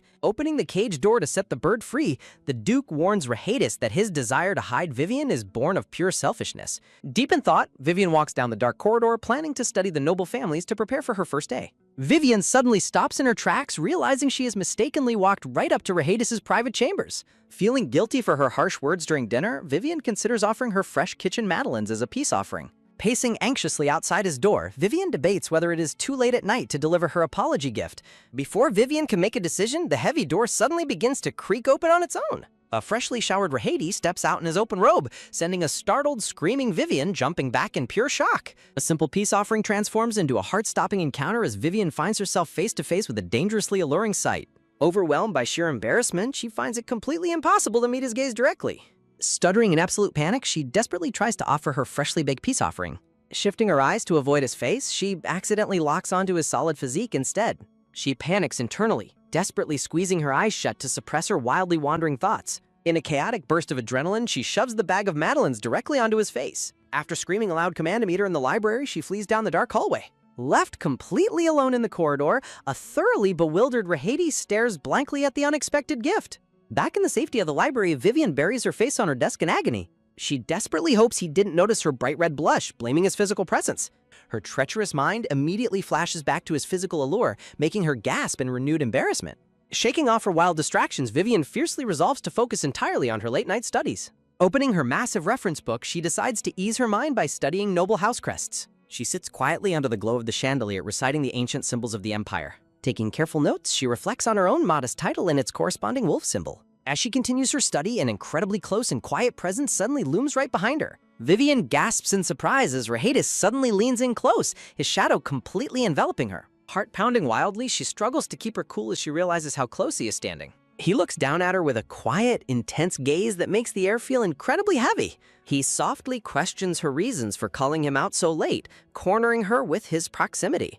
Buckling under his intense presence, she blurts out a dramatic confession about being too lonely. Shifting the blame, she reminds him of his official duties to remain by her side. She insists that a proper bodyguard must accompany their charge at all times, even late at night. He playfully teases her, bringing up an old rumor about her running away from ghosts. A sudden realization strikes Vivian as the mention of that night triggers a deeply buried memory. She remembers a distant night from her childhood when she sought comfort from her dear friend Rachel. She immediately denies the childish fear, highly exasperated that her childhood secrets were shared. Rahedi softly chuckles, teasingly acknowledging her status as an adult despite her petite height. She fumes in adorable frustration, highly annoyed at being treated like a child once again. He warns her that she cannot possibly finish all this intense study tonight. Without warning, he reaches over and swiftly pulls the heavy book away from her. Sitting down with pen in hand, he demands her undivided attention to teach her himself. Intrigued by his sudden helpfulness, she watches closely as he prepares to explain the material. Looking down at the map, a warm wave of gratitude washes over her. He explains the heavy responsibilities of an aide, emphasizing the deep knowledge required to assist a lord. She nods in absolute concentration, eagerly absorbing his detailed breakdown of document processing. He points out the administrative details, laying out the practical foundation of imperial paperwork. An hour flies by and Vivian wakes up in a daze, shocked to have dozed off. She realizes her exhaustion got the best of her right in the middle of note-taking. Sensing a gentle warmth, she wonders if he was the one who draped the blanket over her. Watching him work quietly, she is touched to discover a surprisingly gentle side to his nature. This comforting dynamic instantly brings back fond memories of Rachel reading stories to her. She gazes softly, feeling a comforting warmth mirror the childhood days of being comforted. Her heart completely skips a beat as he turns to look at her with a breathtaking smile.